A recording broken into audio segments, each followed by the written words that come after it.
This young man, Tin Vu, was at home when suddenly, out of nowhere, a ferocious beast charged straight at him. Just as the beast stared intently at Tin Vu, a chant echoed. In the beginning of chaos, when heaven and earth were yet undivided, did I take heart's blood to forge an alliance, summoning a spirit from the void. With blood as my oath, with words as my seal, heed my command. Flame lion, obliterate. As the incantation ended, the beast vanished. Confirming the beast's defeat, Tin Vu, thinking it was all a dream due to how quickly it happened, rubbed his eyes. Opening his eyes again, he found his surroundings still in ruins, but instead of the beast, he saw a young woman with a giant lion. This was Nu Yen, the dean of Tan Long Academy. I apologize for the unnecessary trouble we've caused you. The damage to your home will be repaired by our Tan Long Academy. We will also compensate you appropriately. Nu Yen smiled, handed Tin Vu a business card, and left with several other beast masters. Tin Vu looked admiringly at the beast masters who had just saved his life and gave a wry smile. Everyone wants to be a beast master these days. If only I were one too, but I don't even have the money to buy a beast. I can't participate in the National Beast Master competition. I can't be a beast master. I can't protect anyone. Lost in thought, Tin Vu was startled by a dog that suddenly appeared, gently placing its paw on his leg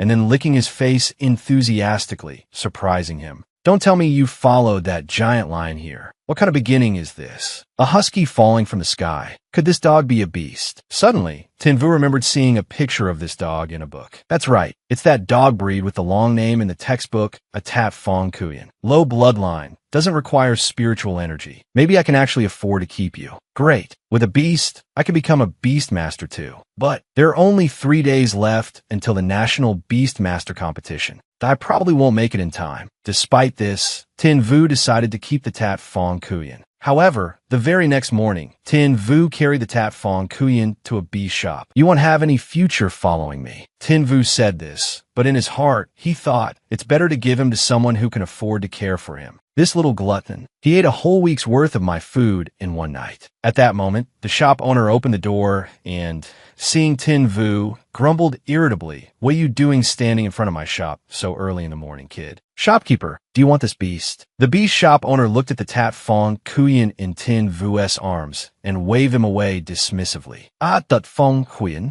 This low bloodline beast doesn't even have an evolutionary path. Who would waste money on it? Go away. Don't interfere with my business." Hearing this, the Tat Phong Kuyen dejectedly nuzzled into Tin Vu's arms. "Fine. If you don't want it, you don't want it. Why be so mean about it?" Tin Vu said. Just then, a notification appeared. Tat Phong Kuyen. Level. Initial stage level 1. Loyalty, 59. Bloodline low. Hidden bloodline, hell. Quality, epic. Talent, no. Hidden talent, hellfire, can cause true damage that pierces armor. Evolution route, no. Hiden evoliten du, Tat Phong Kuyen. How Tat Phong wop, how neta wop, divin how zama wop. Am I seeing things? System interface. Tin Vu rubbed his eyes. But when he opened them, the system interface was still displayed above the Tat Phong Kuyen's head. Hidden route. What hidden route? Tat Phong Kuyen fundamentally doesn't have an evolution route. Get out, the shop owner said as he shooed Tin Vu away with a broom. Can't you see it, owner? Can it be that only I can see this interface? While Tin Vu was still in doubt, a familiar voice rang out. Isn't that Xiao Tin Vu? I remember you weren't planning on participating in the national competition because you didn't have a beast. What? Got the money to buy a beast now. To try it, the richest kid in Tan Phong City and Tin Vu's classmate from private high school approached. He looked over the Tat Phong Kuyen and sneered. Looks like what Lena said is true. You don't plan on taking the Beastmaster Academy entrance exam at all, do you? Of course, even if you wanted to, you wouldn't be able to get in, haha. Tinu est in surprise. Lena, you still don't know. Your girlfriend, oh no, I should say your ex-girlfriend, Kwang Lena, has been with me for a while now, to try it said smugly. Brother Try It, where did you run off to? I couldn't find you just now. Lena clung to the Try It's arm, acting coquettishly. Didn't I just run into your old acquaintance? Go say hello. Only then did Lena notice Tin Vu's presence. She forced a smile and replied, Brother Try It, don't joke around. I have nothing to do with him anymore. She thought to herself, I finally snagged a rich guy, and he sees me like this. And he's holding that useless tat Fong Kuyan. How cheap. Kwang Lana. Don't forget how I helped you when you were poor. Just go live your life with your rich boyfriend. And remember, I dumped you. Tinvu shouted, then turned and left resolutely. His attitude enraged to try it. Shout Tinvu, what's that attitude? Do you want me to crush you at the national competition? Lana quickly consoled him. Brother, try it. Don't bother with him. He's holding a useless tat Fong Kuyan. I should have broken up with him sooner. These words reached Tin Vu's ears, strengthening his resolve. Who says Tat Fong Kuyan is useless? Just you wait and see if we have a future or not. 3 days later, at Tai Lam Square, the Unified National High-Level Beast Master Competition is about to begin. The competition location is Tan Phong City. Contestants, please enter the arena. The competition has officially begun. As soon as they saw Tin Vu, the other contestants began to whisper amongst themselves. Kat Xiao Ting Vu, why is he participating in the National Beastmaster competition? Doesn't he not even have a beast? That's right, he doesn't have money to buy a beast. He registered for the exam 3 days ago, and he even applied to Tan Long Academy. Tan Long Academy. Is he kidding? Isn't that one of the top 4 academies? Right? How dare that loser? Ignoring the gossip, Tinvu walked to the judge's table and said, Hello, Proctor. I'm here to participate in the exam. Chun Kai Nian, the Tan Phong City Jiaosheng teacher for Tan Long Academy, was lounging. Hearing Tin Vu's voice, he looked up at him. He couldn't help but wonder, is this the only student from Qingfeng District applying to Azure Dragon Academy? Shouting you really are clueless. In the past 5 years, during the 5 Realms Grand Examination in Qingfeng City, only 8 students dared to apply to Azure Dragon Academy. None of them were accepted, and you dare to apply to Azure Dragon Academy. If you get in, I'll kneel down and call you dad. Faced with Suge's insults and provocations, Tingyu coldly replied, Then you better get ready to call me dad. Then, he turned to Chen Kenyan and said, Teacher, I'm ready. We can begin the exam. Students shouting you, I need to make something clear first. Azure Dragon Academy has a strict examination process, and you didn't choose to register for an adjusted application. Therefore, if you fail, you won't have the opportunity to apply to any other beast taming academy. Tingyu resolutely replied, Teacher, I understand. We can begin. Chun Kainyan, having nothing more to say, began the examination. The first part, spiritual power test. With that, Chun Kainyan pointed towards the orb on the table. Understanding, Tingyu placed his hand on the orb. Shouting you, your spiritual power is 316. Suja burst out laughing. I thought you were so impressive. You can't even reach Azure Dragon Academy's threshold. Chun Kenyan remained silent, but couldn't help but feel disappointed, thinking he had found a promising seedling. Just as he was about to call the next applicant, something unexpected happened. The number displayed on the orb began to change, jumping to 621, 711, 800, and finally stopping at 1028, stunning everyone present. Spiritual power is directly related to the beast taming potential that a beast tamer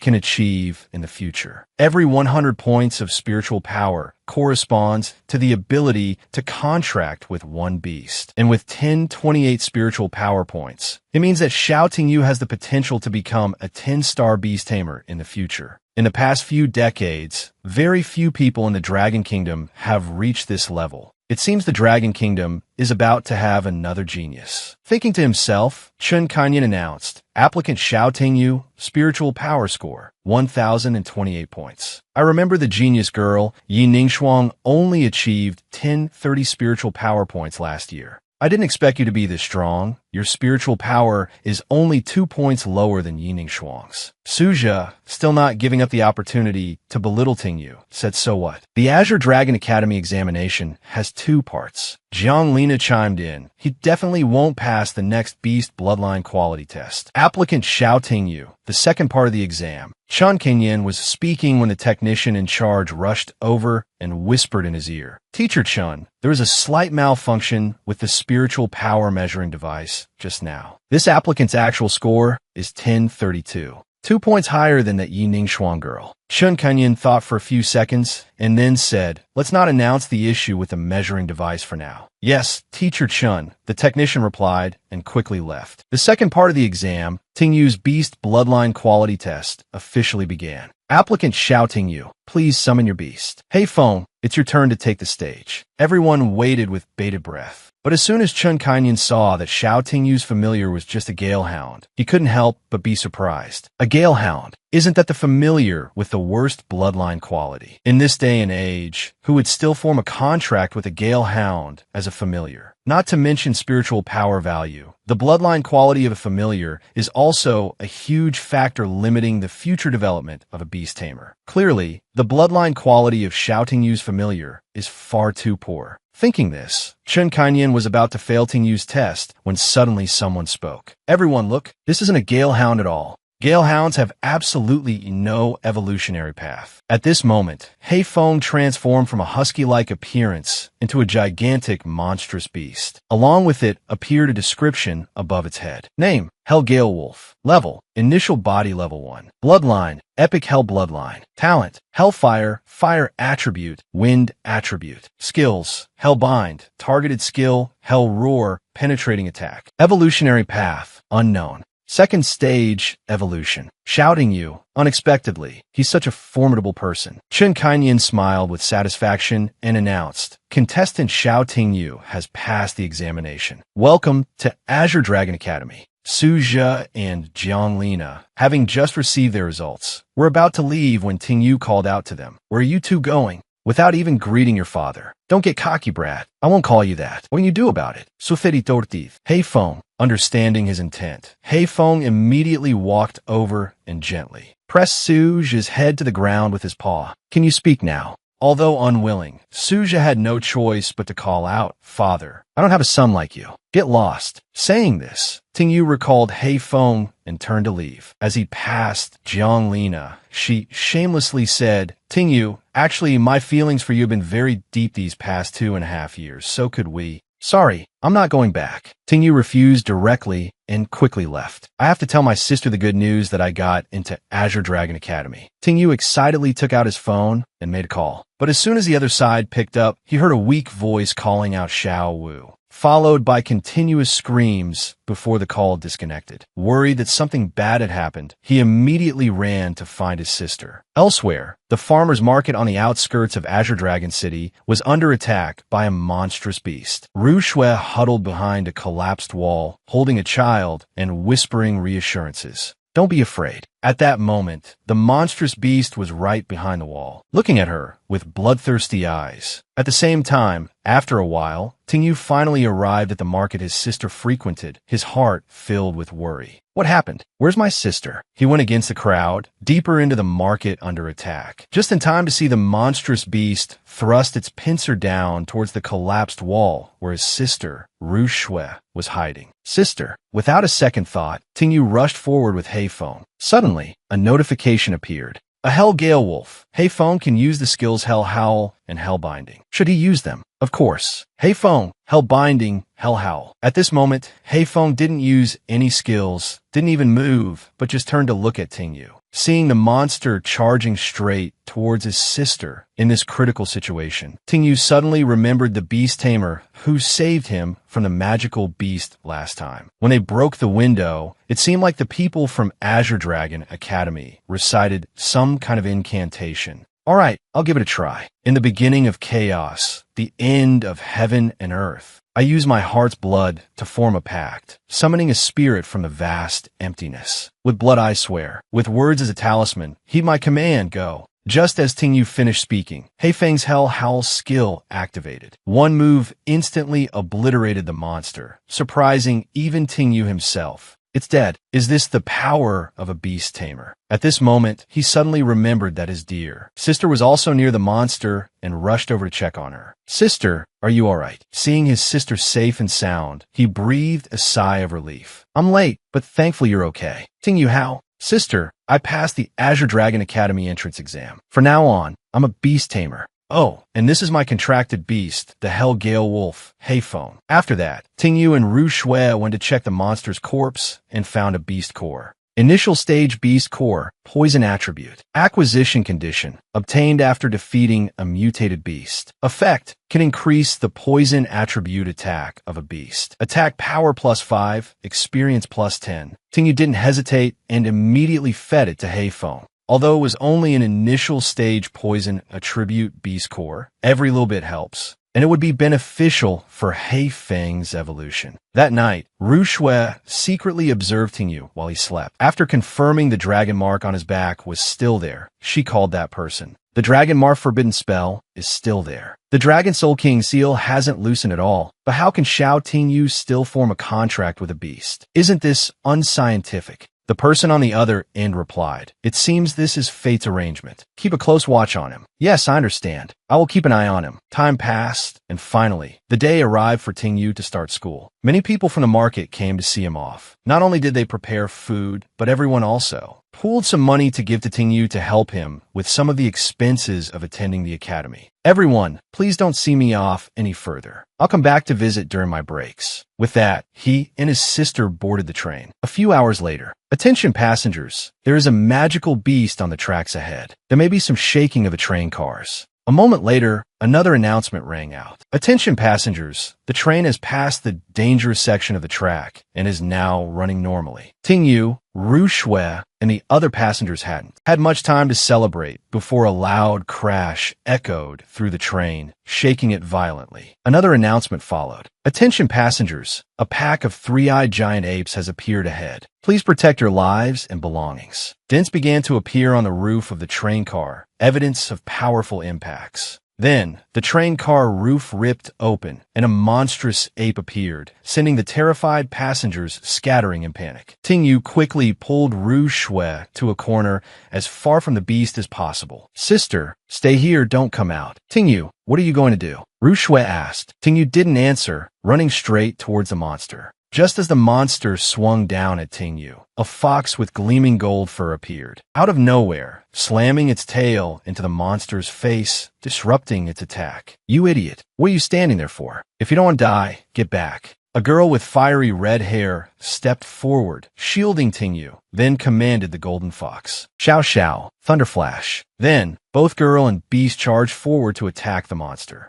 Name, Three-Tailed Thunder Fox. Level, Transcendent Stage Level 3. Bloodline, Thunder Fox Bloodline. Quality, Epic. Attributes, Lightning Wind. Evolution, Three-Tailed Thunder Fox, Four-Tailed Thunder Fox, Nine-Tailed Thunder Fox. Hidden Evolution, Three-Tailed Thunder Fox, Extreme Shadow Chain Lightning Fox, Crimson Lotus Lightning Fox. Skills, Three-Tailed Thunderstorm. All three tails sweep simultaneously, dealing lightning damage and a 1-second stun effect. Thunder Flash. Teleportation skill. Instantly closes the distance to the enemy, dodges enemy attacks, and simultaneously deals lightning strike damage. Reading Xiao Zhao's information, Tingyu was secretly delighted. A three-tailed thunder fox. Looking at the spear and the three-tailed thunder fox. Isn't that Qin Yanran, the daughter of the Sky Guild's leader? We're saved. Seeing the three-eyed giant ape getting enraged, Tingyu urged the others to leave the train car. At that moment, he noticed something unusual. Three-eyed giant apes are pack animals, so why was there only one? Just as he thought this, two more three-eyed giant apes appeared. While Qin Yanran was busy fighting the first one, they snuck up behind her, attempting a sneak attack. Fortunately, Tingyu summoned Heifeng in time,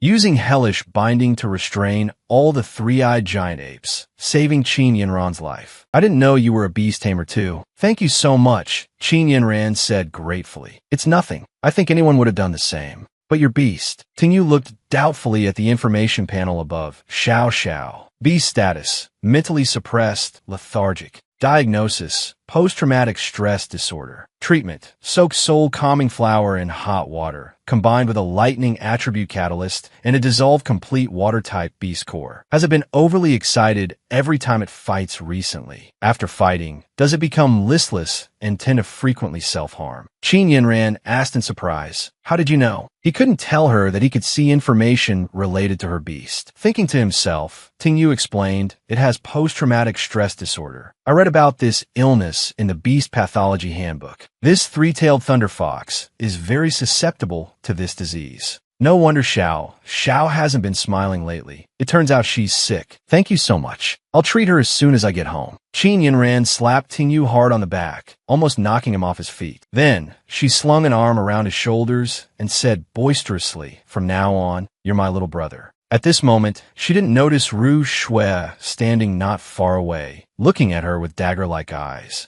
Rushue stepped forward and grabbed Tingyu's arm, smiling. "Excuse me, he's not anyone's little brother. He's my little brother." Qin Yinran narrowed her eyes slightly and then directly went over and grabbed Tingyu's other arm, smiling. "Oh really? Well, from now on, he'll be my Qin Yinran's little brother. My little brother. My little brother." It seemed like Long Kingdom was about to have another genius. Neither of them yielded, both pulling on Tingyu's arms. Tingyu inwardly groaned. "Oh no, please, you're going to rip me apart." A few hours later, at the central square of Azure Dragon Academy, a male teacher, holding a microphone in one hand, smiled at the students lined up neatly in front of him and said, "New students, welcome to Azure Dragon Academy. Please wait patiently for the headmaster to arrive." Standing in line, Tingyu breathed a sigh of relief and thought to himself, after saying goodbye to Sister Qin, I finally made it to enrollment safely. Suddenly, a loud roar echoed, and everyone saw a beast carrying a girl on its back fly down into the square. It's the purple death lion. That's Headmaster Su. It's Su Ruyan, Headmaster Su. Hearing everyone shouting, Tingyu's jaw dropped. Isn't that the woman who defeated the Shadow Dragon? I can't believe she's the headmaster of Azure Dragon Academy. By now, Su Ruyan had controlled the purple death lion to land. The male teacher immediately went over and handed her the microphone, saying, "Headmaster, please say a few words to the new students." Su Ruyan nodded, took the microphone, and looked at the new students, speaking seriously, "Congratulations on being admitted to Azure Dragon Academy. But I must emphasize one thing. Whether you are from a prestigious family or a poor background at Azure Dragon Academy, everyone must abide by my rules, especially rule number 8. The new students murmured amongst themselves in suspicion. Have you heard about rule number 8? That special one. What? Which one is that? Su Ruyan continued, rule number 8. If there is a conflict between students, regardless of who is right or wrong, it must be resolved through a duel in the arena. The loser must apologize to the winner. Hearing this, the new student's expressions changed. Tingyu thought to himself, rule number 8 seems harsh, but it actually helps prevent rich kids from bullying the weak. Even commoner students can seek justice with their fists. 2 hours later, in Tingyu's classroom, the students were introducing themselves. When it was Tingyu's turn, as soon as he said his name, a classmate named Wu Shengho jumped up, pointed at him, and excitedly exclaimed, "You're Xiao Tingyu. I can't believe I'm in the same class as you. Are you the monster whose spiritual power is almost equal to senior sister Yining Shuang's?" Chun Kainyan, standing on the podium, said irritably, "Sit down. Class is starting." Wu Shengho immediately sat back down and turned to Tingyu at the next table, smiling faintly. "Brother Xiao, I'm your fan from now on." Chun Kainyan coughed lightly and barked, "Quiet down." Then he wrote a line on the board and turned back to the students. "Class, I, Chun Kainyan, will be your homeroom teacher. I hope you all study well at Azure Dragon Academy. Everyone, open the first chapter of the Beast Tamer Encyclopedia. We'll start with the theoretical knowledge of beast taming. A beast's strength depends on 2 main factors. First is the beast's level. The known levels, from lowest to highest, are embryonic stage, growth stage, complete stage, transcendent stage, and beast king stage. Second is the beast's bloodline quality. According to existing records, spirit beast bloodlines are ranked from low to high. The higher the bloodline quality, the stronger the spirit beast, and the more it can suppress weaker species. In addition, the beast's attributes can also create counter effects. For example, the 5 elements, metal, wood, water, fire, and earth, have a counter relationship. Metal counters wood, wood counters earth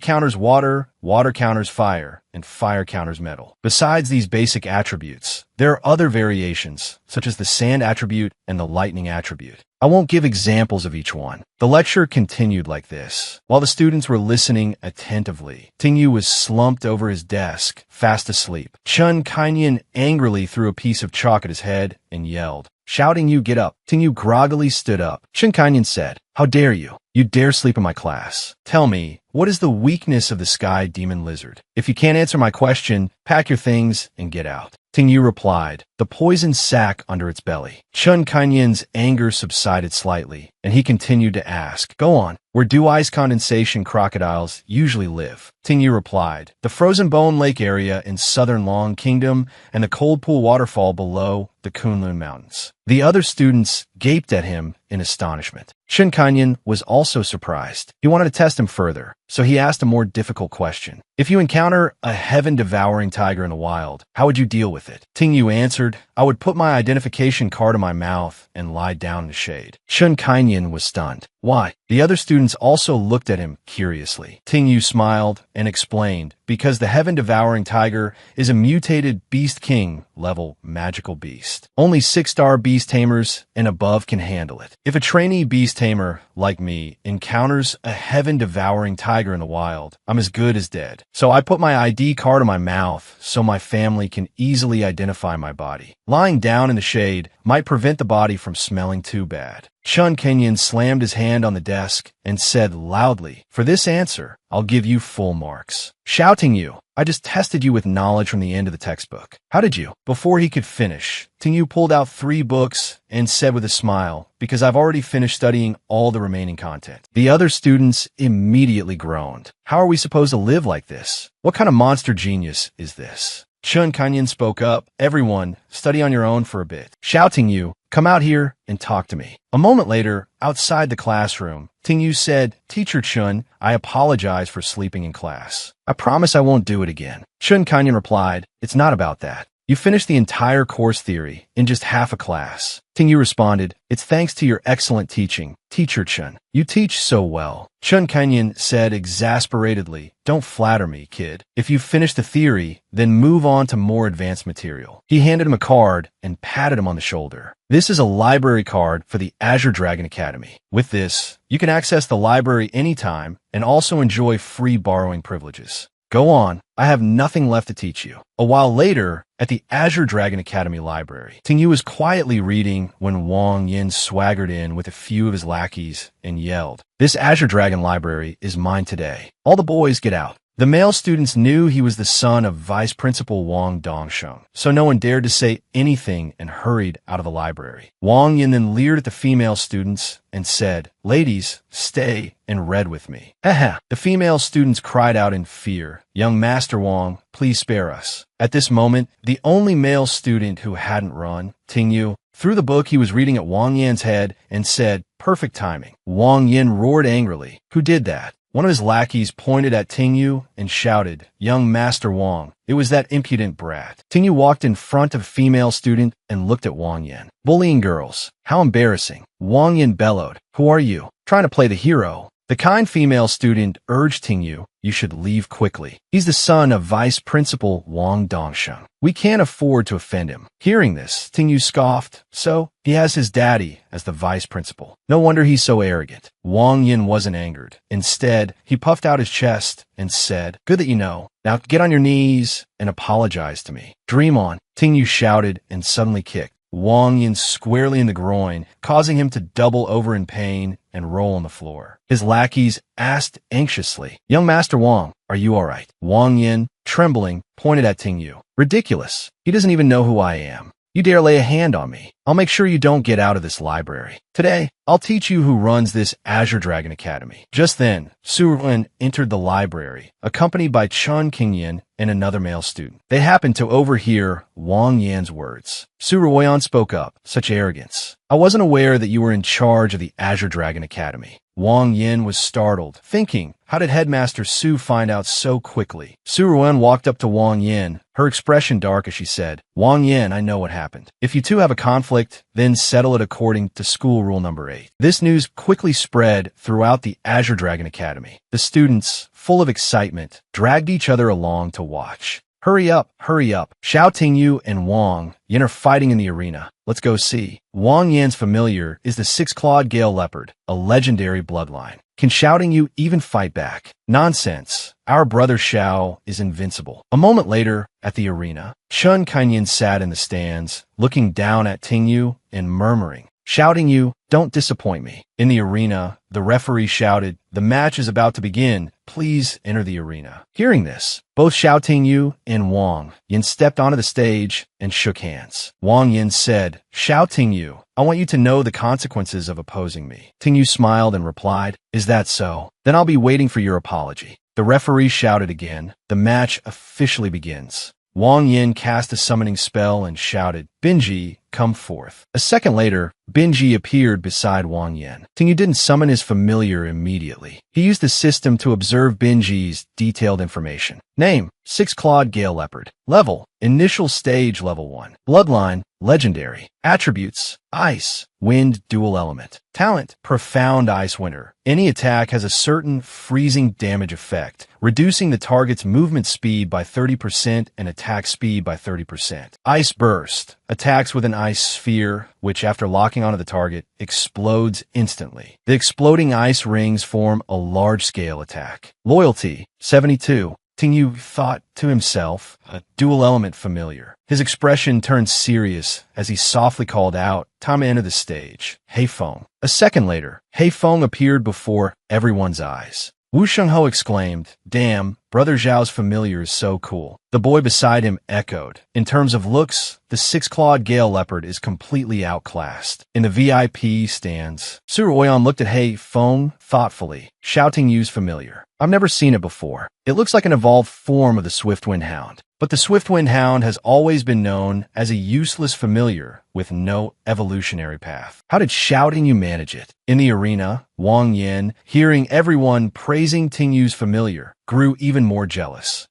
Trying to win the crowd over. Let's see how I defeat you. With that, Wang Yin ordered Binji to attack Hei Feng with ice-splitting piercing claws. Seeing this, Tingyu commanded Hei Feng to use Serpent's zigzag steps to dodge, simultaneously closing in on Binji. However, just as he got close, Binji was about to attack, but Binji was faster. It circled around Hei Feng's flank and attacked his back with its claws, causing Hei Feng pain and forcing him to retreat. In the stands, Chun Kanyan frowned and muttered to himself, shouting Yu's Hellfire Gale Wolf is a dual wind and fire attribute beast, while the six-clawed Gale Leopard is a dual ice and wind attribute beast. It seems a tribute counter is inevitable. In the arena, Binji pressed its advantage, relentlessly attacking with its claws. Hei Feng could only passively dodge. Wang Yin yelled, shouting Yu, I'll cripple your beast. Binji, unleash Frozen Heaven Shatter. Binji stopped its pursuit upon hearing the command. It opened its mouth and spat out an ice sphere that struck Hei Feng and exploded, encasing Hei Feng in a large block of ice. Seeing this, Wang Yin laughed loudly,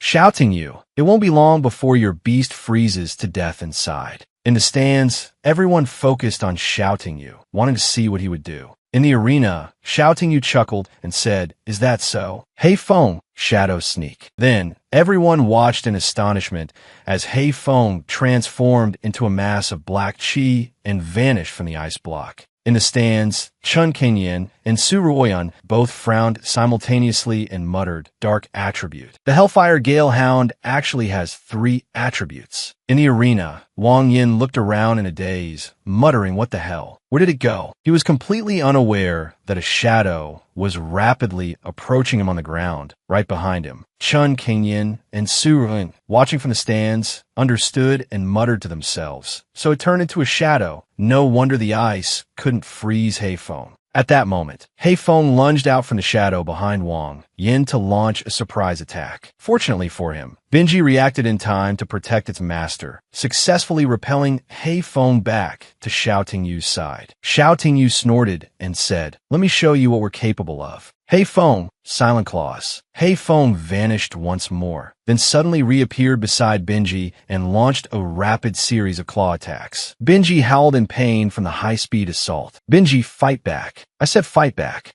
Wang Yin shouted frantically, but to no avail. Silent Claws was a dark attribute skill that inflicted a continuous silence effect for 3 seconds after hitting its target. Seizing the opportunity, Shouting Yu immediately ordered Hei Feng to use Hell Howl. Everyone then saw Binji fly backward and faint, completely incapacitated. The battle was over. The referee walked over to Shouting Yu, grabbed his hand, raised it high, and announced, the winner, Shouting Yu. The stands erupted. The students excitedly rose to their feet, chanting Shouting Yu's name. Wang Yin, on the other hand, collapsed to his knees, muttering, no, impossible. Shouting Yu walked over to him and said, you lost. Su Ruoyan also descended into the arena. According to the rules, you should apologize. And in this farce, Wang Yin hung his head in silence for a few seconds, then gritted his teeth and said, "Shouting you, I apologize." He then left the arena, muttering under his breath, "Shouting you, just you wait. I'll make you pay for this." Su Ruoyan turned to Shouting You and said with a smile, "Shouting You, your performance in this match wasn't bad. You're the second student who's made me look at them differently. I'm really looking forward to your performance in the freshman ranking competition in 3 days." Shouting You scratched his head shyly and replied, "Thank you, Dean, for the praise. By the way, who was the first person to make you look at them differently?" Su Ruoyan said seriously, "The genius girl who broke through 1,000 spiritual power points, Yi Xining." Shouting You thought to himself, "Her again. I heard about her during the entrance exam." At this moment, Su Ruoyan took out a ring and handed it to Shouting You, saying with a smile, "You are also very talented. Take this spatial ring. Consider it a reward for this competition." A spatial ring is a type of equipment made using high technology, capable of storing food and necessary supplements. Shouting You was startled and exclaimed inwardly, "A spatial ring that can store all sorts of things." Shouting You took the spatial ring and said with a smile, "Then I'll gratefully accept. Thank you, Dean." Afterwards, worried that Ruo Shui would be anxiously waiting at home, Shouting You quickly left. However, as soon as he reached the academy gate, he accidentally bumped into Sherman. Shouting You asked with concern, "Little girl, are you all right?" Sherman replied, a little dazed, "No, I'm fine." Shouting You knelt down and patted Sherman's head. "Little girl, be careful next time. Hurry home." After giving this reminder, Shouting You stood up to leave, but Sherman grabbed his leg and said, "Big brother, I have nowhere to go. Please take me in." A moment later, at the family apartment, seeing Shouting You bring a little girl home, Ruo Shui immediately pinched his ear and scolded, "It's only my first day moving to Longyin City, Shouting You, and you're already abducting children." Hearing this, Shouting You hurriedly pleaded his innocence. "No, sister, listen to my explanation. Please listen to my explanation." Ruo Shui angrily questioned, "Explain. What's there to explain? Isn't the proof right here?" A few minutes later, "Sister, it's like this. Sherman has a fear of magical beasts, and she was determined that she couldn't become a beast tamer. She was bullied by her family, so she ran away from home. I brought her back to cure her fear of magical beasts." Sherman cooperated by hugging Ruo Shui and pleaded tearfully, "That's right, Sister Ruo Shui, can you take me in? I don't want to go home." Ruo Shui reluctantly said with a smile, "Well, you can stay." Then Ruo Shui added, "But, Shouting You, you must remember, never look for a girl from the Yi family." The next day, at Azure Dragon Academy, Shouting You was currently standing in line waiting for inspection, but Ruo Shui's words from yesterday kept echoing in his mind. "Don't look for someone from the Yi family." Why did she suddenly say that? Hearing him muttering, Wu Shengho leaned in and asked softly, "What are you saying, Brother Xiao? What's this about not looking for someone from the Yi family?" Teacher Chun said, "These 2 periods are for battlefield position allocation." What do you think battlefield position means? Brother Xiao, what position do you think my violent butterfly beast is suitable for? Chun Kanyan pointed at him disapprovingly and said, "Wu Xingho, don't whisper during class." Wu Xingho hurriedly returned to his position and said, "Yes, Teacher Chun." At this moment, Chun Kanyan looked seriously at the students in front of him and said, "Now, according to your student ID numbers, summon your spirit beasts one by one and participate in the test items. This will determine your battle positions." Then, as each student went up for the test, Chun Kanyan announced the results immediately. Song Hu, your spirit beast defensive power is formidable. Your position is tank. Wu Shengho, your violent rain butterfly specializes in ranged water attacks. Your position is mage. Next, Shouting You. Hearing his name, Shouting You immediately stepped forward. Chen Kanyan looked at him and asked, "The first test item is the attack test. Shouting You, are you ready? Let's begin." Saying that, Shouting You summoned Black Wind and instructed it to use the Hell Howl skill on the testing machine. The testing machine quickly displayed the result, a triple critical hit with a value of 6,371. The students exclaimed in astonishment, "Damn, a triple critical hit. I can't even manage a 1.5x critical hit." Chen Kanyan looked at the number on the testing screen and thought to himself, normally, the attack value that a beginner-level Spirit Beast's ultimate skill can achieve is between 500 and 1500. I didn't expect the Hellgale Wolf to be able to achieve a triple critical hit exceeding 2000. Shouting You said, "Teacher Chun, the attack test is complete. I think I'm suited for the assassin position, right? As for the rest, Before he could finish, Chun Kanyan interrupted him. Continue. He thought to himself, shouting you, let's see what your potential limit truly is. Thus, shouting you could only honestly complete the remaining test items. In a long-range attack test, shouting you commanded Black Wind to use Hellfire. Wu Shengho exclaimed, damn, that range is at least 800 meters, right? Hey, shouting you, why don't you become a marksman? In the defense test, Wu Shengho exclaimed, he can even withstand the attack of Teacher Chen's transcendent level spirit beast, the ice-armored war turtle. Shouting you is too awesome. In the control test, shouting you commanded Black Wind to use Hell Whirlwind. Wu Shengho suggested, shouting you, why don't you switch to mage? In the buff test, Chun Kanyan observed the parameters on the tablet and said, based on the data simulation analysis, any spirit beast that approaches the Hell Gale Wolf within a 10-meter radius will receive a 30% boost to their fighting spirit, a 10% increase in attack power, and a 10% increase in movement speed. Wu Shengho curiously asked, Teacher Chun, what exactly is Xiao Tingyu's battlefield position? He can fill any position. It's so hard to choose. In his mind, he added, he's so amazing, I don't even want to speak anymore. Chun Kanyan suddenly raised a finger and said, students, actually, besides these 5 positions, there's one more position that's extremely suitable for shouting you, the all-rounder. Shouting you being designated as an all-rounder surprised everyone. Wu Shengho, after hearing this, asked, Teacher Chun, what does all-rounder mean? Chun Kanyan quickly explained, if a spirit master's spirit beast excels in all positions, then that spirit master will receive the title of all-rounder. Then he smiled and continued, clearly, shouting you is the only all-rounder in our class. Shouting you, hearing this, felt extremely proud under the admiring gazes of everyone. They kept praising Tingyu. Xiao, how are you so skilled? That's right, that's right. Under their praise and admiring gazes, Tingyu became even more embarrassed. No, not at all. Kanyan suddenly spoke up, reminding them, but don't celebrate too early. Although all-rounders are rare, they're not non-existent. We don't have a data on the new students yet. Currently, we only know Xiao Tingyu is an all-rounder, but he continued, the second year's all-rounders are Yi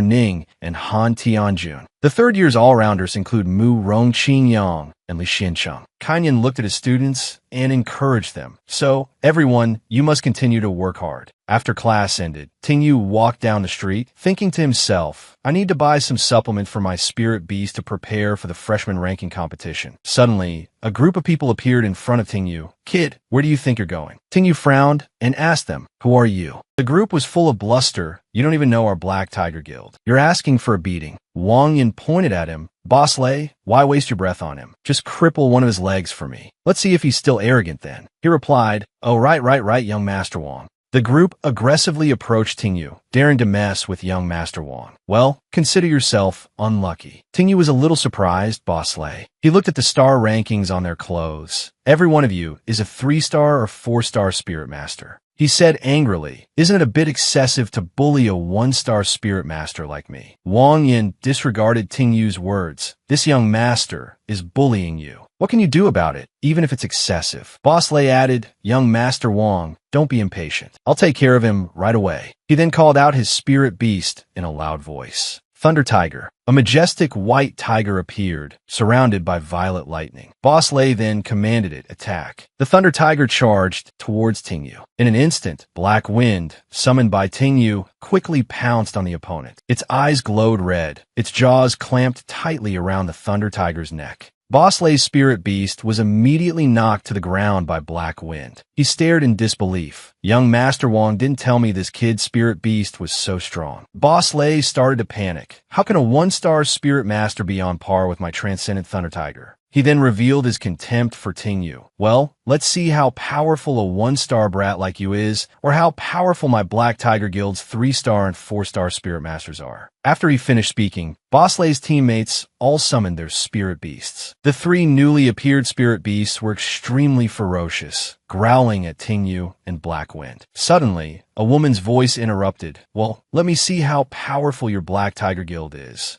The sudden appearance of the person before them stunned Boss Lei and the guild members. The girl stood protectively in front of Tingyu, hands on her hips, and continued speaking arrogantly. Or, is my Thuong Kung Guild a step above? Tingyu turned around in surprise, looking with black wind at the people who had just come to his aid. When he saw Yin Ran leading the group, he called out joyfully, "Sister Qin." The Black Tiger Guild members were surrounded, and terror filled their eyes. "Guild leader, we're done for. We're surrounded." One stammered, The Thuong Kung Guild. Boss Lei paled. He knew that the Thuong Kung Guild was the second strongest beast tamer guild in Longyin City. Even the top guild, the Siyu Fong Guild, wouldn't dare to provoke them. Immediately, he groveled. "Miss Qin, what brings you here?" Yin Ran casually draped an arm around Tingyu's shoulders and smiled. "If I hadn't been passing by, who knows what guild leader Lei was planning to do to my dear little brother." Boss Lei gaped. "Aren't you guild leader Qin's only child? Since when?" Yin Ran cut him off. "He, Xiao Tingyu, is the adopted brother that I, Qin Yin Ran, acknowledge."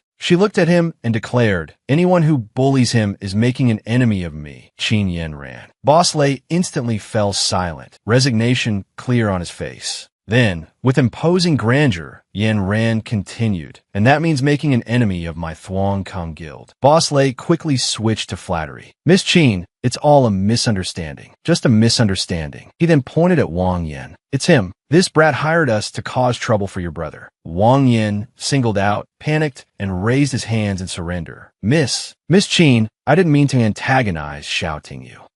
Yin Ran ignored him and turned back to Boss Lei. "You know what to do." Boss Lei, sweating, replied, "Yes, yes." He then ordered his men, "You dare bully young Master Xiao. Get him, men. Teach him a lesson." Wang Yin, beaten senseless, whimpered, "I hired you. Why are you doing this to me?" Back at the Thuong Kung Guild, Yin Ran fumed. "Tingyu, how did you run into those people?" Tingyu replied, "I went out to buy supplements for my spirit beast. Who knew I'd be so unlucky?" Yin Ran's eyes lit up. "Supplements for your spirit beast. Come to me. My Thuong Kung Guild specializes in those." She added, "From now on, if you need supplements, just tell me. They're on the house." Tingyu's jaw dropped. "Sister Qin, you're so generous. And to think you're the only child of the Thuong Kung Guild leader." Yin Ran then took Tingyu on a tour of the guild. This is the Thuong Kung Guild's training grounds. Equipped with state-of-the-art machinery and tools, it can help spirit beasts improve their combat skills, training efficiency. Moving to another area, she explained, "This is the recreation area. Beast tamers returning from missions can rest here. We have various entertainment options like golf and saunas." Leading him to another location, she said, "And this is the meeting room on the top floor. We usually hold meetings here for important missions and strategize." This next area is the infirmary. It has advanced medical equipment and a full stock of medicinal herbs. Then Yin Ran revealed, most importantly, she said excitedly, "Our beast physician here at the Thuong Kung Guild has incredibly high medical skills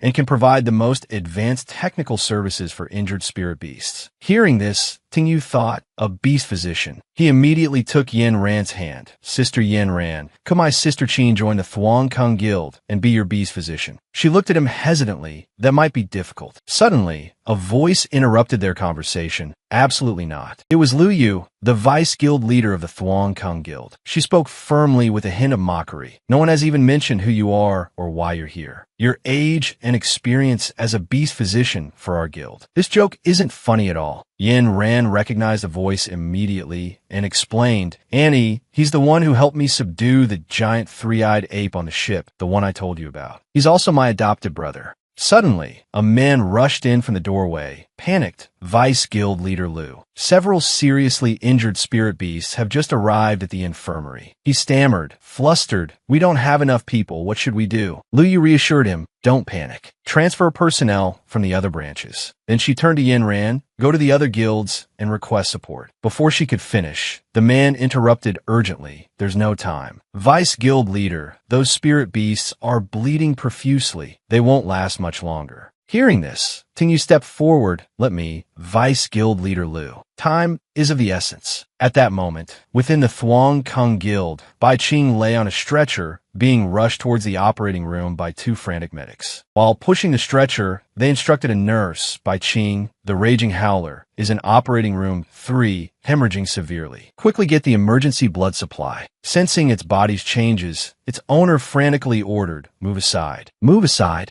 Perhaps due to excessive blood loss, Bai Qing lay motionless, its breathing weakening. The medic stood anxiously around the stretcher, the air thick with tension as a trembling voice pleaded, "Doctor, please save my spirit beast." The people in the guild were in a state of chaos. Too much blood loss. Stop the bleeding first. The hemostats aren't working. Prepare the medicine. It's no use. We can't stop the bleeding. A doctor shook his head helplessly. Conventional methods won't work. Tingyu continued to observe the situation, his eyes flashing with seriousness and a hint of contemplation. On the high-tech treatment table, Bai Qing whimpered in pain, its eyes tightly shut, enduring the agony. The system displayed its information. Name, Bai Qing, the Raging Howler. Rank, Supernal Body Stage 3. Loyalty, 92. Bloodline, Elite. Vital signs, puncture wound caused by the Demon King level beast, the Venomous Needle King. Large wound surface covered with a green mucus inhibiting healing. Wound unable to close. The doctors analyzed the large wound on Bai Qing's body. The wound was caused by the Venomous Needle King. This shimmering green mucus is its unique toxin, preventing the wound from healing. Suddenly, Tingyu looked toward the owner, his voice firm. "I have a way to stop the bleeding for your spirit beast. Do you trust me?" The owner trembled, placing a hand on Bai Qing, pleading desperately. "At this point, I have no choice but to trust you. Please, I beg you, stop the bleeding for my spirit beast." Tingyu explained his method. 1 celestial spirit herb and a purple ing flower, crushed and made into 20 grams of preventative medicine. Then, add a supernal-grade poison attribute spirit beast crystal and boil for 5 minutes. As he finished, the physicians were startled, looking at him with disbelief. The ingredients he mentioned were all poisonous to varying degrees. Wouldn't this be like rubbing salt into the spirit beast's wounds? Hearing this, Tingyu remained unfazed and firmly continued. "Apply the medicine as I instructed immediately. If you miss the optimal time, Bai Qing, the Raging Howler, will certainly die." Bai Qing's owner anxiously shouted, "Don't just stand there. Hurry and prepare the medicine. I'm begging you." Understanding the urgency, the two physicians quickly followed his instructions. 5 minutes later, the physician returned with a vial containing a greenish liquid. "The medicine is ready." Tingyu swiftly and skillfully put on a pair of black surgical gloves. He took the vial from the physician and carefully opened the lid. Tingyu applied the medicine inside to Bai Qing's wound, a deep, round gash oozing green mucus.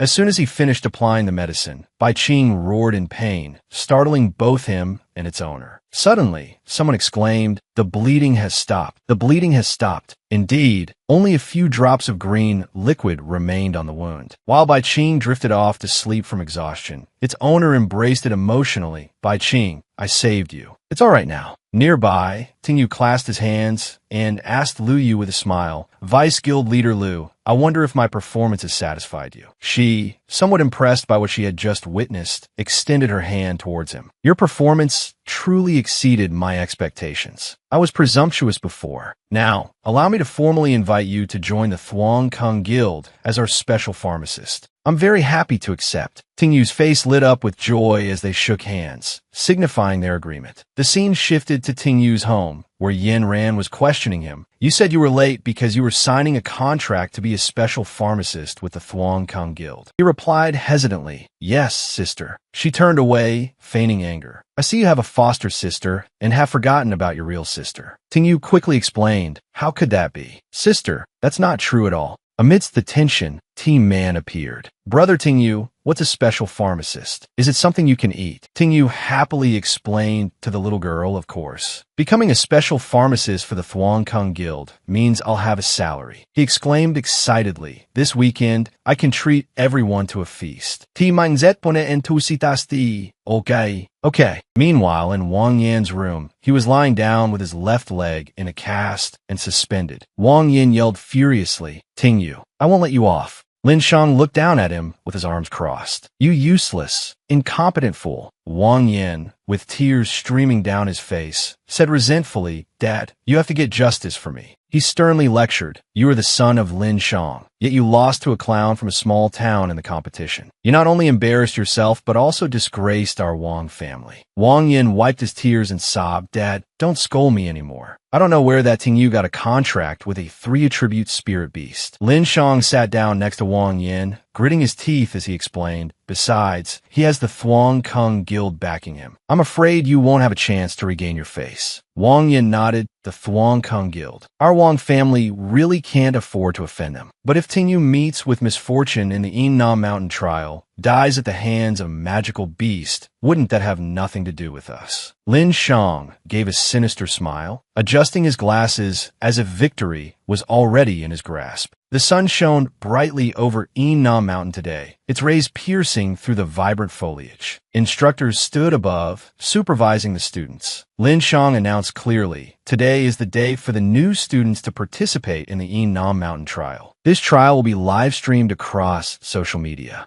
Lin Shang held a microphone, gesturing to the students. The bracelets you are wearing can monitor the number of magical beasts you hunt in your combat performance. He explained the scoring system to them. Hunting 1 to 10 magical beasts earns a C grade. 11 to 30 earns a B grade. 31 to 50 earns an A grade. A high-tech screen displayed the scoring tower. Lin Shang continued, hunting 51 to 80 magical beasts earns an S grade, and hunting 80 or more earns an S+ grade. Ru Yin spoke up, Vice Principal Wang, before we begin the trial, please announce the all-around talents among this batch of new students. Whispers rippled through the crowd below. I heard the top scorer in last year's Yinna Mountain trial was Yining Shuang. Lin Shang addressed the students below. Based on the placement test, there are a total of 3 all-around talents among this new batch of students. Mu Rongyang Suo from Class 1. The tall young man with long platinum blonde hair and a confident aura was Mu Rongyang Suo, son of the Mu Rong family. He continued the announcement, Mu Ronghan Han from Class 1. Surprised voices rose from below. Wow, Class 1 has 2 all-around talents. The beautiful girl with pink hair was Mu Ronghan Han, daughter of the Mu Rong family. The final all-around talent is Xiao Tingyu from Class 3. Most of the crowd reacted with surprise at this name. Only Tingyu, the center of attention, was preoccupied with the name Mu Rong family. The Long Kingdom had 4 great beast-taming families: the Yi family, the Li family, the Mu Rong family, and the Shangwan family. Could it be that Mu Rong family? He wondered. The 4 great families, each represented by a different magical beast, ruled over 4 different territories. The scene shifted to the Azure Dragon Academy's broadcasting station, where the instructors sat around a table, their eyes fixed on the screen behind Yang Su. He introduced himself formally. Hello everyone watching the live stream. I'm your MC for this trial, Yang Su. The live stream camera panned to Ru Yin, who posed a question. Vice Principal Wang, how many magical beasts do you think Ting Yu will hunt? Lin Shang replied coldly. I'd say 50 is a generous estimate. Kai Yin, sitting to the side, appeared thoughtful. He countered, no way. With that kid's talent, he'll hunt at least 80 magical beasts. Ru Yin rested her chin on her hand, a mischievous glint in her eyes. She said confidently, what if you're all wrong? I think he'll break Yining Shuang's record. Just wait and see him create a miracle. Meanwhile, outside, the weather was perfect for outdoor activities. Yang Su's voice rang out. Now, the students are entering the arena in order. The camera immediately shifted, showing the students enthusiastically warming up, seemingly each one prepared to give 100% for the competition. Yang Su's voice, crisp and filled with excitement, announced the trial has officially begun. 20 minutes later, he reported, in less than half an hour, Wan Lin from Class 2 has successfully killed a short-tailed bear, bringing the total number of magical beasts hunted to over 10. Ru Yin frowned, worried about Ting Yu. The screen continued to broadcast images of giant magical beasts, accompanied by words of encouragement. Congratulations to Tun Tian Hao from Class 5, whose number of hunted magical beasts has exceeded 20. Suddenly, Yang Su exclaimed in surprise, this is hard to believe. The trial has only been going for a short hour, and Mu Rong Yang Suo from Class 1 has already hunted 43 magical beasts. The comment section on the live stream nearly went out of control. As expected of the favored child of the Mu Rong family, young Master Mu Rong is amazing. I want to marry young Master Mu Rong. Holy crap, is the Murong family really that awesome? Yang Su used all his might to praise Yang Suo,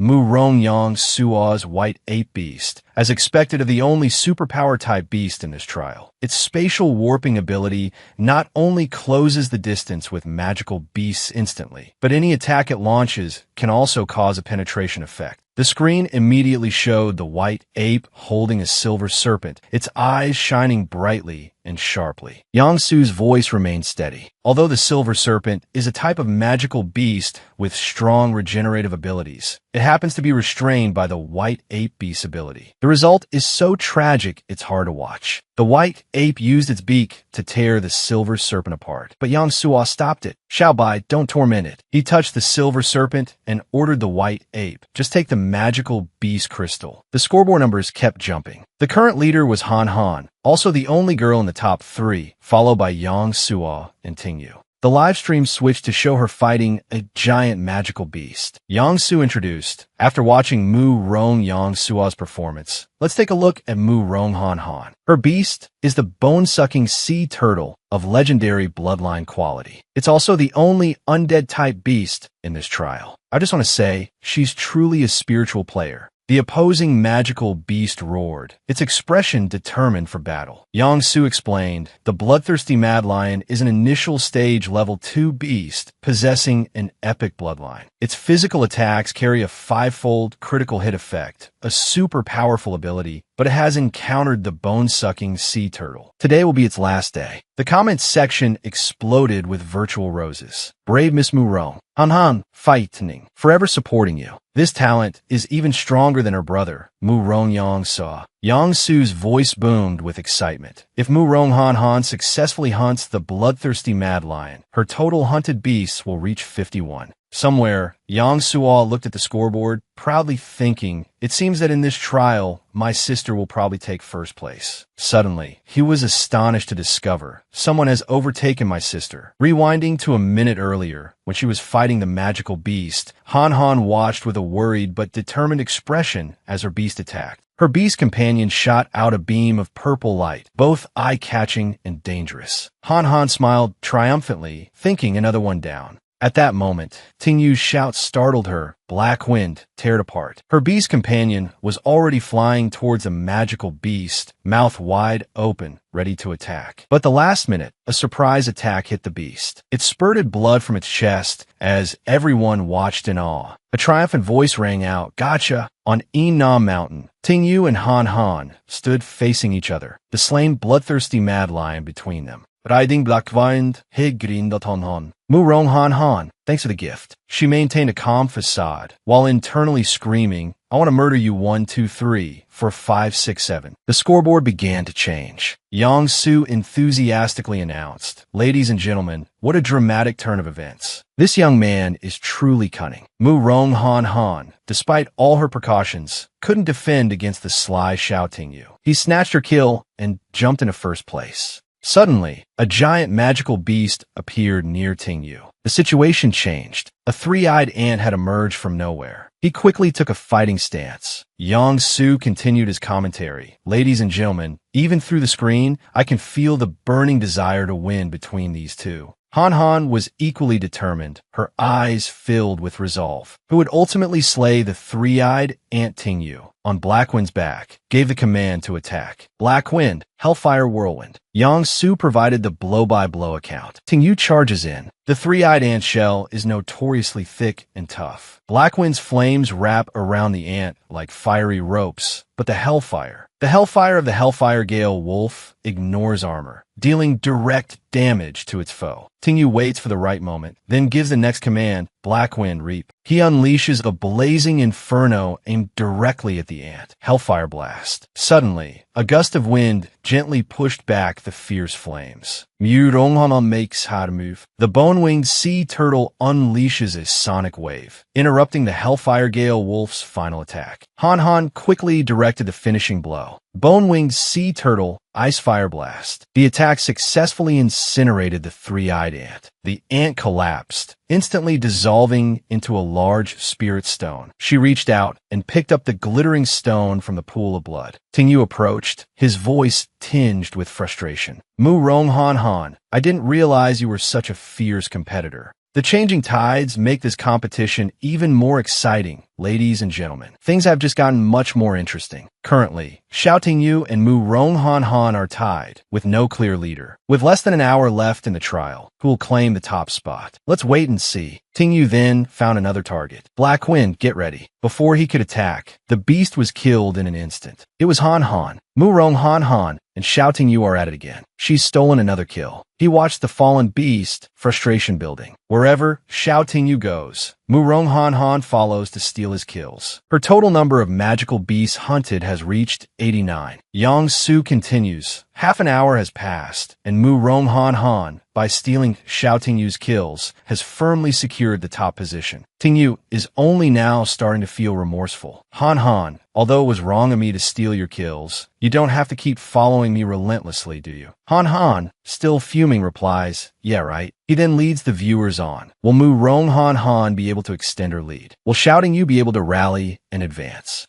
Let's wait and see. The screen now zooms in on Han Han's sullen and unsightly face. Tingyu now issues a challenge. Han Han, I won't go easy on you next time. You better be careful. His confident demeanor is captured by the camera. Everyone, what Xiao Tingyu means is that he wasn't going all out before. But with less than half an hour left, can Xiao Tingyu really reclaim the top spot? He mounts Hei Feng and quickly searches for another magical beast. Wherever Tingyu goes, Han Han follows closely behind. The two are determined not to yield to each other. Time ticks by second. The number of magical beasts they've killed has already broken the record. They have become, one after the other, the most anticipated highlights of the program. He easily takes down the magical beasts that appear at lower altitudes and boasts, I don't believe you can compete with me, even if you fly in the sky. Han Han, focused solely on snatching Tingyu's kills, misses quite a few targets herself. Riding her spirit beast, she angrily curses him, you scoundrel. Tingyu retorts confidently, Han Han, there's less than half a minute left. You can't beat me. I use trepats, skondred. Even Yang Su is now leaning towards Tingyu's victory. If nothing unexpected happens, it looks like the top spot will belong to Xiao Tingyu.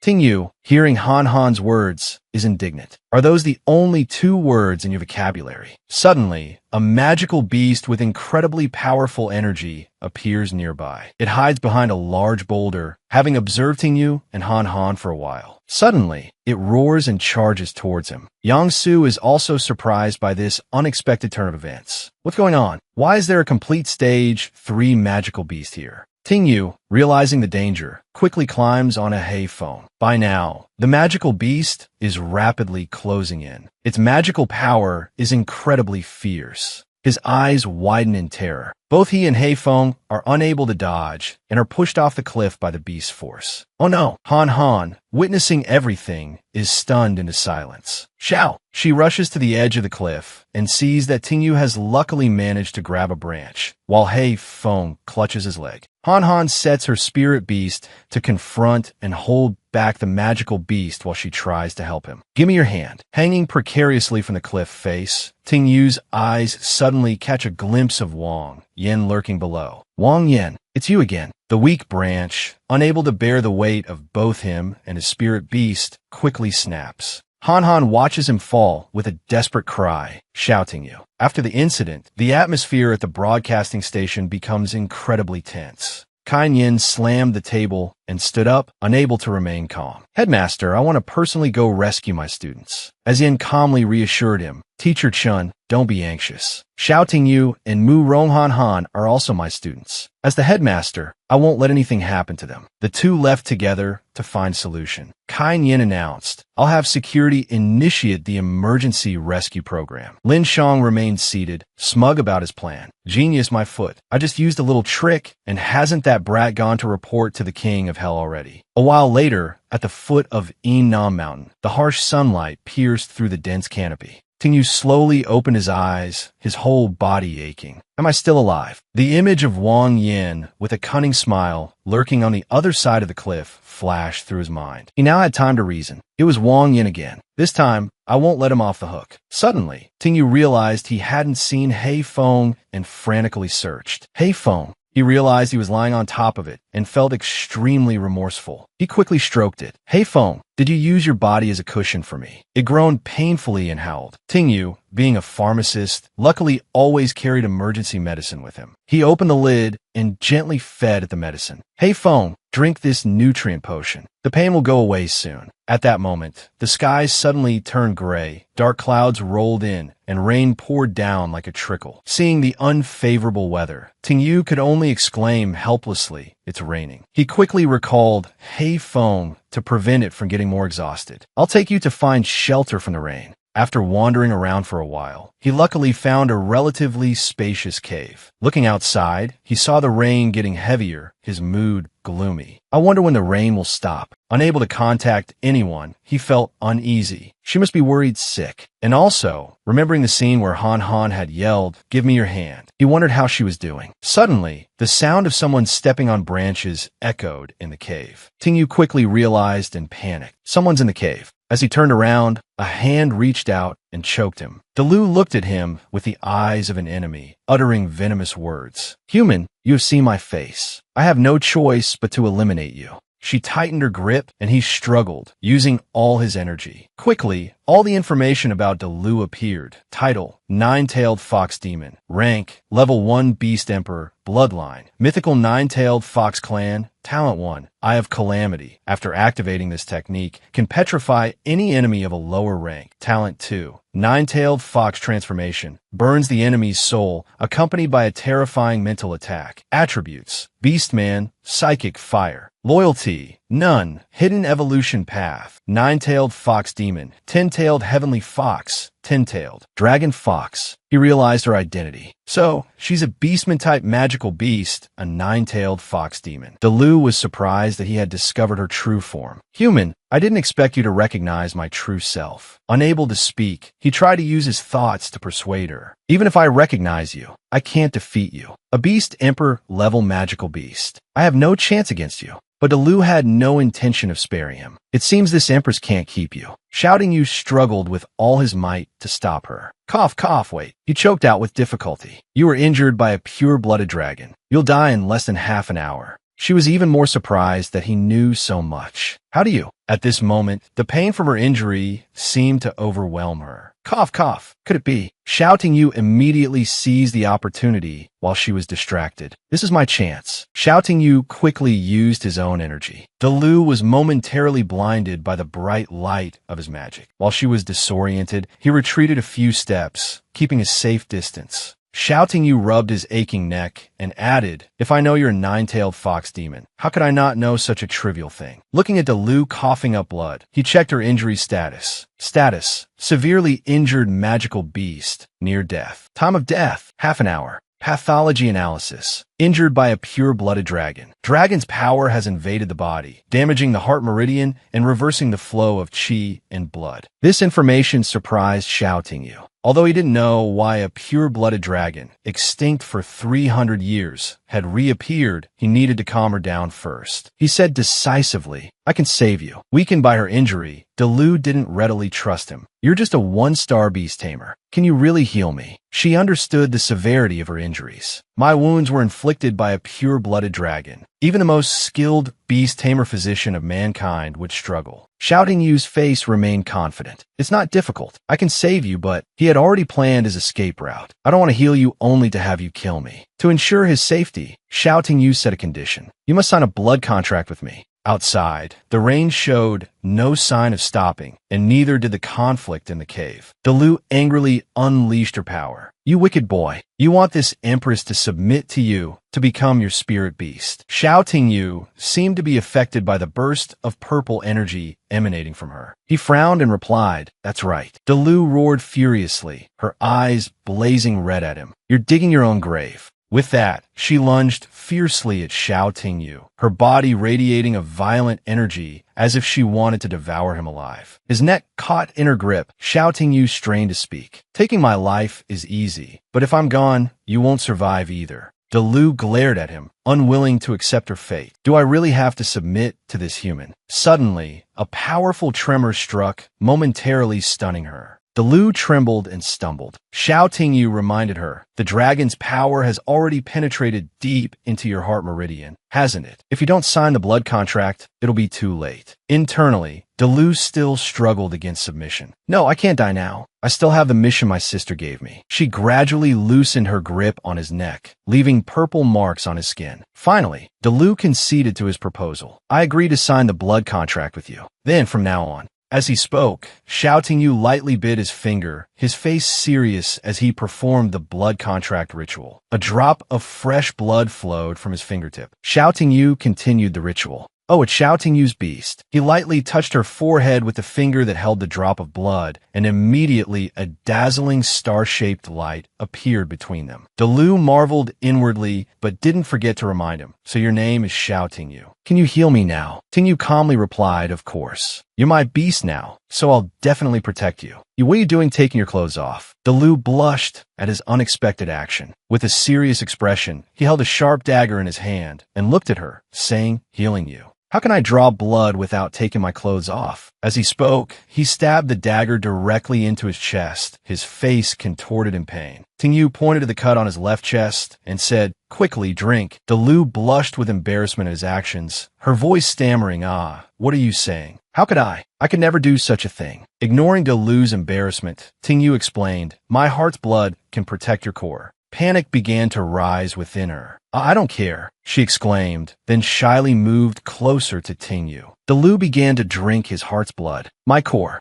A look of satisfaction spread across her face as she repeated the thought, seemingly surrounded by a surge of power. After healing Delu, Tingyu softly said, your injuries are temporarily stabilized. Now, can you tell me your name? After all, I am your master now. Her expression softened as she replied, I am Delu. Then she hesitated before continuing, also, if you say you're my master, then can you tell me? Delu's face suddenly darkened as she questioned him. How did you know my injuries were caused by dragon power? Tingyu seemed to anticipate her question. He thought, Delu is connected to the extinct dragon clan. She's clearly not ordinary. Perhaps she really does know my current situation. Then he sighed and said, I won't hide it from you. 2 months ago, after my eyes were exposed to dragon blood. As he spoke, Tingyu's eyes turned a golden-orange color. He continued, with a shift in my consciousness, I could see a panel that records information related to beasts like. He then offered his guess, a system. Your injuries were also displayed through the status panel I see with my eyes. Delu listened to his explanation, her mind reeling. From his description, his eyes sound like the demon god's eyes from the legends. She pondered deeply. According to legend, the demon god's eyes can see through all information about magical beasts. Shouting you must have mistaken them for a system. But this is something only the demon god dragon clan could inherit through generations. Shouting you is clearly human. Delu couldn't believe a human like him possessed the demon god's eyes. Shouting you, or were you really? Seeing her long silence, Tingyu spoke up, why aren't you saying anything? Though still worried, Delu reassured herself. Forget it. He's my master now. If it really is the demon god's eyes, it's a good thing for me. Then, Delu gently sat down on a stone slab and said to Tingyu, you're in luck. Then she crossed her arms and continued, perhaps your eyes, exposed to dragon blood, have mutated into the legendary demon god's eyes. Shouting you asked in surprise, demon god's eyes. Not a system. She glanced at him, system. Don't be delusional. You're not someone who transmigrated. Read fewer novels. The data panel you see is just an external manifestation of the demon god's eyes power. Shouting you brought a hand to his chin, analyzing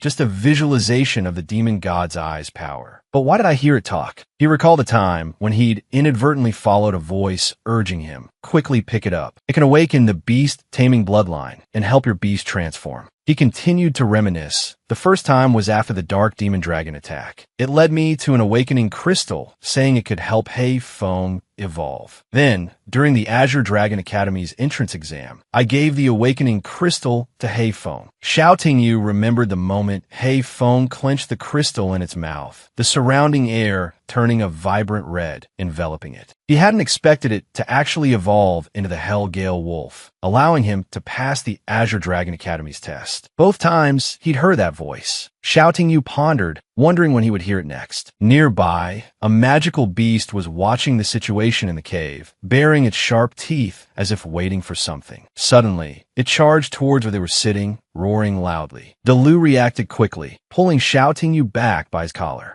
You idiot, stop thinking about it. Outside the cave, the rain continued to pour, foreshadowing an intense battle. The beast's powerful aura radiated outwards, accompanied by a blinding red light. Shouting You quickly recognized it. The lava tiger beast. It's the one that knocked me off the cliff. He thought he had escaped it, but it had relentlessly pursued him. As soon as he finished speaking, the beast lunged at them. Shouting You and Delu barely managed to dodge the attack. He was forced against the cave wall by its overwhelming aura. Is this the end? I'm done for. Suddenly, the lava tiger beast's body was enveloped in purple light. It roared in pain. Shouting You was also surprised by this counterattack. His eyes widened as he looked at the beast being injured by the magic. It turned out to be Delu's attack. She looked at it confidently. Even injured, I am not someone you can provoke. Unfazed by Delu's powerful aura, the beast growled and attacked with its sharp claws. Their clash was incredibly destructive, throwing the surroundings into chaos. Although she blocked its attack, she was also struggling. How dare you disrespect me? Then, as soon as she finished speaking, Delu used her psychic power to attack. Simultaneously, she activated the skill Heaven's Extinction Eye. Instantly, the image of a large, ferocious eye appeared, projecting down onto the beast. It instantly petrified, shattering into pieces. Seeing the lava tiger beast destroyed, Shouting You sighed in relief. We're safe. But I don't feel so good. Shouting You's vision then blurred, and he only heard her voice calling him before passing out. Inside Shouting You's mind, a gigantic dragon, hundreds of meters long, appeared before him. You have finally awakened.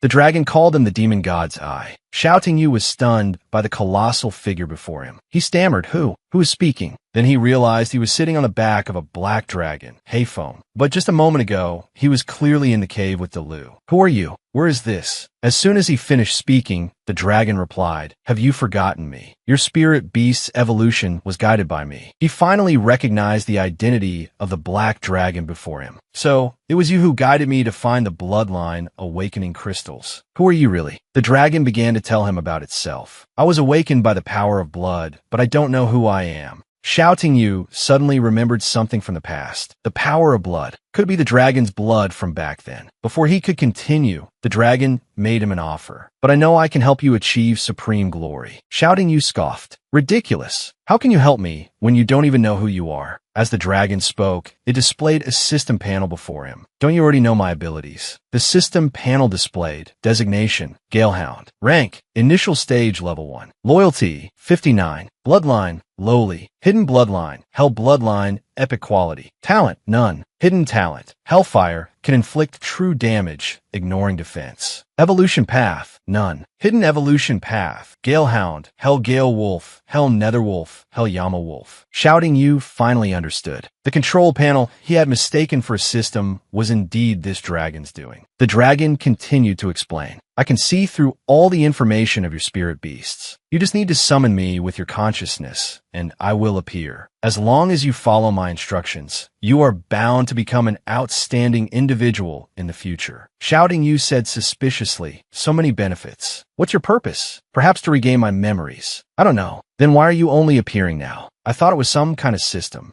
The dragon replied, As your power increases, I can communicate with you more stably through your consciousness. Now that you have contracted with 2 spirit beasts, it's time for me to appear. Standing in the vast space, Shouting You couldn't help but ask curiously, By the way, where is this? Why am I here? The dragon answered, This is the mindscape where our consciousnesses connect. After you fell unconscious, I took the opportunity to meet you. I was unconscious. It's time for me to wake up then. Unsure if he would be able to see the dragon again, he asked, when will we meet again? The dragon didn't give a specific answer, only a vague reply. I'm always by your side. When Shouting You woke up, he realized he was no longer in the cave. Why am I in the hospital? Wasn't I in the cave? Kain Yin and Yin were already standing at the door. Seeing that he had woken up, they asked anxiously, Shouting You, are you awake? He slowly replied, I've caused Headmaster Yin and Teacher Kain Yin to worry. Shouting You slowly propped himself up, asking Yin with confusion, Headmaster Yin, I remember being in the cave under the cliff. How? Yin explained, the rescue team found you near the cave. You were already unconscious when they found you. Yin's expression was serious as she asked Shouting You about the events in the cave. Strangely, the rescue team discovered the lava tiger beast carcass near the cave, less than 100 meters from where he was rescued. Do you know what happened? She inquired. Shouting You felt a pang of guilt. Headmaster Yin, you said I was unconscious. How would I know what happened? You don't suspect a one-star beast tamer who nearly died could kill a lava tiger beast, do you?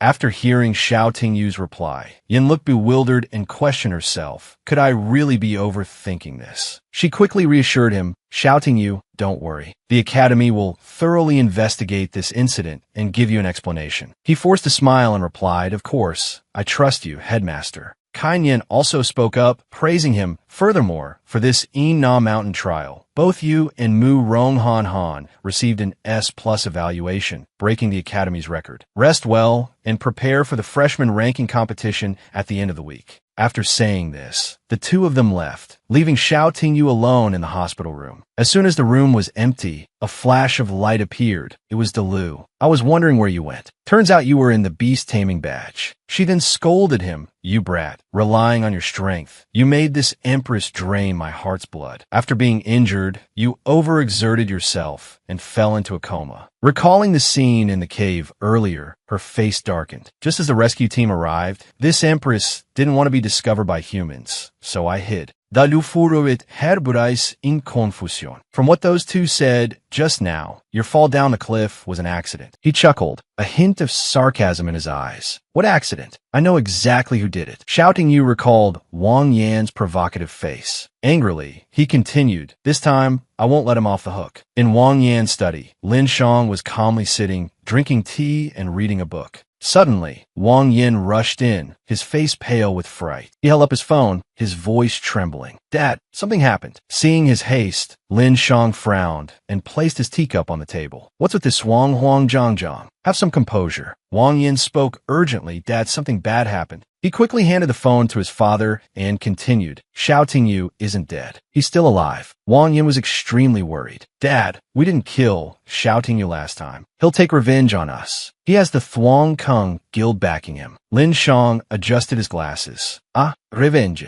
What does the accident at Na Mountain have to do with us? Wang Yin was still uneasy, but Lin Shang didn't let him finish. Even if Shouting You suspects us, does he have any proof? Fear welled up in Wang Yan's heart. He asked frantically, Dad, what should we do next? Lin Shang walked over to a nearby cabinet and rummaged through it. In for a penny, not in for a pound. His expression darkened as he fiddled with a box in his hand. He then tossed the box to Wang Yin, coldly ordering, kill him. Meanwhile, at the family apartment, it was completely dark outside, but the flickering lights within the apartment complex illuminated the area. Shouting You was relaxing on his bed when he received a call. He thought to himself, a call from old Wu. As soon as he answered the phone, Sheng Yu yelled, Boo-hoo-hoo, Brother Xiao, you're alive. Thank goodness. You're safe and sound, and you won first place in the Yunnan Mountain competition. Amazing. I worship Brother Xiao for no reason. I'm so obsessed. If I find out which brat harmed Brother Xiao, I'll walk him like a dog. Hearing this, Shouting You couldn't help but smile. It seemed everyone was very worried about him. Before he could speak, Sheng Yu continued. The freshman ranking competition was postponed until Brother Xiao climbed to the top of the mountain for a leisurely stroll. May our friendship last forever, Brother Xiao. Shouting You quickly interrupted. Sheng Yu, wait a minute. He seemed to realize what Sheng Yu was referring to. Hold on. Are you talking about the cave incident? On the other end of the line, Sheng Yu continued to explain, Brother Xiao, you don't know yet, do you? Your disappearance was trending. The Academy initiated emergency procedures, devoting all their efforts to searching for and rescuing you. Several classes were postponed, including the freshman ranking competition. He added, his face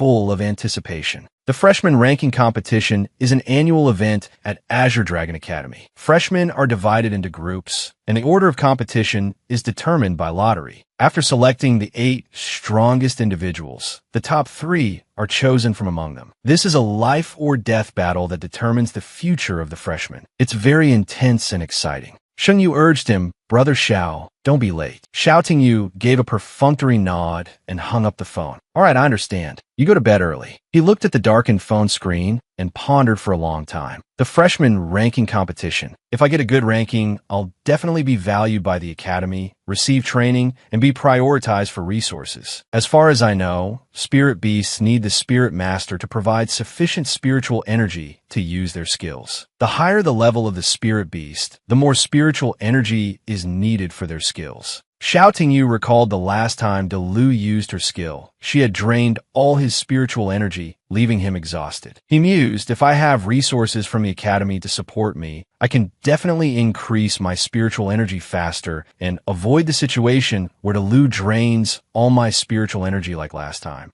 He closed his eyes and thought, maybe I should ask it. Lost in his thoughts, he drifted off to sleep before he knew it. Within his mindscape, Xiao Tingyu fell into a dark, undefined space, surrounded by glowing red eyes staring at him. Suddenly, a bright light emanated from behind Xiao Tingyu, blocking his path. His expression was startled by what was right before his eyes. It was the enormous, furious red eye of the demon god, staring intently at him before speaking in a chilling voice. "You want to take a shortcut?" He gave a wry smile and scratched his head. "Well, with you around, why not take advantage of the opportunity?" The demon gods, I fell silent, then sighed. "Fine. As long as you can help me regain my memories, I will do my best to assist you." Xiao Tingyu breathed a sigh of relief at the successful agreement. He replied resolutely, "Simple. Xiao Tingyu, always keep my word. We'll help each other." The demon gods, I continued. "You had to be deep in thought for a long time to enter your mindscape and talk to me. This is very dangerous. So, information retrieval, disease analysis area, shop. I've modeled a data control panel for you based on the games of the human world." A data panel full of information appeared before Xiao Tingyu.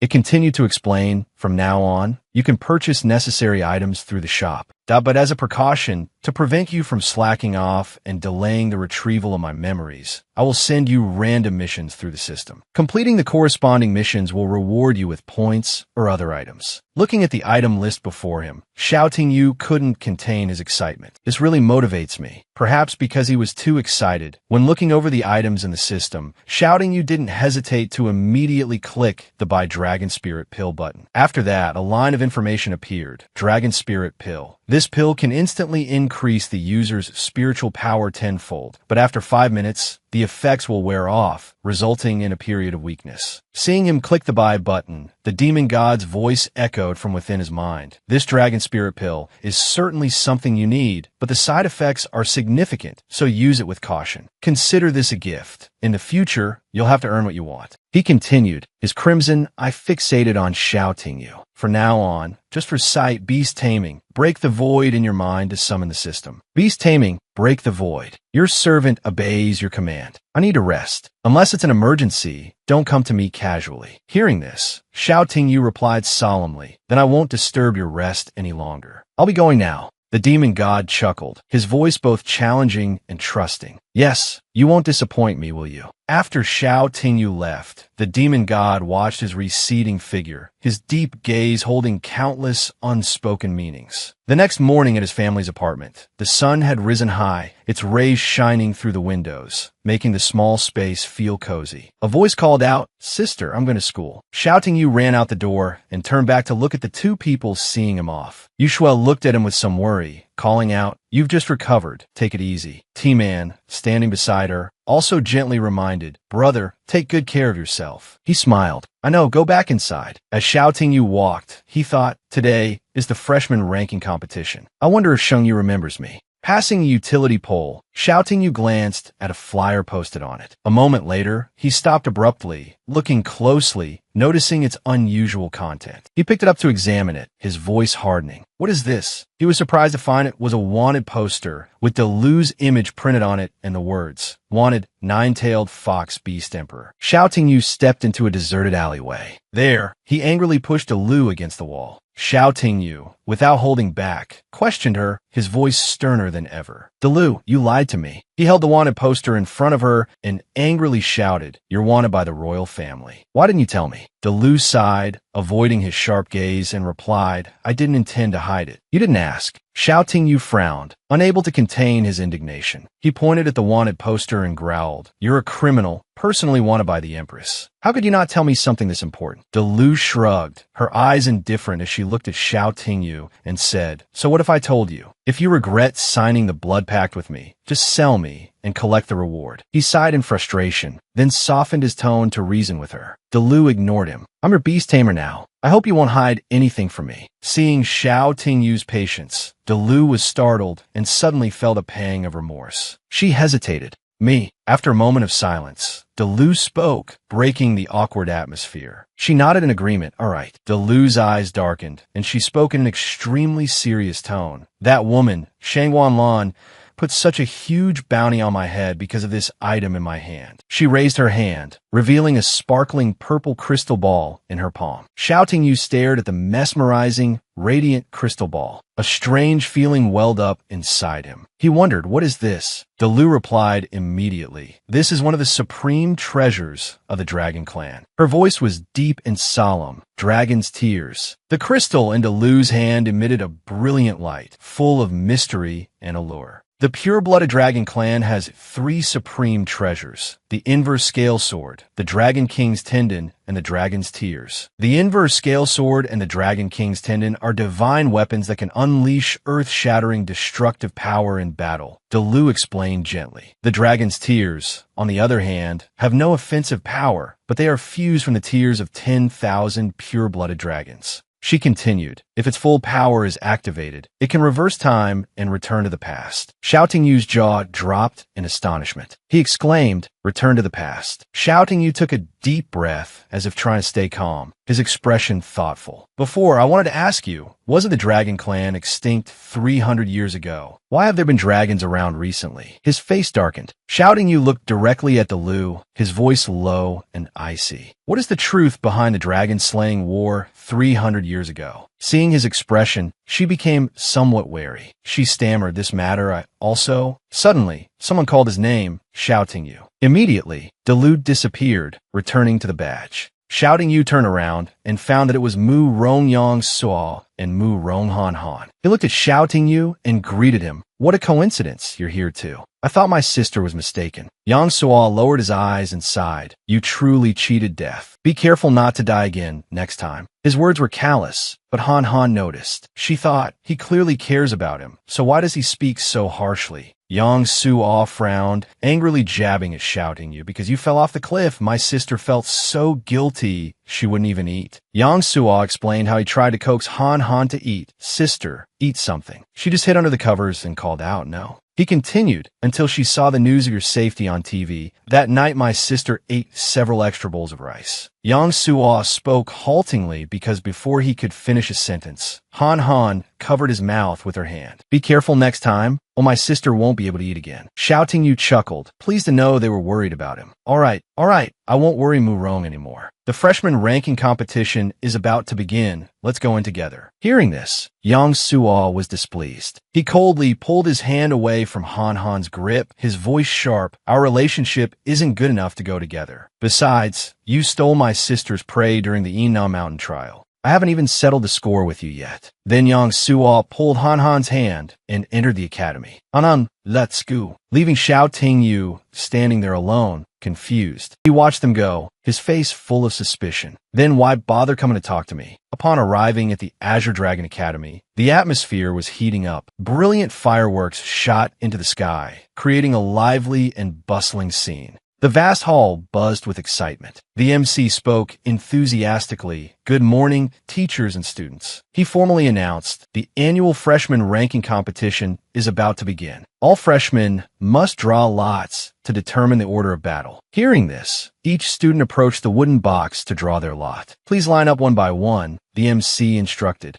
The annual freshman ranking competition is about to begin. All freshmen must draw lots to determine the order of their matches. Upon hearing this, the freshmen proceeded one by one to the wooden box to draw lots and determine their turn. "Everyone, please line up in an orderly fashion," instructed the announcer. In a corner of the hall, Wang DM spotted Xiao Tingyu. He couldn't hide his resentment. "Xiao Tingyu, you actually returned safe and sound," he thought. His eyes flashed with hatred. Wang Dam remembered the strangely shaped box his father had given him and thought, "This time, I'll make sure you won't live to see another day." The MC continued, "Next, please come forward to draw your lot." Hearing his name called, Wang DM swaggered to the front. Seeing him, the surrounding participants whispered amongst themselves, "Isn't that Vice Principal Wang's son?" "Let's go," one said. Another replied, "That's him. He relies on his father's power and influence to harass female students in the library. Let's get out of here." The whispers continued. Wasn't he utterly humiliated by Xiao Tingyu in the arena battle? Wang Dam, drawing his lot, was aware of the whispers behind his back. He was furious, his face contorted in a grimace.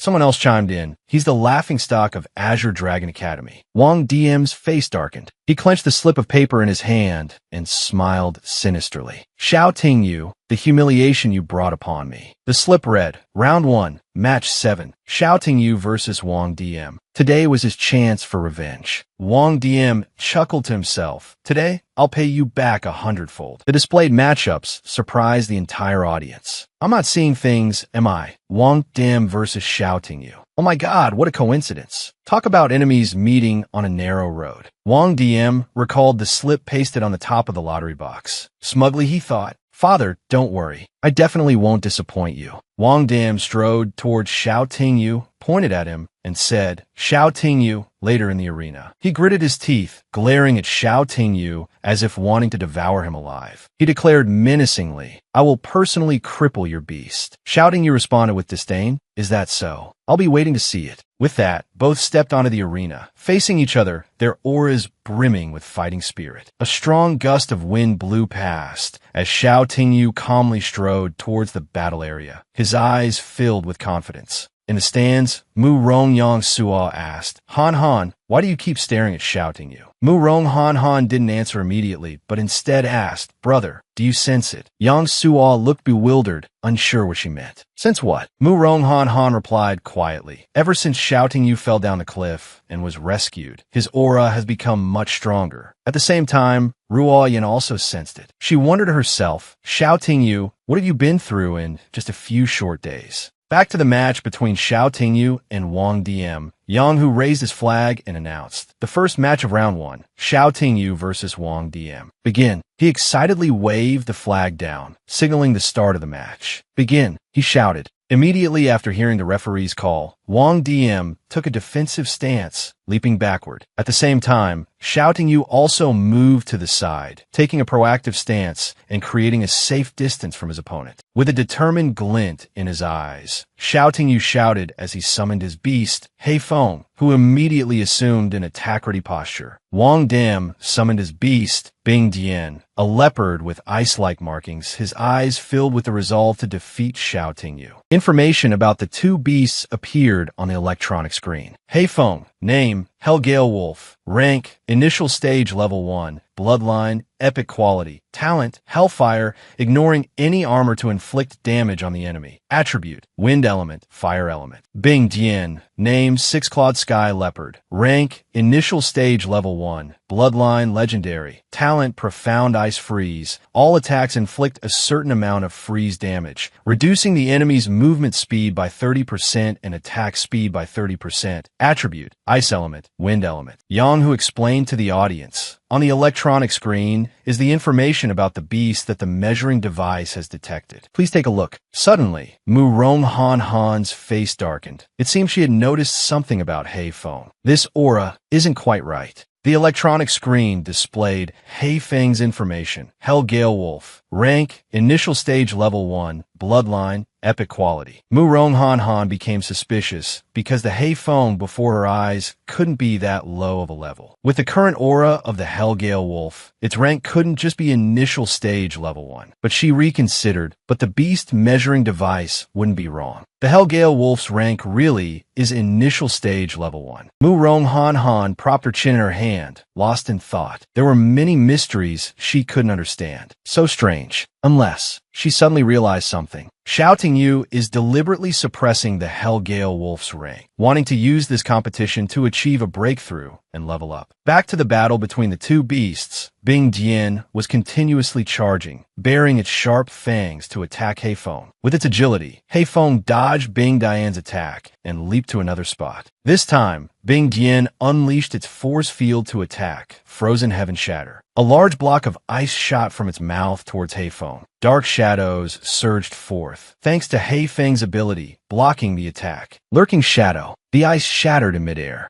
Bing Dian's attack radiated a chilling aura that enveloped both the arena and the stands. Everyone in the audience shivered in the icy wind, affected by the attack, watching while trembling. The dark shadows gradually disappeared. After Bing Dian's attack, Hei Feng had vanished without a trace. But what Bing Dian didn't expect was that Hei Feng, with glowing red eyes, was staring at it from behind.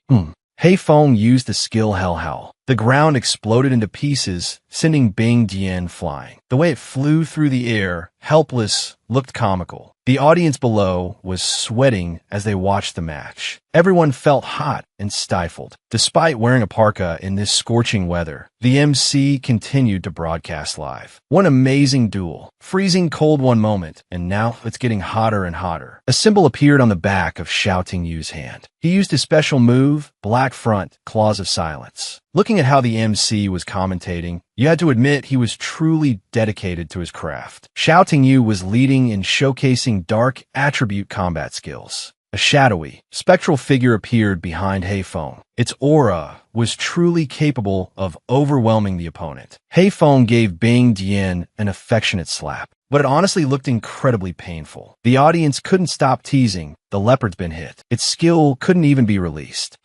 Look at how stupid it is, just like its owner. Like master, like beast. Wang DM was furious. Shouting You think I'll fall for the same trick twice? He turned and signaled to Bing Dian to quickly take down the opponent. I wonder if it'll put up any kind of fight this time. Seeing its master's command, Bing Dian opened its mouth, revealing a blue gem inside. Without hesitation, Bing Dian bit down and shattered the gem. Immediately, its body began to transform. Shards of ice inexplicably rose from within its body. Its fangs elongated as if growing at a terrifying rate. Its claws and leg strength also increased. Bing Dian had truly transformed, both physically and in appearance. Its eyes were no longer as adorable as before. Suddenly, Bing Dian became even stronger. It roared, and even thicker blocks of ice appeared around it, forming a protective barrier. Shouting Yu's face showed a flicker of confusion. He wondered, how did he suddenly get so strong? He immediately used his ability to see the truth behind it. Demon God's Eye.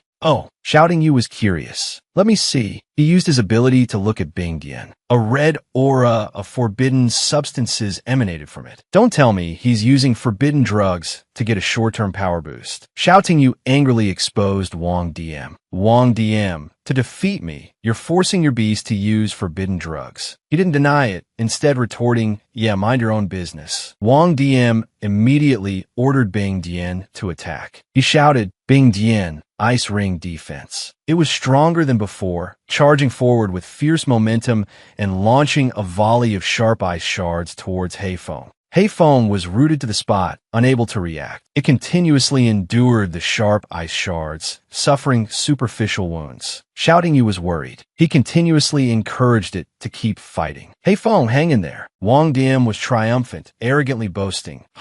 That's not all. He ordered Bing Dian to launch its next attack. Bing Dian, Ice Smashing Mallet. It used its ability to gather small ice fragments, forming a massive chunk of ice that threatened Hei Feng. The ice chunk Bing Dian created grew larger than ever, hovering over Hei Feng's head. Waiting until the ice was large enough, Bing Dian immediately launched the attack towards Hei Feng. Hei Feng was pinned down by the sharp ice shards, unable to move. Everyone in the audience was surprised by the current situation. Damn, how did the six-clawed flaming leopard suddenly become so powerful? It's over. Xiao Tingyu's at a disadvantage. He's about to lose the match. Wang Dam, arrogant, began to provoke Xiao Tingyu. Xiao Tingyu, I let you in the last fight in the arena. This time, you'll see my true power. Meanwhile, Lin Shang was talking to Ru Yin about Wang DM. Headmaster Su, my DMer's talent isn't inferior to Xiao Tingyu's, is it? But Ru Yin ignored him, focused on the match. Her face was etched with displeasure, her eyes burning with anger. She thought Black Front, Claws of Silence didn't power up instantly. I don't believe there aren't any tricks involved. What a pair of foolish father and son. Back in the arena, Hei Feng was in a difficult situation. The referee spoke. Xiao Tingyu's current situation isn't looking good. At this rate, the Hellgale Wolf will not only lose but also suffer lasting injuries and contract a backlash. Witnessing the unfolding match, Yang Hu exclaimed, could it be that the outcome is already decided? Does Tingyu still have a chance to turn the tables? Everyone watching Xiao Tingyu's match couldn't help but feel worried and anxious. Facing his opponent's arrogance, Xiao Tingyu smiled inwardly, thinking, you think the 100-plus demonic beasts Hei Feng hunted in the Yunnan Mountains were weaklings. He pointed at Wang DM and commanded Hei Feng to attack. Hei Feng, Hellfire Lotus. Immediately, Hei Feng broke free from the ice, a lotus of fire appearing beneath its feet. Seeing the tide turning, Wang DM panicked and yelled, Bing Dian, run. Run. Hei Feng was closing in, radiating an astonishing heat. Bing Dian's attempts to escape were futile. Hei Feng stopped in an open space, lowered its head, and inhaled deeply, sparks igniting in its mouth. Then it unleashed a blazing, powerful fire lotus. Kan Yin seemed pleased with this turn of events. He exclaimed, a fire attribute combat skill, Hellfire Lotus. Ru Yin was impressed. Unexpectedly, it can use a combat skill that only a complete beast form can execute. What a bright future. Lin Shang was even more surprised. Such rapid growth. It seems we can't hold him back.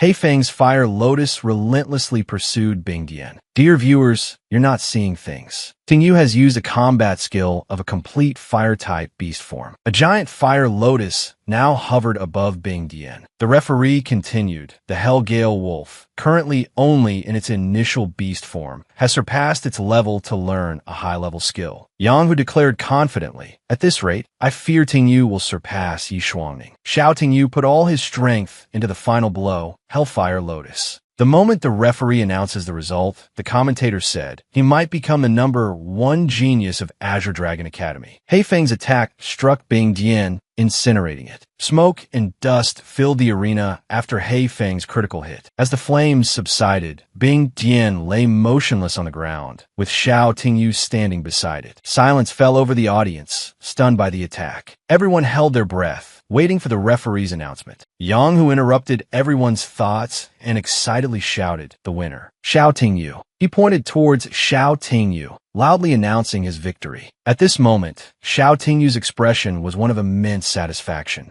All of his classmates erupted in cheers. This guy is a monster. Hellfire Lotus. Absolutely terrifying. Suddenly, the electronic screen lit up. Everyone urged each other, look at the electronic screen. Hei Feng's data has changed. Hei Feng's image appeared, transforming from initial stage level 1 to level 3, all within a single match. Wang DM was completely devastated. He never expected to suffer such a crushing defeat. Yang Hu exclaimed, Xiao Tingyu has set a new, unprecedented record. He continued, since the Azure Dragon Academy began holding the freshman ranking competition, this is the first time such a miracle has occurred. A beast tamer's beast rising 2 levels right in the arena. The one who created this miracle is Xiao Tingyu. Hearing this, Xiao Tingyu and Hei Feng exchanged gleeful smiles. In the arena, Bing Dian lay defeated under Wang Dam's helpless gaze, while Hei Feng howled in delight. It ran quickly towards Xiao Tingyu, who smiled proudly and patted its head. Hei Feng, well done. Xiao Tingyu recalled the time after Hei Feng had hunted dozens of magical beasts at Mount Yunnan and was then attacked by Rong Nan's 6-clawed gale leopard. Having gone through that life-or-death trial, Heifeng had reached its upgrade limit. The ferocious expression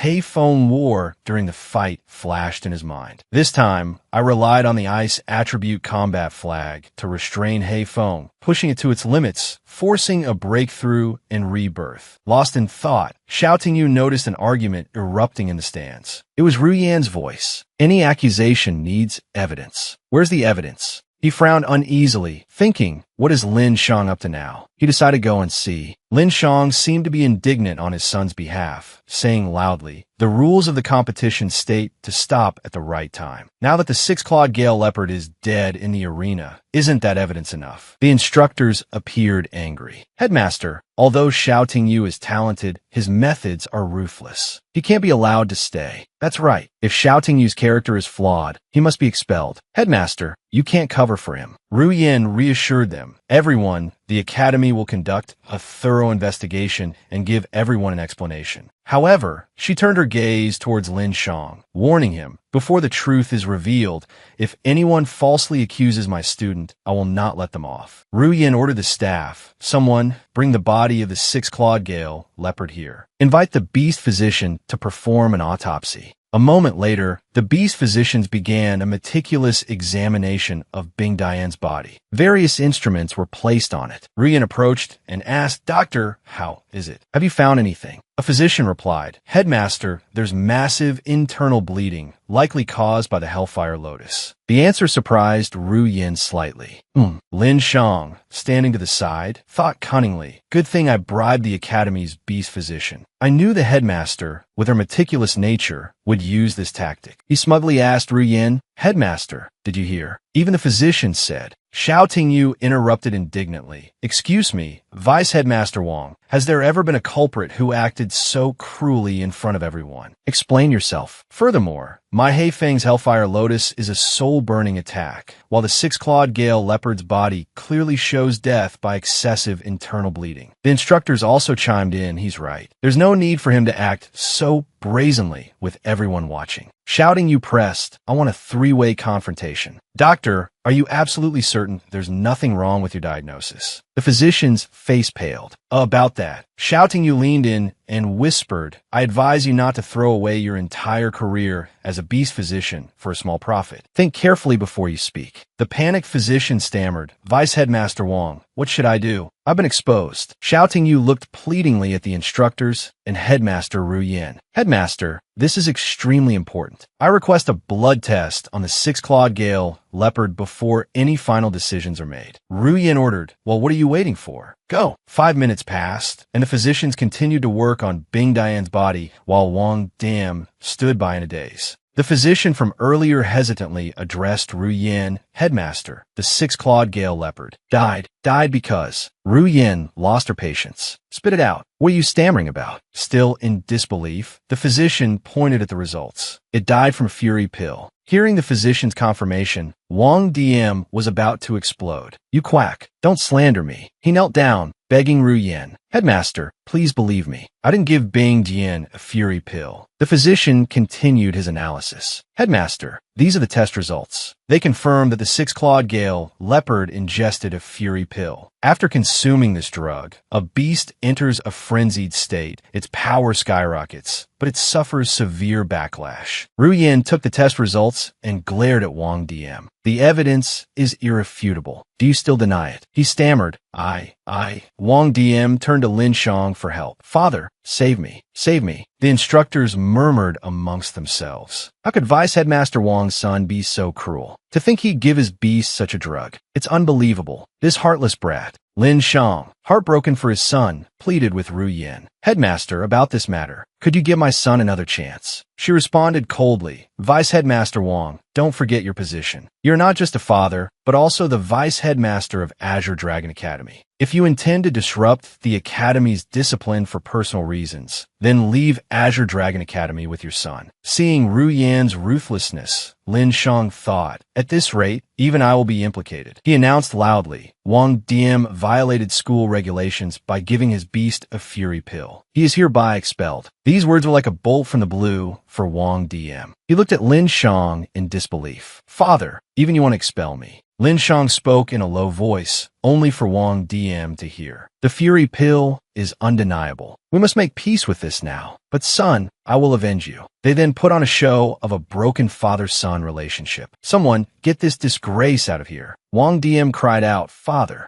The scene shifts to the school grounds, filled with the chatter of students. It's finally over. I heard the list of the top 8 is out. The announcement board displays. Top 8 freshman ranking tournament. Mo Rong Hanin, Xiao Tingyu, Mo Rong Yangsuo, Zhao Tianming, Fan Jie, Zhou Siwu, Sun Wanbong, Lin Anzua. Students gossip in front of the Mo Rong siblings. Shouting You is definitely the biggest dark horse among this batch of freshmen. Yeah, this guy has no background or connections, but he made it into the top 8. That's what you call a straight shot to the top. After everyone saw the match between Xiao Tingyu and Wang Diem, they all forfeited. Yang Suok comforts Hanin, little sister, shouting You made it into the top 8. He stole so many of your prey during the Yunnan mountain trial. I'll fight him tomorrow and avenge you. Hanin stares at shouting You's name on the board. I hope I can defeat him personally tomorrow. Nearby, Sheng Yoqi excitedly calls out to Xiao Tingyu, Brother Xiao, good news. You're in the top 8. Xiao Tingyu replies indifferently, Isn't it just the top 8? Do you need to be so excited? Sheng Yoqi, panting, says, We have to celebrate. Behind them, Lin Shang can't hide his anger. He grits his teeth. Don't celebrate too early, Xiao Tingyu. The scene cuts to Xiao Tingyu's ransacked home, looking like it's been burglarized. Let's see if you can still smile when you get home. Earlier, Wang Diem pleaded with Lin Shang, promising, Dad, don't expel me. I'll steal Xiao Tingyu's victory token. Lin Shang told him, You fool, can you steal so many people's tokens? What about the other things? You have to go quietly. This is a necessary sacrifice. On his way home, Shouting You happily recalls what happened. Late at night, Old Wu insisted on dragging me out to celebrate. I'm finally home. Arriving, he's shocked by the sight of his destroyed front door. Why is the door smashed like this? Shouting You rushes inside, shouting, Sister. Manman, seeing him, T-Man, tears welling up, cries out, Brother. Sister Yueshue was kidnapped by a masked man. He left a letter. She hugs Shouting You. He asks anxiously what. His face tightens with worry as he strokes her head. Manman, don't cry. Sister Yueshue will be all right. Shouting You reads the letter, which contains only one line. If you want to save your sister, come to Yunnan Mountain. The scene changes to Yunnan Mountain. It's still dark. Shouting You, in his worry, must have arrived quickly. As he runs, he thinks, the person who dares to touch my sister. Don't tell me. Sister. He finds Yueshue asleep under a large tree with no one else around. Suddenly, a mysterious figure in a black cloak emerges from behind the tree. Don't shout. Your sister isn't dead yet. Shouting You angrily demands, Release my sister. The figure asks, Aren't you curious about my identity? As if everything is clicked into place, Shouting You analyzes, the only person who has a grudge against me recently is Wang Diem, but he doesn't have the guts or the ability to kidnap someone. So you're his father, Lin Shang. Removing his cloak and hood, Lin Shang smiles slyly. As expected of you, Shouting You. With a sinister expression, he says confidently, If you were my son, I could definitely train you to become the strongest young beast tamer in the Dragon Kingdom. Lin Shang's expression changed, his voice cold as he declared, But not only are you not, you've also harmed my own son. Therefore, you must disappear. As soon as he finished speaking, he summoned his beast, the Earth Strength, Lava Guardian. Lava Giant Bear descend. His beast roared as Lin Shang continued to boast. My Lava Giant Bear is a Beast King class beast. It can enter Overlord state, unleashing skills without interruption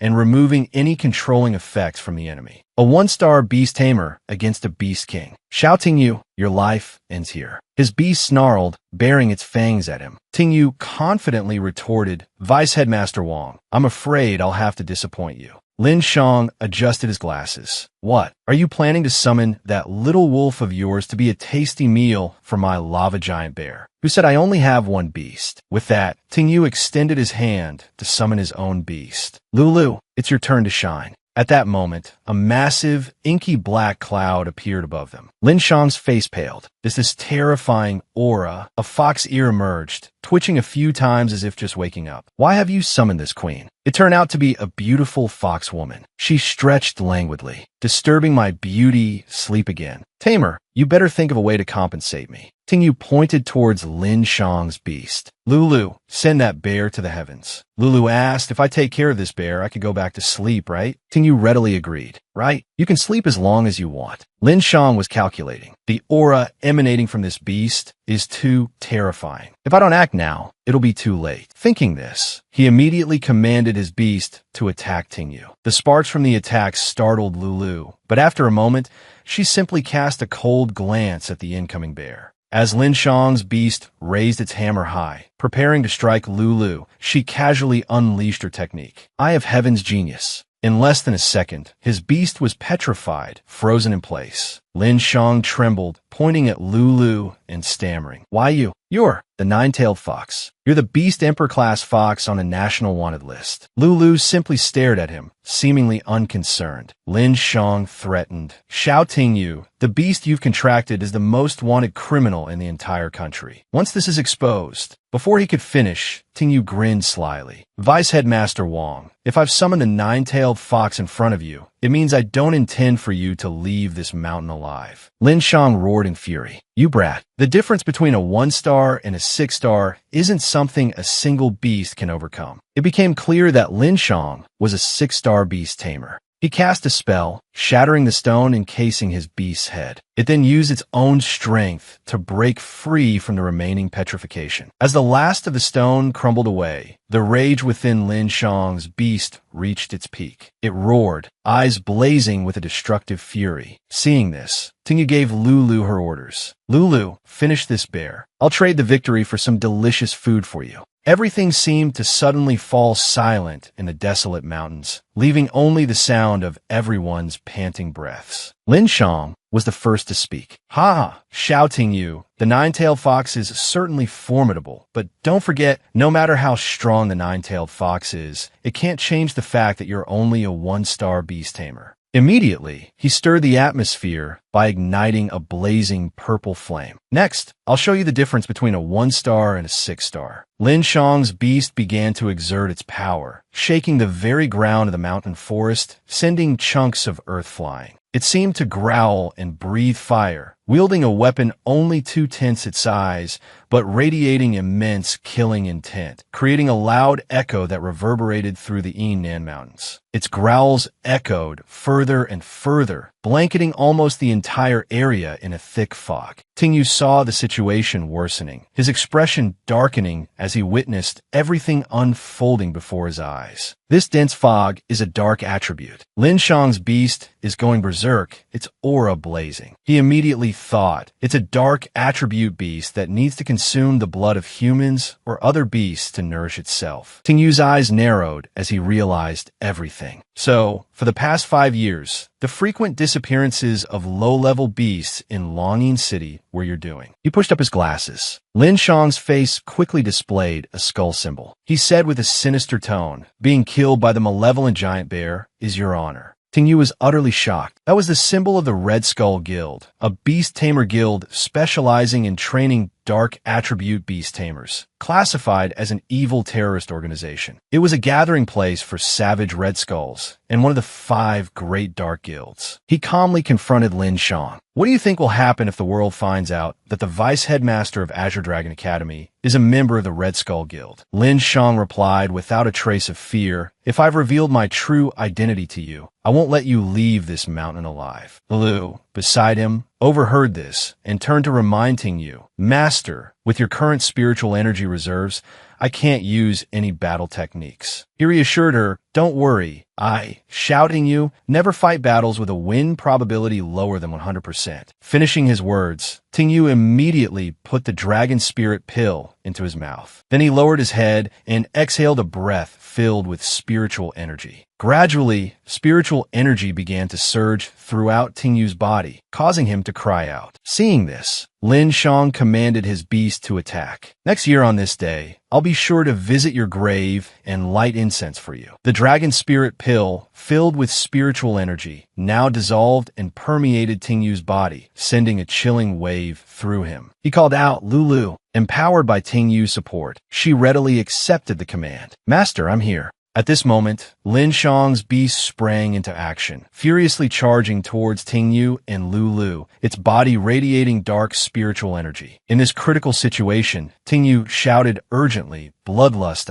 Immediately after, a beastly figure appeared with blazing eyes. It was Lulu, having transformed into the nine-tailed fox. Very quickly, she, in her beast form, roared and howled towards the sky. Above, a giant eye quickly appeared. It began to lock onto its target, the bear's heart. Lin Shang's beast, unaware of anything, continued to growl and charge forward. Right after locking onto its target, the eye shot out a beam of spiritual energy. The energy pierced through the opponent's body, penetrating even its final layer of armor. Even worse, it pierced through Lin Shang's body, causing him to scream in pain. Lin Shang writhed in agony. "No, I'm not resigned to this." Dark Guild. Then flames erupted, burning him to death. From Yinan Mountain Cliff, Xiao Yu and Lulu witnessed everything that happened. His body swayed slightly. Is this the after effect of using the dragon spirit pill? Xiao Yu felt dizzy, only vaguely hearing Lulu calling him Master. She anxiously sat beside him. "Master, don't fall asleep." As she spoke, Lulu slapped Xiao Tingyu's face. "Wake up this instant for this queen." Suddenly, footsteps approached. Lulu, with her sharp hearing, clearly heard them. She turned her head and said, "Who's there?" Immediately, a hand gripped her throat.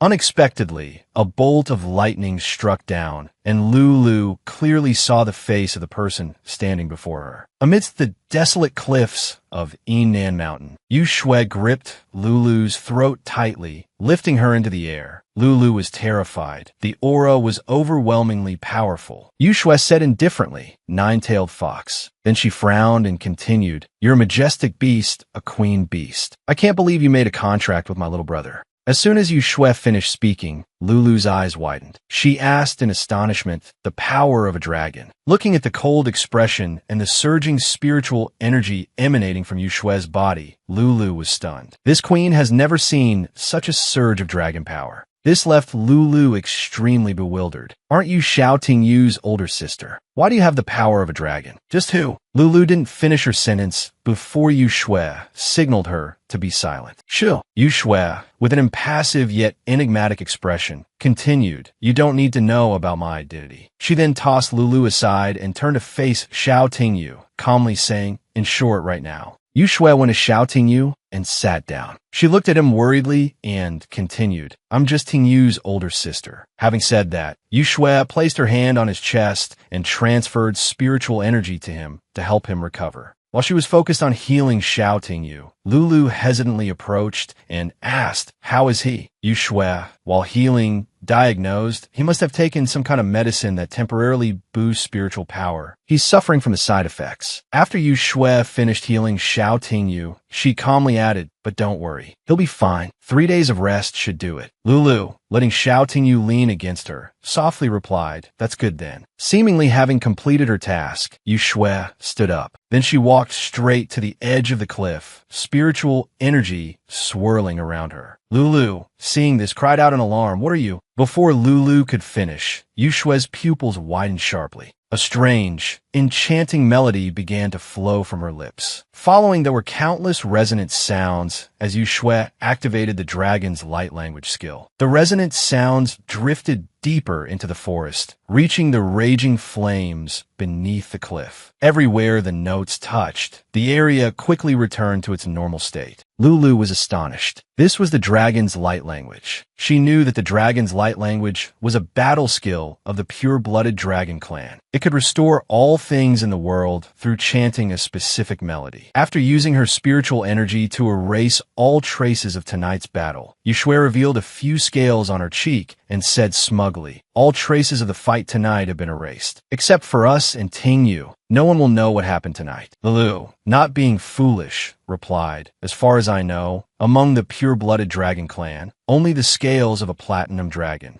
She looked at Yu Shui's darkening expression and affirmed, "Its name is Chaos." Yu Shui quickly radiated the overwhelming aura of a nine-tailed silver dragon. "I might overlook your status as a fugitive from the Dragon Empress, but since you've signed a blood pact with my younger brother, don't even think about being two-faced." She threatened with a burst of murderous aura. "From now on, oh my brother, and I won't do anything to you. Otherwise," she pointed at Lulu, "I will cut off all 9 of your tails immediately. Remember that." Lulu responded in a panic, "Yes, I remember. I remember." Yu Shui Shui reminded Lulu with a gloomy expression, and also, don't you dare breathe a word to Tingyu about my identity. The scene shifted to a hospital room. Tingyu woke up and looked toward the two of them, sister and headmaster too. She sighed in relief and slumped down next to the bed. Tingyu, you're all right. That's so good. I was so worried. He chuckled helplessly. Sister, you're crushing me. I can't breathe. Tingyu suddenly spoke, sister, that night. Yushui unconsciously sat up and stared at him intently. Then she recounted the events. That night, after I woke up, I found myself on Yinan Mountain. You were unconscious beside me as well. Although I didn't know what happened, you were sweating profusely, so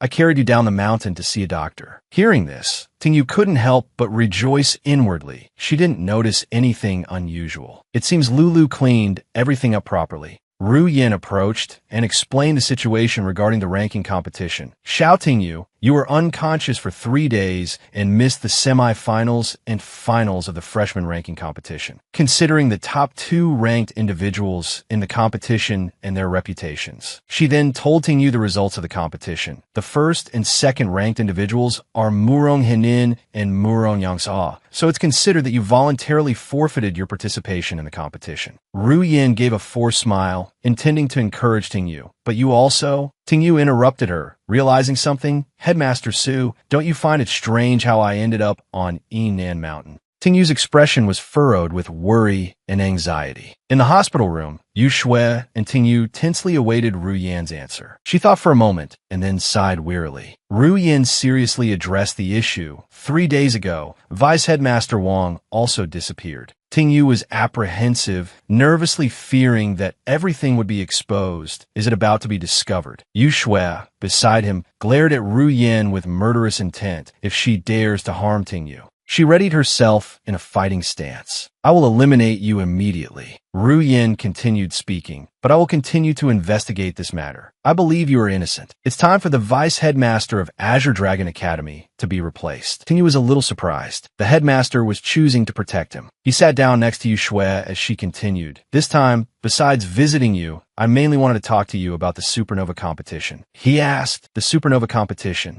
Ru Yin explained the details to him. The supernova competition is a large-scale event jointly organized by the 4 beast taming academies: Azure Dragon, White Tiger, Vermilion Bird, and Black Tortoise. Each of the 4 major academies sends 3 freshmen to participate in the competition. The participating contestants are all talented elites from the academies. She continued, at Azure Dragon Academy, when it comes to the number 1 talent, Yi Shuangning's name must be mentioned. However, in last year's supernova competition, she was defeated by Li Mukin from White Tiger Academy, only achieving 2nd place. Ru Yin confidently entrusted this responsibility to Tingyu. Therefore, I hope you can become one of the Academy's representatives in the competition, leading Azure Dragon Academy to reclaim our glory. She reasoned, hoping he wouldn't refuse. This can also be considered compensation for the regret of this freshman ranking competition. He calmly asked, Headmaster, I don't even know the conditions for participating in this supernova competition. She adjusted her glasses. She immediately explained, there are only 2 conditions for participation. First, the contestant must have contracted at least 2 beasts. Second, the contestant must be a 2-star beast tamer. Ru Yin patted his shoulder confidently. The competition is held next month. I believe you will definitely qualify before the competition begins. Tingyu was secretly moved. The headmaster valued him this much and had taken care of him many times before.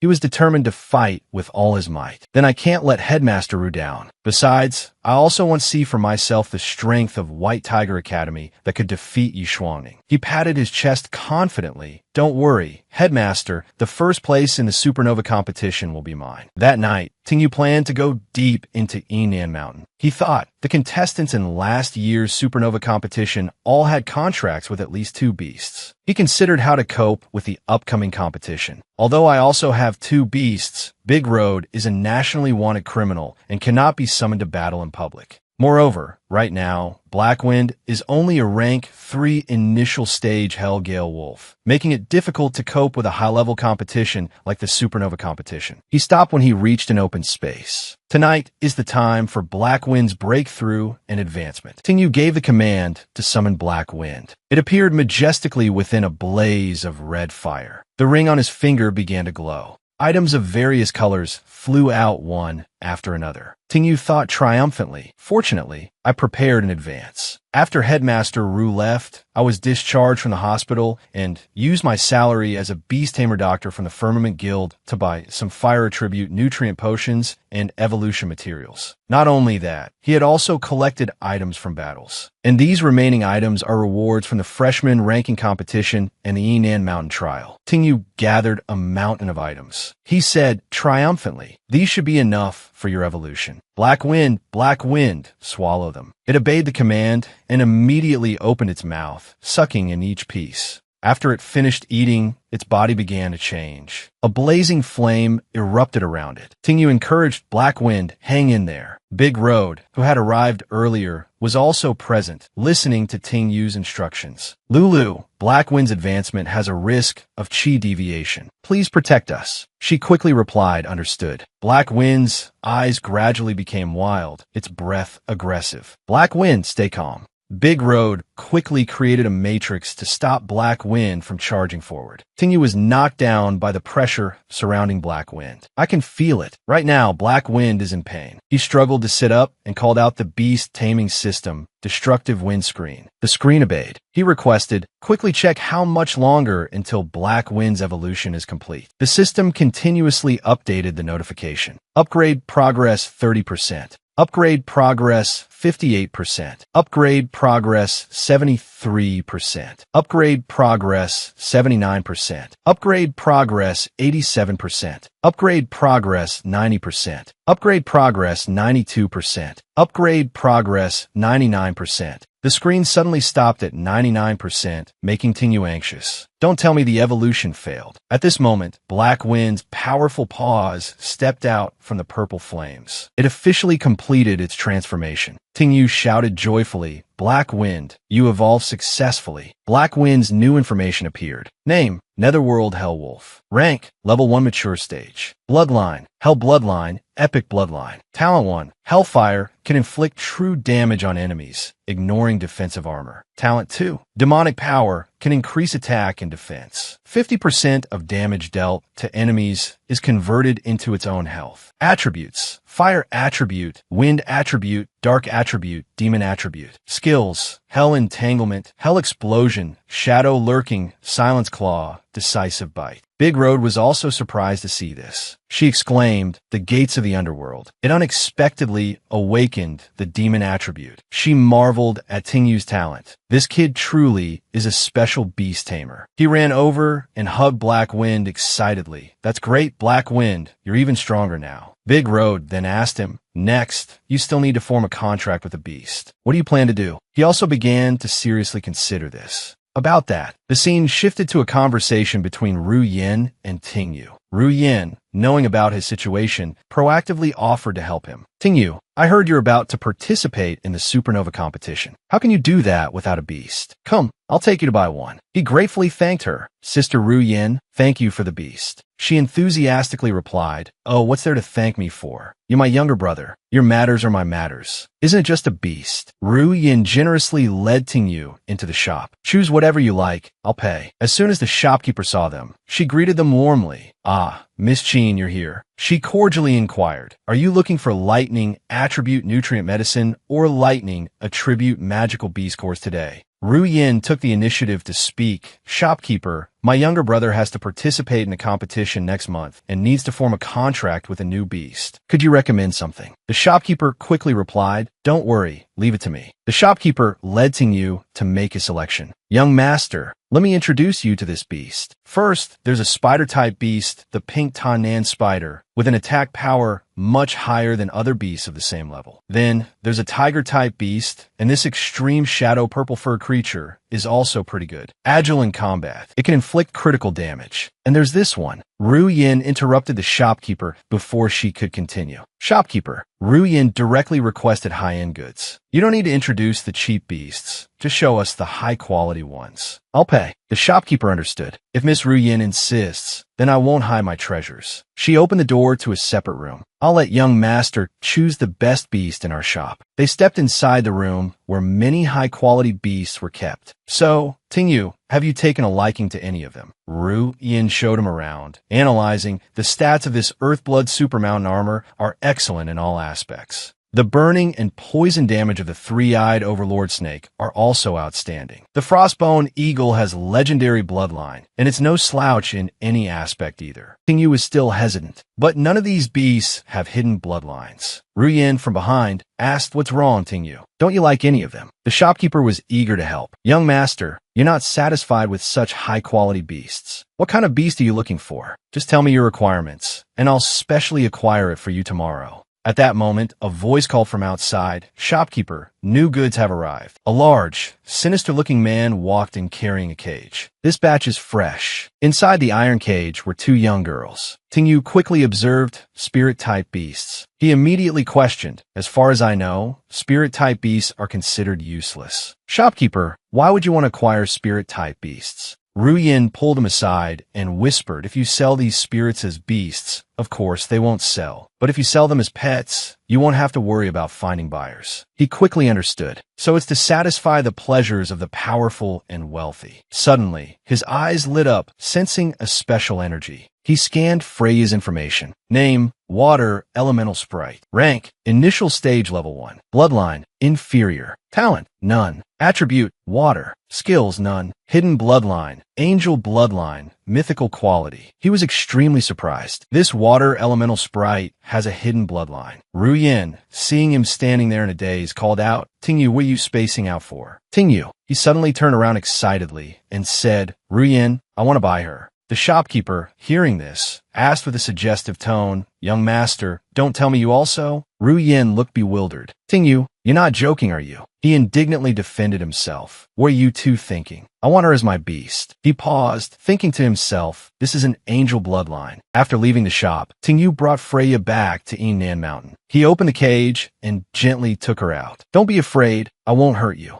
He fed her a healing pill. "Eat this, and your wounds will heal." Freya ate it and quickly recovered, her spirits lifting. Then Tingyu extended his index finger and asked her, "Do you want to make a contract with me and become my beast?" Freya hesitated, thinking it over. She shyly recalled how gently Tingyu had treated her. Finally, Freya took his finger, indicating her agreement. He excitedly asked, "Do you agree?" So then, from now on, Tingyu pricked his fingertip, letting a drop of blood fall. Freya accepted the drop of blood, slowly absorbing it. She smiled faintly. "I am your companion now." The contract was successfully established. At Yinan Mountain, the contract between the two was formed. Tingyu cheerfully asked Freya, "Hey, little one, now that the blood contract is signed, do you acknowledge me?" He reached out and gently touched her. Indeed, after signing the blood contract, a beast becomes closer to its master. Alright, there's also this. Tingyu suddenly remembered something, and a small crystal appeared in his palm. This is a bloodline awakening crystal. I've already crushed it. After you eat this, you'll be able to evolve. Freya cautiously approached the crystal. She reached out her tiny hands and touched it. Freya picked up the crystal fragment and gently ate it. The side of her cheeks puffed out as she ate was undeniably cute. Suddenly, she sensed something was wrong. Her face paled, and the crystal fragment she was holding fell to the ground. Freya appeared to be in pain. She felt as if thousands of electric shocks were piercing through her body, and she uncomfortably hugged herself. Tingyu knew this was a crucial moment in her evolution. He could only encourage Freya to endure. "Hold on, just push through it, and you'll be fine." The energy fluctuations grew stronger and stronger, radiating a dazzling light that stretched up into the blue sky, displaying an incredibly powerful aura. Big Road sensed approaching danger and appeared beside him, shielding him. "Master, what's happening? Are you alright?" She used magic to protect him, her face showing extreme vigilance. Tingyu reassured her, "I'm fine." A large vortex of light surrounded Freya's body, and the surrounding air vibrated intensely. It seemed the evolution was entering its final stage. Suddenly, from within the vortex, the image of a young woman with pristine white angel wings appeared, spread wide and shining brightly with a sparkling halo. Finally, it's complete. Freya appeared with a beautiful appearance, her long blonde hair flowing down, her aura incredibly majestic, as if nothing could violate her. The system panel appeared before him again, and Ting Yu exclaimed, "The hidden bloodline has been activated. Name, Holy Light Angel Beast. Level, Initial Stage, Level 1. Bloodline, Angel Bloodline. Quality, Mythical. Talent, Holy Light Protection. Dispels negative effects from enemies and provides a Holy Light shield to allies. Attributes, Angel, Holy Light. Skills, Holy Light Cross Slash. Slashes out a cross-shaped sword energy, dealing triple critical damage to enemies, and stacking Holy Light shield layers on self and allies. Radiant Sword Array. Flaps wings to release a feather-shaped Holy Light Sword Array, dealing area of effect damage. Evolution Path. Holy Light Angel Beast. Four-winged Angel. Six-winged Angel. Archangel. Holy Archangel. He slowly approached her and softly said, "By the day I become a 9-star beast tamer, you'll be able to evolve into a 12-winged seraph, right?" Ting Yu realized he still didn't know her name. "All right, I haven't given you a name yet. Before awakening your hidden bloodline, you were a water elemental sprite. How about I call you Freya?" Ting Yu named her after the Norse goddess, which, fittingly, also has a connection to water spirits. Freya landed on the ground, facing Ting Yu and Big Road. She knelt on one knee, bowing respectfully before her master. He looked at her and said with a smile, "Freya, from now on, we'll fight side by side."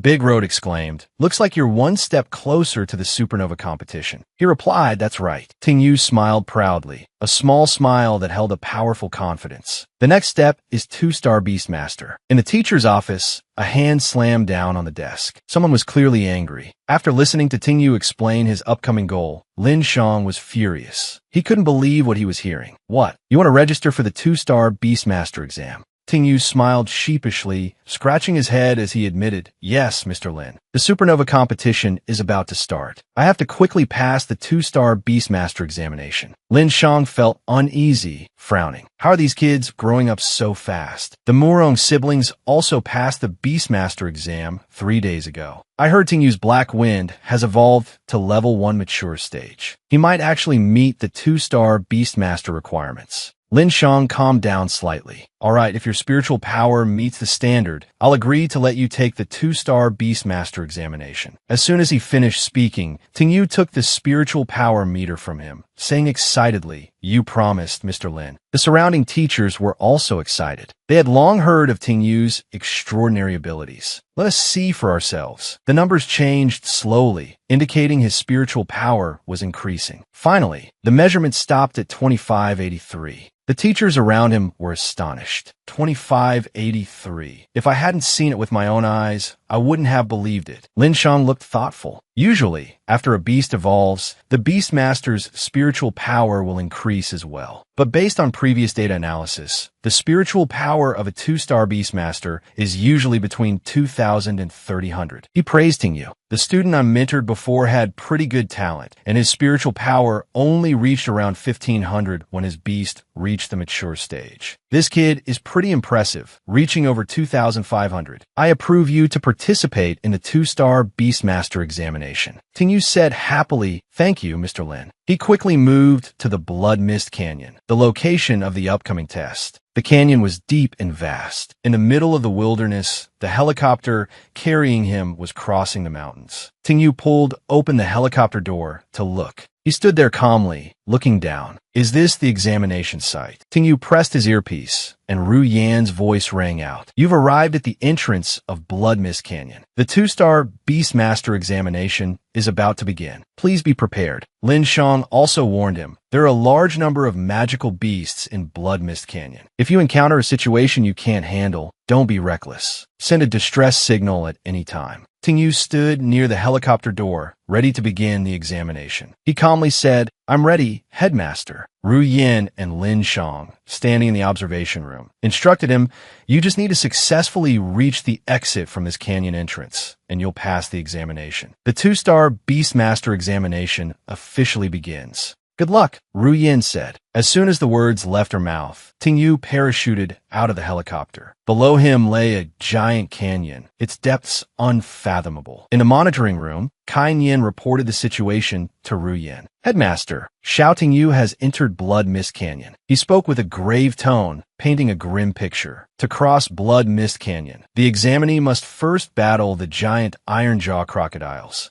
He continued, then they must escape the blood demon spiders entrenched in the demon cave. But among the blood demon spiders, several have evolved to tier 3. Can Xiao Tingyu really handle them? Moreover, due to last night's heavy rain, many scarlet swamp leeches have appeared. Both of them were apprehensive about the dangers of Blood Mist Canyon, imagining a silent, lifeless space. Below, perhaps sensing an intruder, a crocodile surfaced. Ting Yu landed right in the crocodile's territory. He was startled. Beneath him was a pack of ferocious, giant iron-jaw crocodiles. The system interface appeared. Name, giant iron-jaw crocodile. Rank, tier 3 water type. Bloodline, elite quality. Talent, super strong bite, lethal toxin. Attribute, poison attribute. Skills, death vortex, vulnerable bite, frenzied spin, toxin spray. Sprays red toxin from deep within its throat, causing burns, slowness, weakened defense, and other negative effects. The crocodiles encircled Ting Yu. Kai Yin said worriedly, these giant iron-jaw crocodiles are all initial stage tier 3 magical beasts. If Xiao Tingyu summons the Netherworld Hellwolf, he should be safe, right? Tingyu remained unfazed by the crocodiles. He shouted Freya. The mark on his hand glowed brightly. He was enveloped in a dazzling golden light, momentarily blinding the beasts. With Tingyu's summoning call, Freya appeared, angelic feathers swirling around her outstretched wings. Kai Yin was surprised by the sight. He didn't summon Black Wind. Not only him, but Ru Yin was also stunned. The second beast, Xiao Tingyu, formed a contract with. Meanwhile, Tingyu continued to battle the crocodiles. Freya cast holy light protection on him, a gentle light encircling his body. Kai Yin was shocked. I didn't expect his second beast to be so rare. Headmaster, Xiao Tingyu is strange. He formed a contract with an angel-type beast of mythical bloodline. He looked at Ru Yin, asking, angel-type beasts haven't appeared in Hidden Dragon City for a long time. Where did this kid get this beast? She recalled something. I heard that 2 days ago, Xiao Tingyu bought a water elemental sprite at the beast shop. Do you think it's that one? Kai Yin was surprised. Impossible.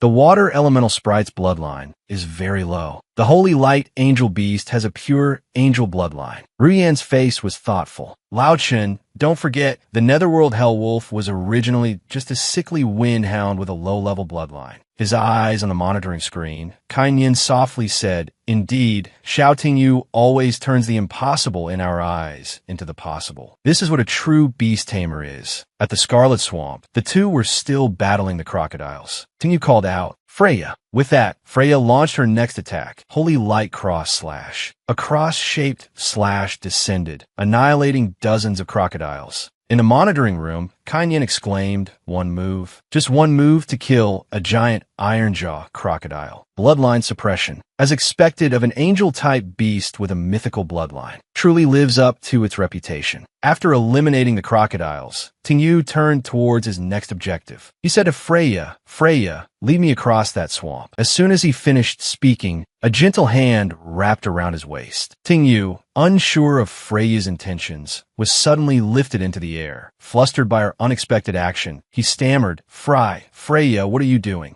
Ignoring her beast tamer's words, Freya carried Tingyu swiftly across the swamp. He was incredibly embarrassed. Put me down. This is so embarrassing. Who would have thought that someone as strong as him could be as shy as a girl? He covered his face with his hands in embarrassment, while Freya maintained a serious expression. Arriving at the next location, Freya set him down. Before them was a fissure radiating a dense, dark energy. He couldn't help but comment, such dense demonic energy. As he spoke, thousands of small spiders suddenly emerged from the fissure, their numbers multiplying exponentially. Webs grew increasingly thick and dense with the spider's appearance. The situation was no better than the previous challenge. Tingyu cautiously warned Freya. Freya, be careful. Not to be outdone, Freya drew her sword, carving a large, glowing cross in the air. The thick webs seemed to hinder her attack, clinging to her blade. But it wasn't over. Now, Freya's attack seemed to take effect. The two intersecting slashes created a terrifying destructive force, startling even Tingyu. At that moment, a giant spider appeared, radiating dark energy. Red webs shot out from the fissure, growing increasingly dense. It roared, as if wanting to devour them whole. The system interface displayed its information. Name, Blood Demon Spider. Rank, Tier 3 Mature Stage. Bloodline, Elite Bloodline. Talent, Super Toughness, impervious to water and fire, impervious to blades and swords. Attribute, Poison Attribute. Skill, Spider Web Net. Weaves a large web, trapping the enemy inside and suffocating them to death. After reading the information, Tingyu frowned, thinking, Blood Demon Spider. Dozens of vicious eyes stared at him. Blood demon spiders were pack creatures. The number of blood demon spiders in this cave was likely no less than 20. Before Tingyu could react, the spider roared and lunged at him.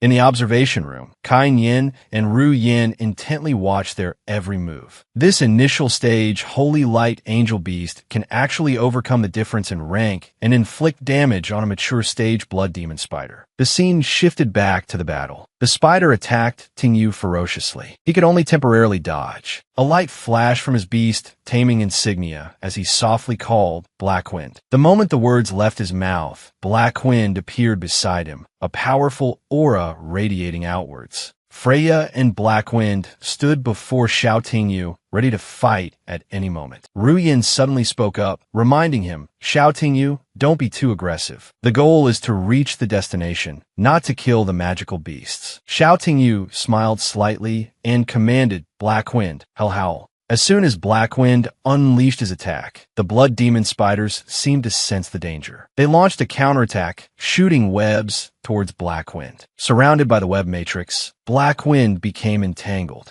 Seizing the opportunity, a blood demon spider shot its web towards him. This time, the web accurately hit Black Wind's hind leg, binding it tightly and immobilizing him. Trapped and unable to fight back, Black Wind roared in frustration. Waiting for this moment, the spider army continuously shot webs, aiming to completely restrain him. Sensing the disadvantage, Xiao Tingyu quickly ordered Freya to assist. Freya, Holy Light Protection on Black Wind. Black Wind, turn and unleash Hell Black Lotus. Immediately, Freya cast her support spell, and her attack combined with Black Wind's, creating a protective shield around him, neutralizing the blood demon spider's attack. The protective whirlwind intensified, surging towards the spider army. In no time, the blood demon spiders were swept away. Xiao Tingyu relaxed his guard, clicking his tongue beside Black Wind. 25 of them, huh? Blood demon spiders are nothing more than this. He wasn't allowed to pause for long. The ground beneath him and Black Wind began to shake violently, and he realized something was amiss. This aura is. The wall in front of them suddenly exploded, sending debris flying towards the three of them.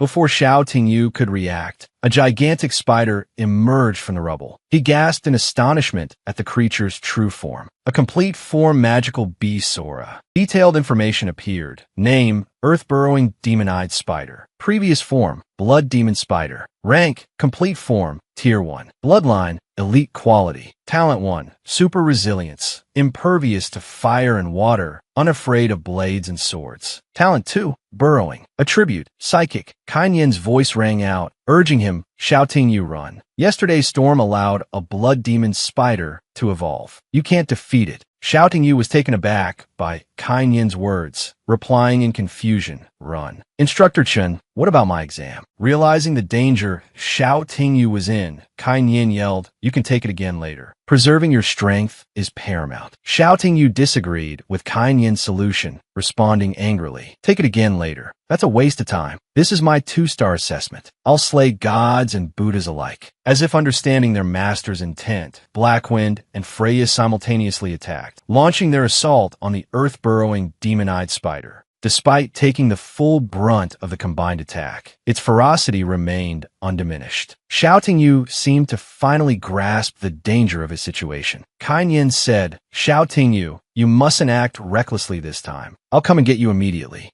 Ruyan also urgently tried to persuade him. Give up. He's right. You can't be so reckless. You can't defeat it with your current strength. Xiao Tingyu's expression hardened. He showed no fear. How interesting. Ru Yin was speechless at Xiao Tingyu's arrogant attitude. She simply uttered a questioning, Xiao Tingyu clenched his fists, resolutely declaring, I must pass the 2-star beast tamer assessment. I must kill this magical beast. I want to explore my limits. Ru Yin cried out in alarm. You're insane. Facing the earth-burrowing demon-eyed spider, Xiao Tingyu didn't flinch. He commanded, Black Wind, sneak behind it and use Silent Claw. Black Wind began to vanish, preparing for its surprise attack. The earth-burrowing demon-eyed spider wouldn't waste a moment. It spat poisonous silk directly at Xiao Tingyu. He quickly gave a series of commands. Freya, protect me. Black Wind, attack. Black Wind now appeared behind the earth-burrowing demon-eyed spider. It unleashed its attack on the spider's back. The earth-burrowing demon-eyed spider, having detected Black Wind's presence, immediately retaliated. The force of the blow sent Black Wind flying. Xiao Tingyu shouted anxiously, Black Wind. Black Wind flew towards Xiao Tingyu and Freya. All three were caught in the earth-burrowing demon-eyed spider's attack, crashing into the rock wall behind them. Despite the counterattack, their fighting spirit remained unbroken. The earth-burrowing demon-eyed spider growled menacingly. Xiao Tingyu, however, showed no fear. He gave a thumbs-down gesture, his words dripping with disdain. Are you mocking me? As expected of a monster with a human-like face. What are you so smug about? His words truly enraged the earth-burrowing demon-eyed spider, which gathered its strength and spat poisonous silk at him. He quickly climbed on a Black Wind's back, assessing the situation. Black Wind, this spider's silk is poisonous. Get us out of here. With its massive body, the earth-burrowing demon-eyed spider quickly pursued them. Xiao Tingyu looked back at his pursuer, thinking, just chasing like this won't work. I need to figure out how to deal with this. Suddenly, he noticed something important. The earth-burrowing demon-eyed spider, its health bar, why is it slowly decreasing? The spider continued its relentless assault, despite the wound on its back constantly oozing blood. Sitting on Black Wind's back, Xiao Tingyu quickly realized the wound isn't deep, but the spider silk it's spitting out isn't as dark as before. Could its blood and spider silk be connected? After taking another hit from the spider, Black Wind was injured. Xiao Tingyu commanded Freya, Black Wind is hurt and can't carry us anymore. Freya, teleport me. Freya lifted Xiao Tingyu from Black Wind's back and into the air. All three simultaneously dodged the earth-burrowing demon-eyed spider's attack. Now certain his deduction was correct, Xiao Tingyu exclaimed triumphantly, the spider's health bar has dropped again. Ha, you rotten spider, I found a way to deal with you. He started giving instructions to Black Wind. Black Wind, spit on it, make it feel disgusted. Black Wind, as if understanding its master's intent, growled in response, woof. Waiting for just that moment, it continuously spat at the earth-burrowing demon-eyed spider. This time, he truly succeeded in enraging the spider spirit. The earth-burrowing demon-eyed spider simultaneously shot 4 clumps of poisonous silk, attacking all 3 of them. Xiao Tingyu reacted quickly. Black Wind, use Shadow Sneak, attack randomly. Black Wind swiftly used the skill, dodging the attack from the earth-burrowing demon-eyed spider. Observing the battle from above, Xiao Tingyu became more and more certain of his deduction. He affirmed, as expected, I'm right. If the earth-burrowing demon-eyed spider shoots its silk, it will deplete its own lifeblood. Xiao Tingyu continued to voice his speculation. When the last strand of silk in its body is shot out, it will be nothing more than a lamp without oil. He loudly laid out his strategy to Black Wind. Black Wind, don't risk your life fighting it directly. Just keep disgusting it. Black Wind growled in understanding. It continuously changed its position in front of the spider spirit, making it impossible for the spider to pinpoint its target for attack. Waiting until the earth-burrowing demon-eyed spider shot its poisonous silk, Black Wind leaped into the air to dodge the attack. Unfortunately, the poisonous silk still caught Black Wind's hind leg, pulling it forcefully from the air down to the ground. Black Wind didn't lose any health, and taking advantage of this moment, thanks to its agile movements, it escaped the restraint of the poisonous silk. Shouting Yu sensed that the opportune moment had arrived and simultaneously commanded Blackwind and Freya to launch a combined attack. Blackwind, don't hold back anymore. Use demonic pressure. Freya, cast holy light protection. Blackwind purged the negative status. Kainyan and Ruyan's helicopter had spotted Xiao Tingyu's group. Kainyan worriedly asked her, "Are we still not going to intervene?" Ruyan calmly replied, "Continue to wait. He has found a way to handle it." He still seemed uneasy, asking further, "So, can Xiao Tingyu hold on?" The battle had gone on for another 7 hours, and the group of 3 was still struggling against the earth-burrowing demon-eyed spider. Xiao Tingyu was now exhausted, clutching his chest and panting heavily. In his mind, he continuously analyzed the situation. This rotten spider has already lost 9/10 of its health. The color of its web is also fading. It can't defeat Blackwind with the support of demonic pressure and holy light protection. If this continues, it's sure to die. Lost in his thoughts, something suddenly occurred to him. That's not right. All creatures have a will to live. Why is it consuming so much blood, yet showing no intention of stopping the fight? Is it simply hatred? But it has never gone far from its cave. Could there be some treasure inside?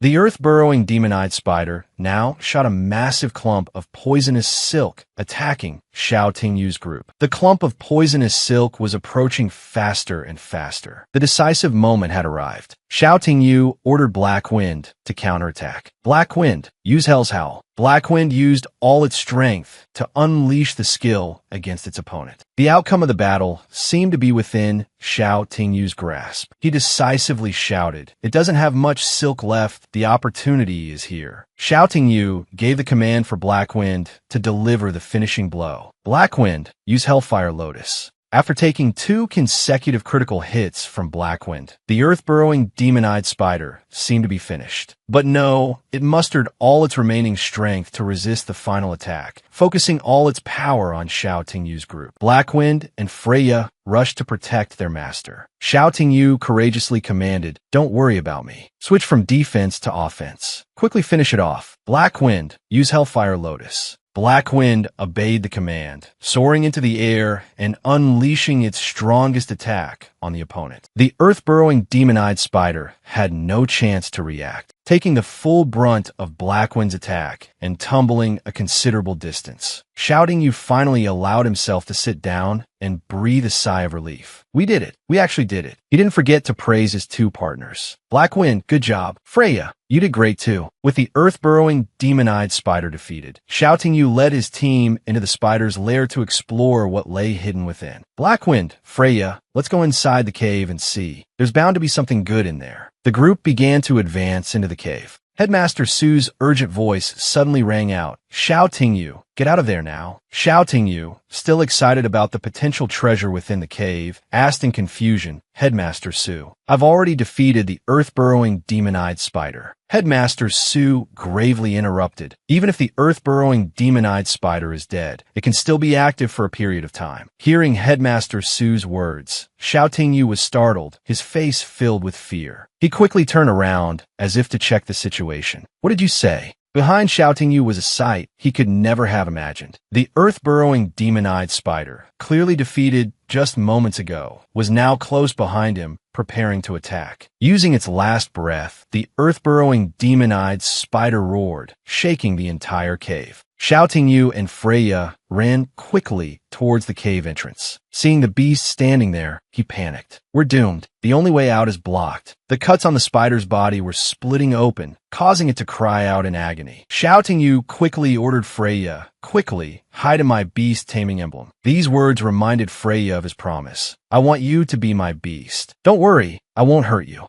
Without hesitation, Freya flew straight towards the demonic beast. Xiao Tingyu cried out in alarm, "Freya, come back." With incredible speed, Freya aimed directly at the demonic beast. A flash of light erupted, impacting the creature directly. The force of Freya's attack was so great that it sent the demonic beast sliding a considerable distance from the cave entrance. Freya immediately blasted it away, and the demonic beast cried out in pain. Then, just like that, it exploded before Freya's eyes. At this moment, Shouting You ran up behind Freya and asked, "Did you just learn a new skill?" He excitedly embraced Freya like a child. "Freya, you're amazing." Freya was a little overwhelmed. The two returned to the cave to investigate. Found it. This is what the earth-burrowing demon-eyed spider was protecting with its life. Shouting You pointed inside. "Lulu, do you know what kind of seed this is?" "This is the precursor to the celestial fox vine, an ancient plant-type beast." He picked up the seed with a joyful expression. "Ancient. This could very well be of phantasmal god quality. Such a powerful bloodline. It must be very difficult to cultivate." "Lulu, do you know how to plant this seed?" Lulu pondered thoughtfully. "I remember. The conditions for planting it are quite complex. I think it needs to be watered with the dew from phoenix tailgrass, the nectar of ghostfire flowers, and fertilized with the excrement of a divine-bodied demonic beast." Hearing the answer, Shouting You sighed. "A single seed. How can it be more demanding than a young miss?" He lowered his voice and negotiated with her. "Lulu, you're a royal beast and a demonic weapon that the Dragon Kingdom Empress hates. A big shot like you must know quite a few divine-bodied demonic beasts, right?" Lulu angrily asked, "You want me to lower myself to picking up excrement?" Shouting You grinned mischievously. "No, I'm asking you to request it." She interrupted him. "Requesting it won't work either." Just then, Shouting You heard a loud noise outside the cave and quickly walked out. A helicopter appeared outside. The person inside shouted, "Shouting You, are you all right?" "Edmaster Ruyan, I'm fine."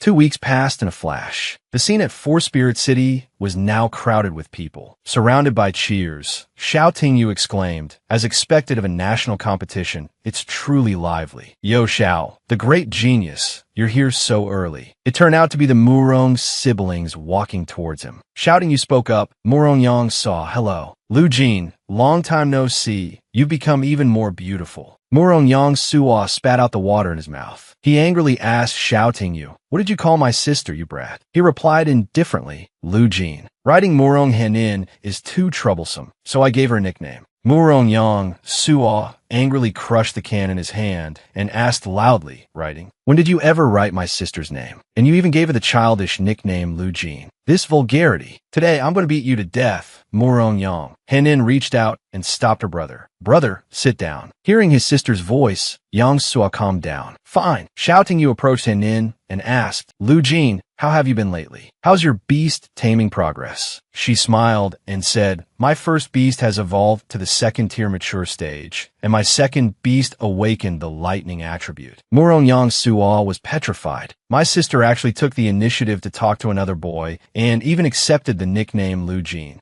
He held his head in his hands, tears streaming down his face. "A grown daughter can't be kept. My sister, who has always been reserved. I remember that year when I called her by her childhood nickname, she was angry at me for several days. But Shouting You calls her that, and she accepts it. Isn't this a bit too indulgent?" Murong Yang Suo looked up to the sky and lamented, "Heavens, this world has gone mad. The mouse is a bridesmaid for the cat. My sister has a sweetheart, and she's always helping outsiders." The two looked at him indifferently. "What's wrong with your brother?" Henin said helplessly, "Just ignore him." Shouting You wondered, "Speaking of which, who are our opponents today?" "I don't know. The draw results haven't been announced yet." Suddenly, a voice interrupted them. "No, the results are out." Everyone saw the newcomer and said in unison, "Headmaster Ru Yin." Ru Yin instructed, "Your opponents in the first battle are the White Tiger Academy. No matter what, you must suppress them in today's solo matches. Completely defeat them." A sarcastic voice came from behind. "Oh, why is Headmaster Ru Yin so angry?" The newcomer was Qing Yu. She continued, "Are you that afraid of losing to my White Tiger Academy?" Ru Yin looked coldly at Qing Yu. "Headmaster Zhu, why aren't you returning to your team's seats? What are you doing in our Azure Dragon Academy's territory? If you want to watch, isn't the information available on your phone?" Qing Yu replied, "I came to see your trump card this time. I heard it's a complete divine body demonic beast that can simultaneously control two contracted beasts, one from the underworld and one an angel, just like that man." Ru Yin angrily questioned, "Seeing is believing. I admit he has some skill, but he's just another Yi Ning Shuang, just a bit lucky. Do you really think your student is that strong?" Seeing the tension, Murong Yang Saw intervened. "Headmasters, please maintain your composure." Shouting You, sitting to the side, analyzed Zhu Qing Yu. I heard she and Headmaster Ru Yin have been rivals since childhood. Whether it's achievements or family background, they always try to one-up each other. The two glared at each other. Just then,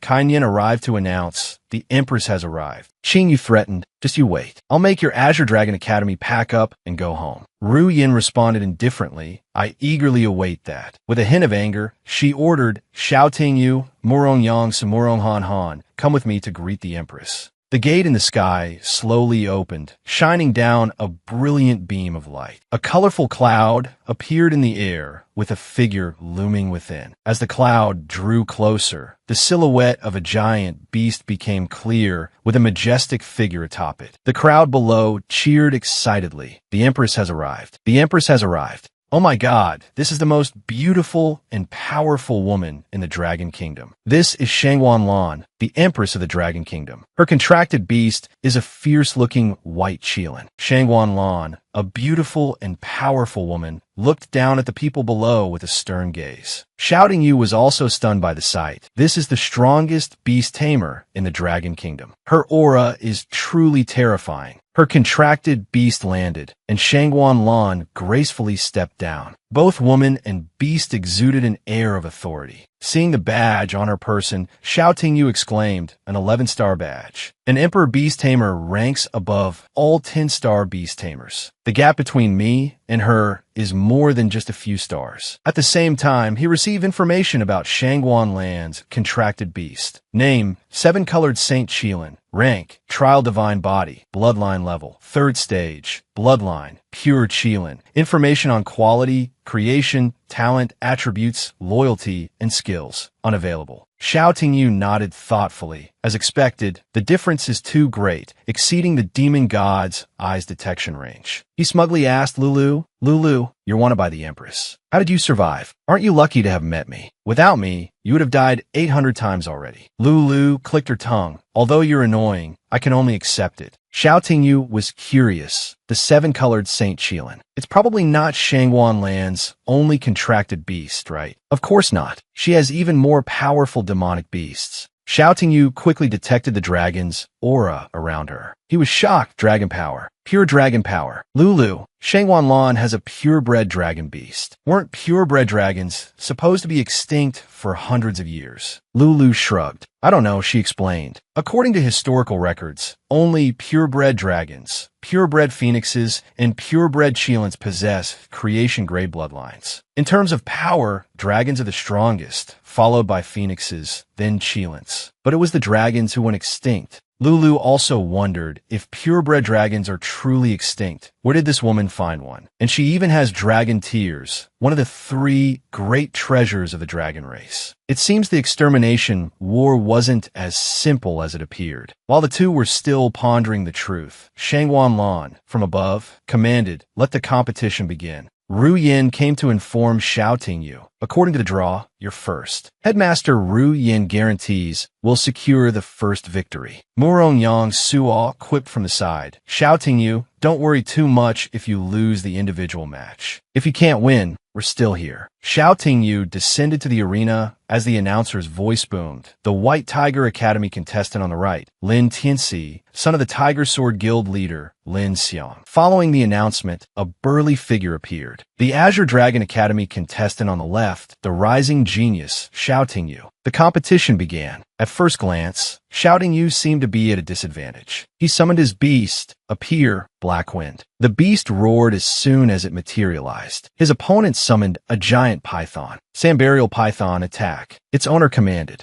In the stands, Murong Han Han worried. The Sambarial Python has the Earth attribute. Doesn't that counter Blackwind's Fire attribute? Murong Yang Suo explained. In a battle between beasts of the same level, attribute advantage is even more important than bloodline suppression. This match will be difficult for Xiao Tingyu. Xiao Tingyu's opponent launched a continuous assault. Sand Burial Python, Sand Dragon Fist. The python created a massive sandstorm that surged towards Xiao Tingyu and Blackwind. He immediately counterattacked. Blackwind, Hell Howl. Blackwind unleashed a torrent of purple flames from its mouth. The two forces clashed head-on, but it was clear that the opponent held the upper hand, overwhelming Blackwind's power. Black Wind spat out a few drops of blood and staggered backward, seemingly in pain. The opponent confidently addressed Xiao Tingyu, student Xiao, with the attribute advantage, "You can't win against me. If you surrender now, I might show some mercy." Xiao Tingyu replied with a seemingly unrelated comment. "The weather's rather humid today, isn't it?" He raised his hand. "Don't be so hasty. The battle has just begun. That was just a warm-up. I only need 2 more moves." His opponent was skeptical. 2 moves. Xiao Tingyu didn't leave him wondering for long. Blackwind, use hell howl towards the sky. Obeying his command, Blackwind looked up and unleashed a massive burst of energy skyward. The handmaiden beside the Empress wondered aloud, is he trying to melt the sand? But the Netherworld Wolf's flames aren't hot enough. Sangunlan ziplit im gazet. Intrigued, the handmaiden asked, "Your Majesty, then what is he trying to do?" Watching the scene unfold, a look of amusement spread across the Empress's face. "He's planning to utilize the rainbow clouds I created." As Blackwind unleashed its attack skyward, Tianxi was taken aback. All his previous confidence vanished. Shouting you, what in the world is he planning? Suddenly, a few drops of rain fell from the sky. Lin Tianxi, bewildered, wondered rain. At this moment, he finally realized Shouting Yu's plan. He raised his hand and ordered his beast, not good, Sambarial Python, quickly stop it. Shouting Yu replied with a smug look, "Too late. You've missed your best chance." By the time Lin Tianxi realized what was happening, it was already too late. He cursed under his breath, "Damn it. The sand is all wet." Whether it's Sand Dragon Fist or Quick Sambarial, the Sambarial Python can't use them. Having completely countered his opponent, Xiao Tingyu ordered Black Wind to attack. Black Wind, Hellfire Lotus. Black Wind soared into the air and launched an attack towards Lin Tianxi's Python. With no chance to defend or counterattack, the Python took the full brunt of Blackwind's attack. Lin Tianxi's Sand Burial Python, injured by Blackwind's Hellfire Lotus, was nearly defeated by Xiao Tingyu and his beast. Lin Tianxi's Python finally collapsed. The referee announced the result, not forgetting to praise Xiao Tingyu's skill. He did it. Xiao Tingyu actually did it. He really turned the tables and won in just 2 moves. Both Lin Tianxi and his Python were still unconscious after Blackwind's decisive blow. The referee expressed his admiration. This artificial rain tactic is truly remarkable. The Empress of the Dragon Kingdom had been watching the match from beginning to end, but only now did she speak, praising him, precise timing, and a good mind. Her attendant reported, "Your Majesty, we've investigated Xiao Tingyu's background. No problems found." Sheng Wanlan seemed satisfied. In that case, give him the first invitation to this year's Imperial Soul Training. The attendant was surprised, the first invitation, to a commoner. The attendant bowed in obedience, understood. Back down in the stands, Murong Yang Sua saw Xiao Tingyu return and praised him. "Well done. You settled the match so quickly and easily." Murong Han Han, standing beside him, also applauded. "Great fight." Xiao Tingyu looked pleased. He was very satisfied with the result of the match. "Of course, I wouldn't lose." Headmaster Ru Yin stood up and called out, "Xiao Tingyu, excellent performance. I'll definitely reward you when we get back." Xiao Tingyu waved back at her, replying casually, "Headmaster Ru Yin, don't forget it when we get back." Dalu reminded Xiao Tingyu, "Phoenix tail grass, Xiao Tingyu, essence Phoenix tail grass." He asked, puzzled, "Isn't Phoenix tail grass supposed to grow on the border? Is there some in Four Spirit City too?" Murong Han Han softly asked him, "Aren't you going to watch the next match?" Shouting, "You made an excuse. My solo match is over. Nothing to do with me anymore. I'm going to the restroom." Her face fell when she heard this. "The next match is mine." Murong Yang Suo was indignant. "Hey you, what the heck are you saying to my sister?" Shouting You quickly consoled her. "Lu Jin, good luck. You'll definitely win. I'll be cheering you on from the sidelines." Murong Han Han called his name, Xiao Tingyu. He looked at her, scratching his head in embarrassment. "Sorry, I really do have something to do. I don't have time to watch the match right now." Murong Han Han turned her face away, saying softly, "You have to spend time with me after the competition." Shouting You seized the opportunity and quickly ran off, determined to find what he was looking for. The referee's voice rang out again, announcing the second match. Murong Han Han, daughter of General Murong from Azure Dragon Academy, versus Zhou Yi, son of the Huangyan City Lord from White Tiger Academy. The scene shifted to Four Spirit City. At the Yuan Peak Plaza, a large crowd had gathered, cheering and congratulating. "Congratulations on your victory, General Zhou. Defending the border day and night must be arduous. Welcome home, City Lord. These are fresh eggs from my hen. Please accept them. Further away, another group continued their praise. You are a hero who brought glory to Four Spirits City and an even greater hero to our dragon kingdom. Xiao Tingyu, squeezed within the crowd, marveled inwardly. So many people. Are they all here to welcome the army? General Zhou and his war colossus Rhinoceros strode forward. Details appeared. Name, War Colossus Rhinoceros. Rank, Sovereign, Second Stage. Bloodline, War Colossus Beast. Quality, Mythical Bloodline. Talent, War Cry, a roar that boosts army morale, increases attack and defense, and weakens enemy armor. Attribute, Superpower System, Immense Strength, Crushing, Loyalty, 150. Xiao Tingyu gaped in astonishment. He whispered at Alu to Lu look. An 8-star beast tamer with a sovereign-ranked beast, and its loyalty is over 100. How many life-and-death battles have they been through?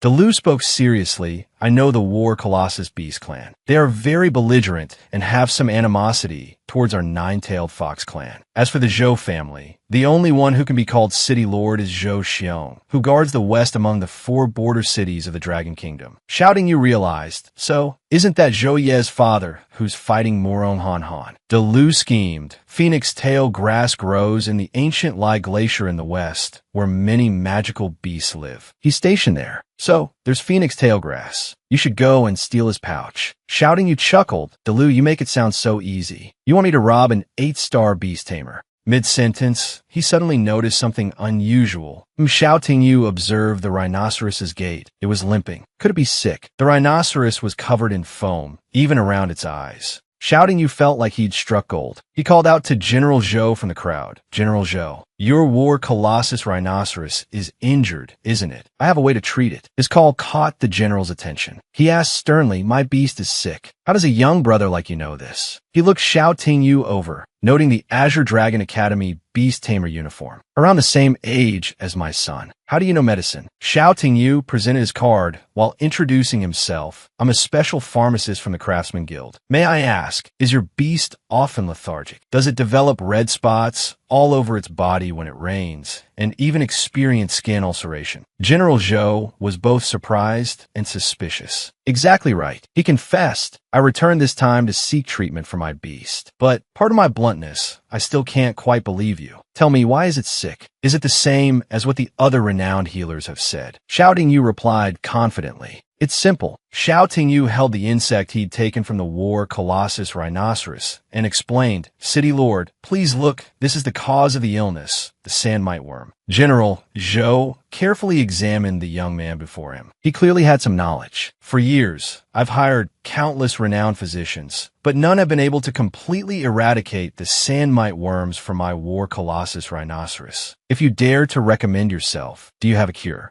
A cunning look flashed across Xiao Tingyu's face as he suggested, City Lord, let's talk somewhere else. I need some medicinal ingredients. General Zhou immediately agreed to Xiao Tingyu's request. Come to my residence. Whatever ingredients you need, just say the word. After you've cured it, Zhou, will help you with anything. Facing General Zhou, Xiao Tingyu couldn't believe he'd gotten such a good opportunity. It seemed he could not only obtain the Phoenix Tailgrass, but also gain a valuable connection. The scene shifted to General Zhou's residence. Xiao Tingyu stood before a massive cabinet of medicinal ingredients, carefully selecting 15 grams of silver drop petals, 20 grams of sky bamboo grass, and 25 grams of restorative fire spirit. Adding his secret family recipe, he began to decoct the medicine, which would create the purple spirit essence. After preparing the medicine for the rhinoceros, Xiao Tingyu carefully instructed City Lord Zhou, this is purple spirit essence, specifically for treating sandmite worms. The liquid is to be drunk and the dregs applied externally. It's fast-acting and has no side effects. If you're not at ease, you can have someone else test it. General Zhou, trusting Xiao Tingyu, said without changing expression, young brother, you think too much. I never doubt those I employ. Let me try it. He sat beside the rhinoceros and gently brought the medicine towards it. Stroking it gently, he whispered, there, drink it. Xiao Tingyu's medicine was like a miracle cure. As soon as the rhinoceros drank it, it fell into a deep sleep. One by one, the sand mite worms began to crawl out of its body. General Zhou was astonished by the effectiveness of Xiao Tingyu's remedy. This little fellow hasn't slept so soundly in ages. This medicine is truly miraculous. He admired Xiao Tingyu's talent. Young brother, no, physician Xiao from now on.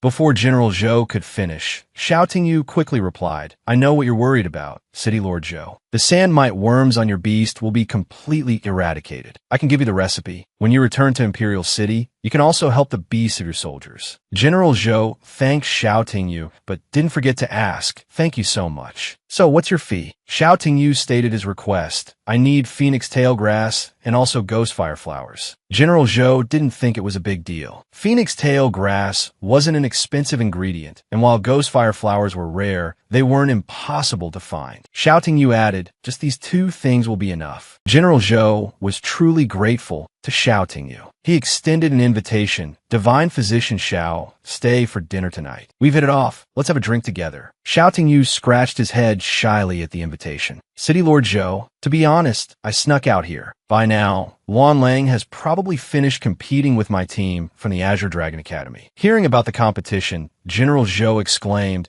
the headmasters of the Azure Dragon and White Tiger Academies have been at odds for a long time. Even I've heard about it. He then suggested, let's go together. I also want to pay my respects to Her Majesty the Empress. Back to the match. The commentator is still narrating the battle between Murong Han Han and Zhou Yi. Ladies and gentlemen, the competition is getting more and more intense. The duel between Zhou Yi and Murong Han Han has lasted for a whole hour and is still undecided. In the stands, everyone is cheering nonstop. Xiao Tingyu, standing just below, can't believe his eyes. They're still fighting. Murong Han Han and Zhou Yi are still stubbornly facing each other. Zhou Yi, with an arrogant face and a somewhat contemptuous voice, says, Murong Han Han, you're clearly at a disadvantage. Why bother struggling so hard? Besides, it seems like you haven't been focused since the beginning. What are you looking at? Murong Han Han ignores Zhou Yi's taunts. She thinks, why hasn't Xiao Tingyu come back yet? If he sees me lose, I'll definitely be embarrassed. Murong Han Han tells herself, no, I must win for him to see. Xiao Tingyu shouts from behind her, Lu Jin, why are you still persisting? Can your spiritual power hold up any longer? Murong Han Han turned around. Xiao Tingyu. Xiao Tingyu uses his divine eye to assess the situation of both sides. Both her and Zhou Yi's condition isn't good. Their spiritual power is on the verge of depletion. This is neither good nor bad news for either side. Let me see the attributes of their spirit beasts. Xiao Tingyu looks at Murong Han Han's spirit beast. Is this Lu Jin's first spirit beast? It seems she sent out her trump card. This girl's competitive spirit is quite endearing. The details panel appears. Designation: Snow Spirit Hunter. Rank: Mature Stage. Level 2 Bloodline. Mythical Quality Bloodline. Talent 1. Demon Eye. Possesses powerful vision. Able to capture blind spots and enemy weaknesses. Talent 2. Extreme Cold Storm. After being hit by an enemy attack, icy waves erupt around the body, strengthening the shield. Attributes: Flight System. Ice System. Loyalty. 99. Xiao Tingyu looks at Zhou Yi's spirit beast. He's surprised by its special ability, 12 shadow clones. No wonder they've been fighting for so long. The details panel appears. Designation: Evil-Eyed Wolf. Rank: Mature Stage. Level 2 Bloodline. Mythical Quality Bloodline. Talent 1. Wolf Head. Can reduce damage taken head-on. Talent 2. Doppelganger Technique. Shadow Clone. Consumes mental power to create 12 shadow clones. Clones can inflict real damage. Defeating a clone consumes additional mental power. Attributes: Psychic System. Loyalty. 87. Murong Han Han calls out her attack, Winter's Descent. The attack fires small ice beams towards the evil-eyed wolf. Zhou Yi immediately retaliates, using the doppelganger technique, Shadow Clone, to dodge Murong Han Han's attack. The evil-eyed wolf dodges all of her ice beams. It continues to advance, growling in defiance. Grr. Seeing the imminent danger, the Snow Spirit Hunter takes to the air to maintain a safe distance. However, it still gets hit by the evil-eyed wolf. A spectator comments, this move is a bit too deceptive. Who can tell the clones from the real body? Xiao Tingyu frowns, thinking to himself, no, it's still possible to distinguish them. Xiao Tingyu looks towards Murong Han Han. He decides to take a gamble. Just one bet. From behind Murong Han Han, Xiao Tingyu covers his mouth and coughs repeatedly as if trying to signal something to her. Cough, cough, cough. Murong Han Han, as if catching the signal, looks towards the source of the sound, full of doubt. Shouting Yu continues to pretend to hold his chest, actively coughing. Cough, cough. Murong Han Han caught the continuous signals for Shouting Yu.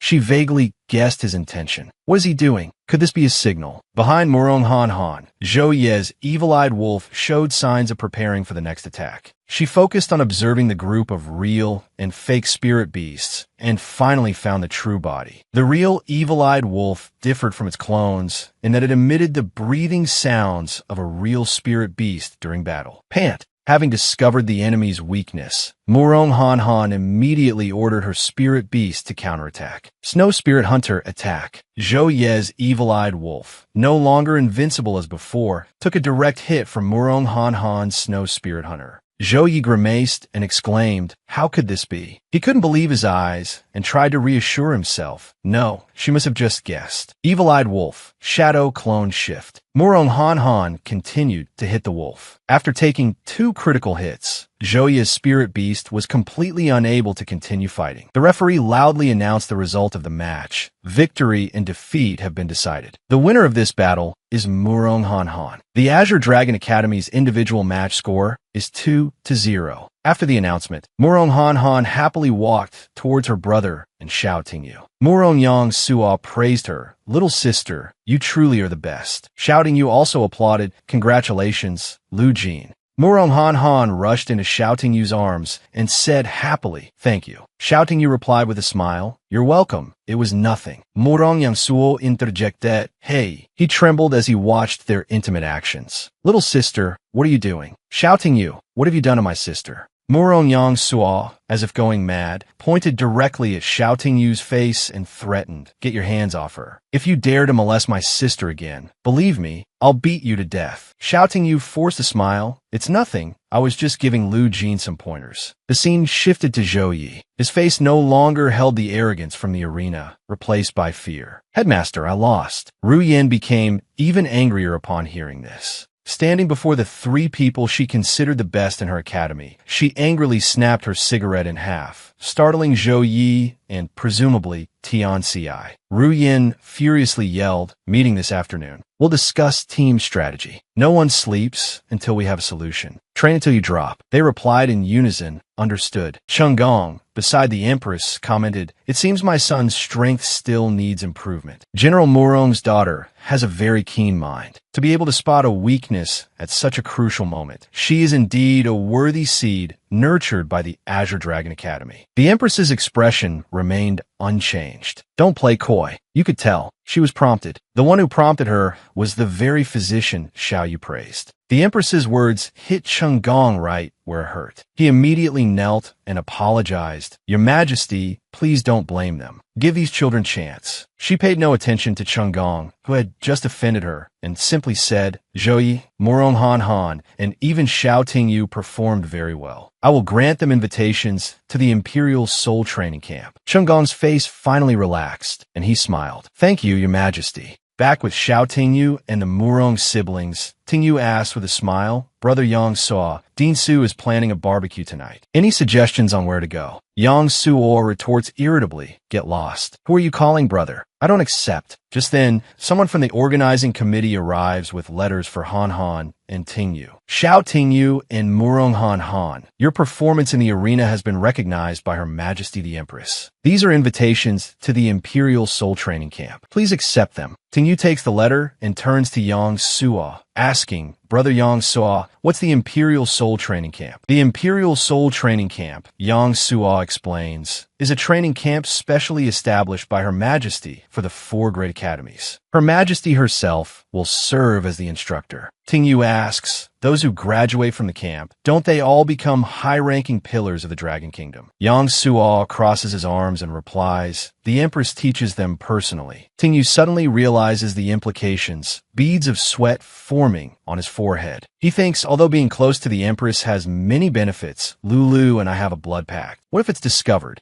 Lost in thought, he doesn't notice Han Han approaching. She places her hand on his worried face, surprising him. Han Han gently asks and encourages him, "Don't space out. You said you wanted barbecue, right? Let's worry about the future later." Ting Yu sighs, "All right." At the barbecue restaurant, Pieces of sauce-soaked meat sizzle on the grill, releasing a tantalizing aroma. Ting Yu, Han Han, and Yang Suo sit together, enjoying the skewers. Munching on the food, Ting Yu asks Yang Suo, brother Yang Suo, you and Lu Jin are from the four great families. And yet, you're fine with street food. Yang Suo replies without hesitation, the four great families aren't ascetics. Don't even mention barbecue. My sister and I even eat instant noodles and spicy sticks. Han Han, more polite than the two of them, covers her mouth with her hand while chewing, glancing at her brother and Ting Yu. Ting Yu starts thinking about his little cousin back home, remembering the first time she saw a youtiao, fried dough stick. His cousin had asked innocently, brother, what's this? Ting Yu had been surprised. You've never even heard of youtiao. He chuckles. I thought things were similar in the four great families. Han Han, sitting beside him, sighs wearily after hearing his story. Ugh. Ting Yu notices Han Han's reaction and asks, what's wrong? Han Han replies listlessly, nothing. Just finding you a bit annoying. Ting Yu teases, are you on your period? I'm a pharmacist. Let me check your wound.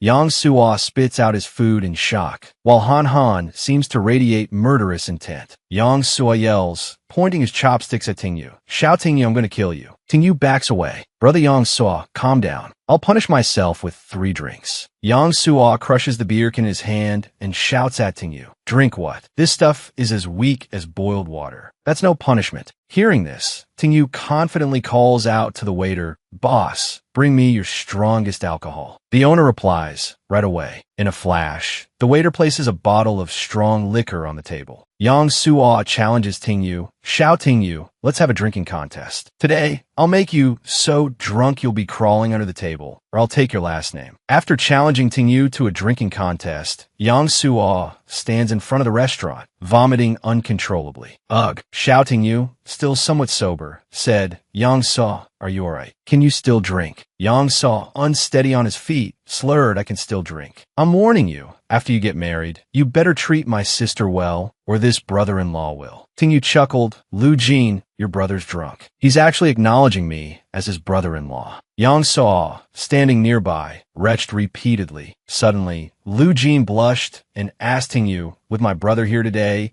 it wasn't very convenient, but could we go out sometime? Ting Yu scratched his head, flustered, and made plans with Han Han for another day. Tomorrow's the team match. How about the day after tomorrow? Yang Suo, sprawled on the ground, though completely drunk, why no, I want to go too. That evening, back at home, Ting Yu held a seed in his hand, muttering, I have the phoenix grass, someone will bring the ghost flowers soon enough. Looking at the rare, glowing seed in his hand, Ting Yu sighed, all that's left is the divine beast form sovereign beast droppings. But how am I supposed to get that? Unable to find an immediate solution, he clicked his tongue and gave up. Forget it, I'll think about it later. Time for bed. In the dead of night, the mark on Ting Yu's hand glowed mysteriously. The next morning, the sun was already high in the sky. Ting Yu was still sound asleep when a woman's hand touched his face, shaking him awake. Shout, Ting Yu, wake up. Ting Yu groggily opened his eyes and mumbled, Lulu. Seeing Lulu in the flesh standing before him, he bolted upright, yelling, holy crap. Ting Yu jumped up and pushed a Lu against the opposite wall. Why did you come out on your own? Weren't you discovered by the Empress's people? Delu replied calmly, no, I came out to gather information. There's something very important. Hearing this, Ting Yu calmed down, sighing in relief. That's good. You scare me to death. He patted his chest to calm his nerves.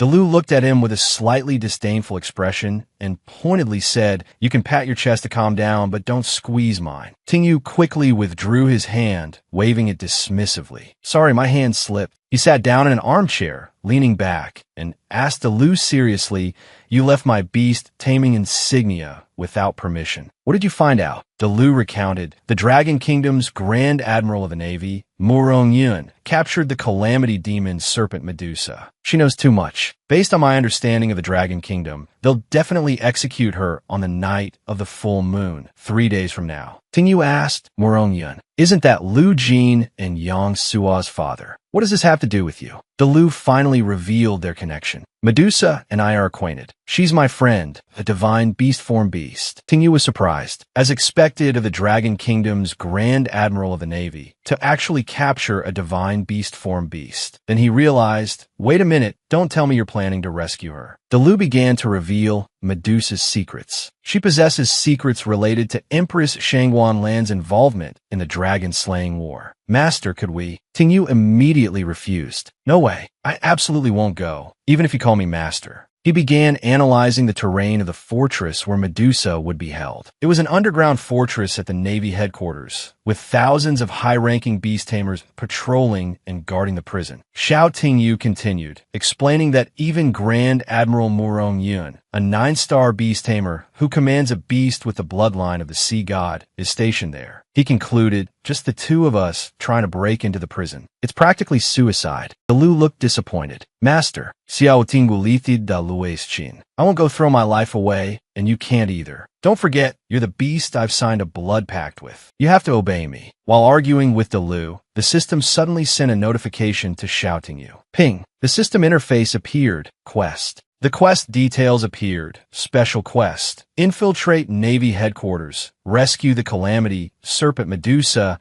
and uncover the secret between the Empress and the dragon-slaying war. Reward for successful rescue. 1 pure-blooded dragon egg plus 10,000 tokens. Penalty for failure. The Empress will learn to lose whereabouts and her master's identity. Shouting you cursed, this damn thing. It rarely sends out quests, and when it does, it tells me to go kill myself. Damn it. He started to calm down. If my identity is exposed, she'll be implicated too. Looks like I can't refuse this mission. Finally, Xiao Tingyu decided to take the risk, thinking positively. If I can complete this mission, not only will I get the rewards, but I'll also have the chance to sign a contract with the divine beast form Medusa. Medusa's droppings can provide nutrients for the Sky Soul Vine Beast. I'll risk it. Xiao Tingyu changed his mind and pretended to speak indifferently. Lulu, you're my beast, and you're also my family. I want to help you unconditionally. I've decided. I'll go with you to rescue Medusa. Delu was overjoyed. Master, thank you. A notification popped up. Loyalty increased. Loyalty, 90. Xiao Tingyu's phone buzzed again. Beep, beep, beep. It was a Navy news article about Medusa's execution. Shocking. Navy headquarters announces public execution of Medusa on Icefire Island in 3 days. In a significant operation, Grand Admiral Murong Yun of the Dragon Kingdom successfully captured the extremely dangerous divine beast form, the Calamity, Serpent Medusa. This action demonstrates the strength of the Dragon Kingdom Navy. Xiao Tingyu was puzzled. It's really in 3 days. Why did they choose this time? Delu explained, because of the unique bloodline of the Divine Serpent clan, only by beheading the serpent on the night of the full moon can a complete beast core be obtained. Otherwise, if killed on other days, the beast core will be incomplete. Xiao Tingyu felt a bit apprehensive. A 2-star beast tamer that wants to break into Navy headquarters, which is swarming with experts, to rescue someone. It seems far-fetched. Lulu, go back to the beast badge for now. I need to prepare for the next few days. Delu, though worried, had to leave it to Xiao Tingyu. I'm counting on you. Xiao Tingyu replied, let's finish today's match first. The scene changed to the center of the arena, surrounded by violently erupting lava and smoke. Below was a lake of red-hot, bubbling lava. Xiao Tingyu and Murong Yang Suo arrived at the arena. Xiao Tingyu looked around with disgust. The water in the lake looked exactly like blood, making him nauseous. Why did they choose this place? Murong Yang Suo replied, according to legend, during the Dragonfall War, a giant dragon fell into Fallen Dragon Lake. Its blood stained the water, making it look like molten rock year-round. But that's just a legend. There's no proof. Xiao Tingyu used his spirit eyes to examine the lake. This team battle is intense. The losers even get skinned. Let me see what's really in this lake. Looking deep into the lake, he saw a strange light. He felt a special power, a mysterious energy emanating from a dragon. Dragon energy. These are dragon bones. Xiao Tingyu pondered. There are dragon bones at the bottom of the lake. If a beast could absorb them, it would definitely evolve. But how can I get them? Seeing him lost in thought, the Murong siblings reminded him, you've been spacing out since we got here. The match is about to start. Snap out of it. Bro gets serious. There are people all over the country watching this live. Above them, numerous helicopters circled. Welcome, viewers, to the live broadcast of the team battle in this year's Supernova competition. Countless cameras focused on them, broadcasting the scene live. Back at Shouting Yu's home, the commentator's voice boomed from the TV. Azure Dragon Academy versus White Tiger Academy. All 6 contestants are exceptionally talented individuals. Which side will emerge victorious? Thimon said cheerfully, Sister Yushue, I'm sure brother will win this match. Man added, don't drink too much cola, you'll get cavities. Back at the arena, the atmosphere was electric. The crowd roared, cheering for both teams. Shouting Yu encouraged himself, Lu Jin is right. I have to show my sister what I can do. He raised his hand and summoned Blackwind. With a ferocious roar, the beast appeared, baring its sharp fangs and standing behind Shouting Yu, awaiting his command. Murong Yang Suo and Murong Han Han also summoned their beasts, Thunderstorm Lion and Bone-Winged Rock. Their opponents were equally determined. I'm tired of late-night training. Today, we will win. Tainted Scarlet Python, Tainted Bronze Wolf. Their 2 beasts appeared, a python and a wolf. Shouting Yu noticed the cunning look on the remaining opponent's face. Strange. Why hasn't he summoned his beast? While they haven't fully summoned, I'll take the lead. Murong Yang Suo commanded, Thunderstorm Lion, attack. The opponent remained motionless. Suddenly, a dark shadow shot out from beside him. Shouting Yu warned, Yang Suo, watch out. Murong Yang Suo realized something was wrong. What? Murong Yang Suo saw a dark blur flash past the white ape, leaving deep gashes. The shadow landed, revealing itself to be a monkey, its body radiating a toxic aura. The lion beast stood up, its muscular body exposed, looking ready to devour its opponent. Murong Han Han cried out in alarm. That's a shadow ninja ape. Murong Yang Suo worried. A beast capable of instant teleportation multiple times within a designated area. This guy's going to be tough. Seizing the opportunity, the other 2 opponents launched their attacks. Tainted Scarlet Python, Sandstorm Dragon Fist. The python unleashed a massive whirlwind. Tainted Bronze Wolf, used Bronze Shadow Clone. 3 identical wolves appeared, making it impossible to distinguish the real one. The whirlwind rushed towards the Murong siblings. They conferred, this is bad, visibility is 0. Han Han, you have experience dealing with the Tainted Bronze Wolf. Can you handle it? The Tainted Bronze Wolf was already panting from the prolonged fight, and now with this dust storm obscuring our vision, I can't even see the main body. On the other side, their opponents were also strategizing. Zhou Yi, tell the Tainted Bronze Wolf to focus its attack on the Netherworld Wolf. Understood. At this point, Hei Feng was fighting alone, sustaining more and more serious injuries. This angered Shouting Yu.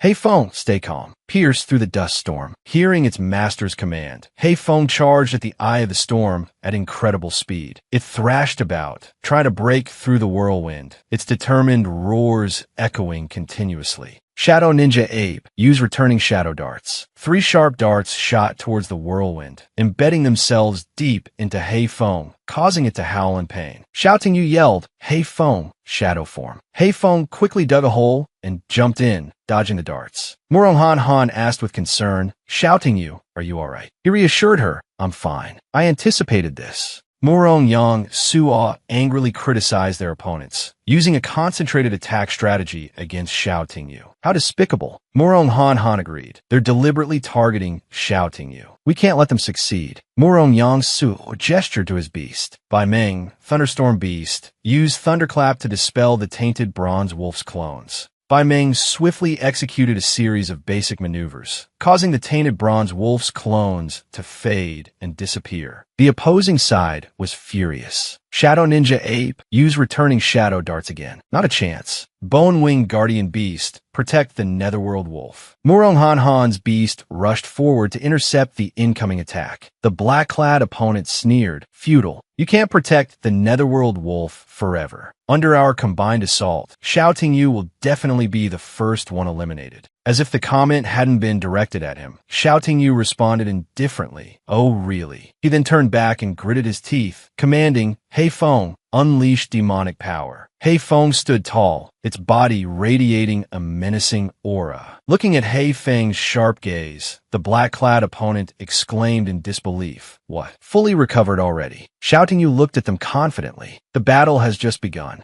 Hei Feng stood firm in the arena once more. The commentator excitedly announced, "Dear viewers, this is the healing effect of demonic power. The wounds on the Netherworld Wolf have completely healed, restoring it to peak condition." The black-clad opponent on the other team was skeptical. The three of us focused our attacks on the Netherworld Wolf. Any other beast would have collapsed long ago. The healing effect of demonic power is truly absurd. Suddenly noticing his beast acting strangely, he uttered in confusion, The scarlet python, which had been so aggressive moments before, now recoiled and cowered. He panicked. My beast is showing signs of fear. Could it be that demonic power also has a mental intimidation effect? Hei Feng gathered its energy. Netherworld Fire Lotus. It reared its head and unleashed a massive burst of flames. Murong Yang Suo stared in awe at the scene unfolding before him. A beast's skill simultaneously encompassing 4 different attributes: fire, wind, shadow, and demonic power. Netherworld Fire Lotus is truly a formidable technique, more than enough to secure victory. Hei Feng launched the flames from its mouth toward the opponents. The buzz-cut guy defended. The tainted scarlet python used Sandstorm Dragon Fist to extinguish the flames, and his bee summoned another whirlwind. This whirlwind was so large that it almost sucked everything around it, rushing into the flames. Suddenly, the flames flared up fiercely, swallowing the giant whirlwind whole. The buzz-cut guy was petrified.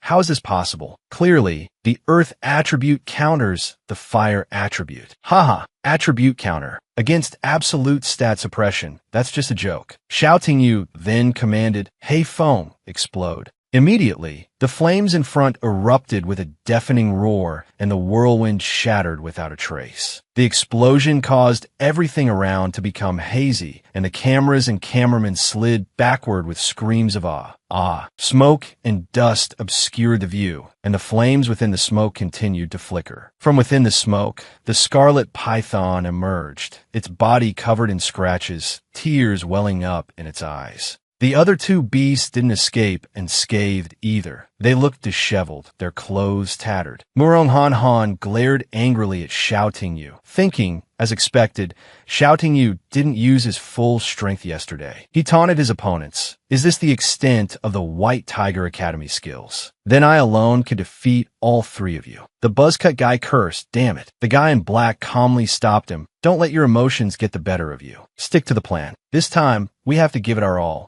This time, they attacked in silence. The scarlet python used Sandstorm Dragon Fist. The guy in black's beast leaped, throwing a barrage of darts forward. Not to be outdone, the tainted bronze wolf also lunged forward with its sharp claws. Hei Feng was now in a precarious situation, with the 3 opponent beasts attacking it from 3 different directions. The buzzcut guy seemed certain of victory. Even with demonic power, it won't be able to withstand an attack of this scale. Is that so? Shouting You chuckled, calm as if nothing had happened. As quick as lightning, a dazzling light appeared, illuminating the entire arena. The surrounding earth and rocks were thrown upwards, and behind the dust cloud, the silhouette of a massive creature loomed. The buzzcut guy's face paled. This is... Behind the dust cloud was Hei Feng, with a gigantic body and armor made of fire. The guy in black realized something, gathering flames around its body to form armor. This is the Blazing Sun armor battle technique that only transcendent fire attribute beasts can learn. The buzzcut guy asked, "What's that?" The guy in black explained, "Blazing Sun armor can withstand a series of explosive attacks and convert the attack energy into armor energy. This battle technique tests the beast's comprehension and the beast tamer's spiritual energy reserves." How does Shouting You know this technique? Shouting You spoke up, reminding them, "What are you guys so dumbfounded about? Haven't you noticed anything unusual?"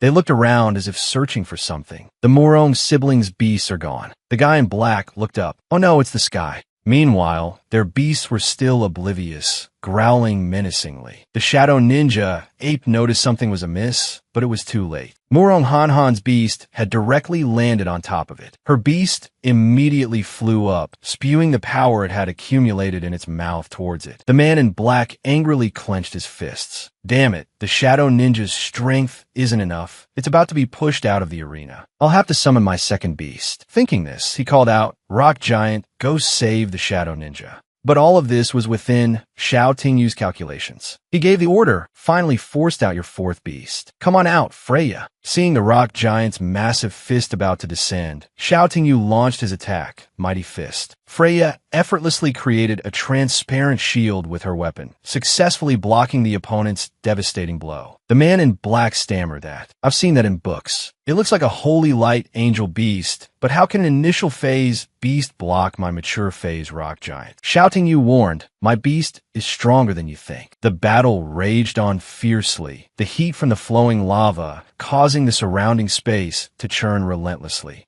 Murong Hanhan's bone-winged bat beast dropped Murong Yang Sua's beast into the lava. The referee immediately announced, we have our first beast eliminated from the arena. It's the Shadow Ninja. Unfortunately, due to interference from contestant Xiao Tingyu, contestant Murong Yang Sua was unable to save his beast. Xiao Tingyu stood proudly, accompanied by two incredibly powerful beasts. The pressure emanating from them was extraordinary. He instructed Hey Feng, in the next fight, you stay back. I'll let Freya show off. And nodded in response, Gur. Murong Yang Sua was angered by Xiao Tingyu's arrogance. Incredibly arrogant. An initial phase dares to challenge our mature phase beasts. He then commanded his beast to attack. Tainted Scarlet Python, teach that deceitful Xiao Tingyu a lesson. Suddenly, Freya, who was beside Xiao Tingyu, vanished in a flash of light. Xiao Tingyu smirked. It seems he underestimated her strength. At this moment, Murong Yang Suo realized something was wrong and yelled, not good. Rock Giant, protect the Tainted Scarlet Python. It was too late. Freya abruptly appeared before Murong Yang Sua's beast. Her speed was so great that her form was a blur, leaving only a few afterimages. Freya suddenly unleashed a direct kick, striking down at the serpent, sending it flying dozens of meters. Murong Yang Sua's beast couldn't react in time and took the full brunt of Freya's attack. The rock giant moved to catch the airborne serpent. Her kick was unexpectedly powerful, forcing the rock giant back a few steps even as it caught the tainted scarlet python. Everything happened so fast that the camera crew couldn't capture it. What happened, director? Replay that. No, it's still too blurry. Let me try slowing it down 1,000 times. Maybe then we can see.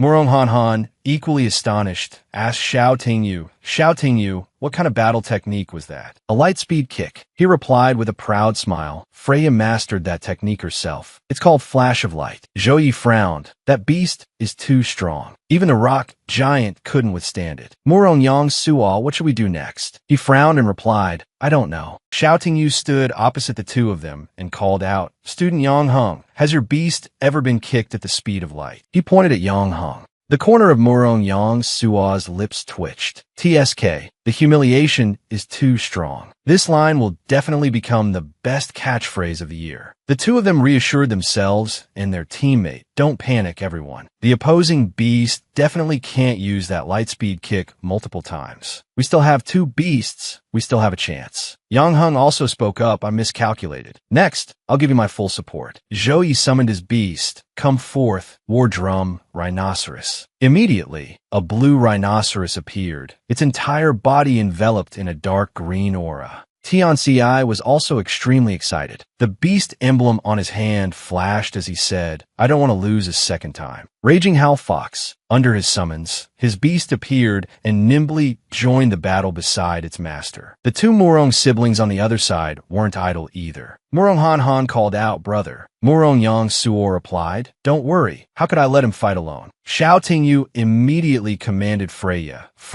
kick that smallest Raging Howl Fox down. As soon as she received the order, she immediately dashed towards them. Yang Heng raised his voice, directing it towards Xiao Tingyu. I won't let you succeed. Rock Giant. The scene shifted to the Murong siblings, who were still fighting against the relentless attacks of the opponent's beasts. Murong Yang Suo yelled, block them. Freya directly confronted Tian's beast, delivering a light-speed kick straight to its stomach, leaving it no time to react. The beasts paired off to fight each other. Murong Yang Suo's Thunderstorm Lion was struggling to defend against the Rock Giant. Zhou Ye's War Drum Rhinoceros was also affected by the Thunder Attribute attack from Murong Yang Suo's beast. Zhou Yi, Yang Heng, and Tianci quickly became exhausted, panting heavily. It seemed their spiritual power was running low. Noticing the unfavorable situation, Yang Hung said, "Old Yang, my spiritual power is running low, but it looks like Xiao Tingyu still has plenty left." Tianci quickly added, "I'm almost at my limit too. I only have enough spiritual power for my beast's final attack." Yang Hung reassured them, "Brothers, let's use our ultimate moves. This is our last chance to turn the tables." Xiao Tingyu quickly noticed their hesitation and reminded the Murong siblings, their spiritual power is running low. They'll definitely use an all-out attack. Lu Jin, brother Yang Suo, let's use our strongest ultimate moves in this final round. All right, Murong Yang Suo commanded his beast, Rock Giant, Gigantify.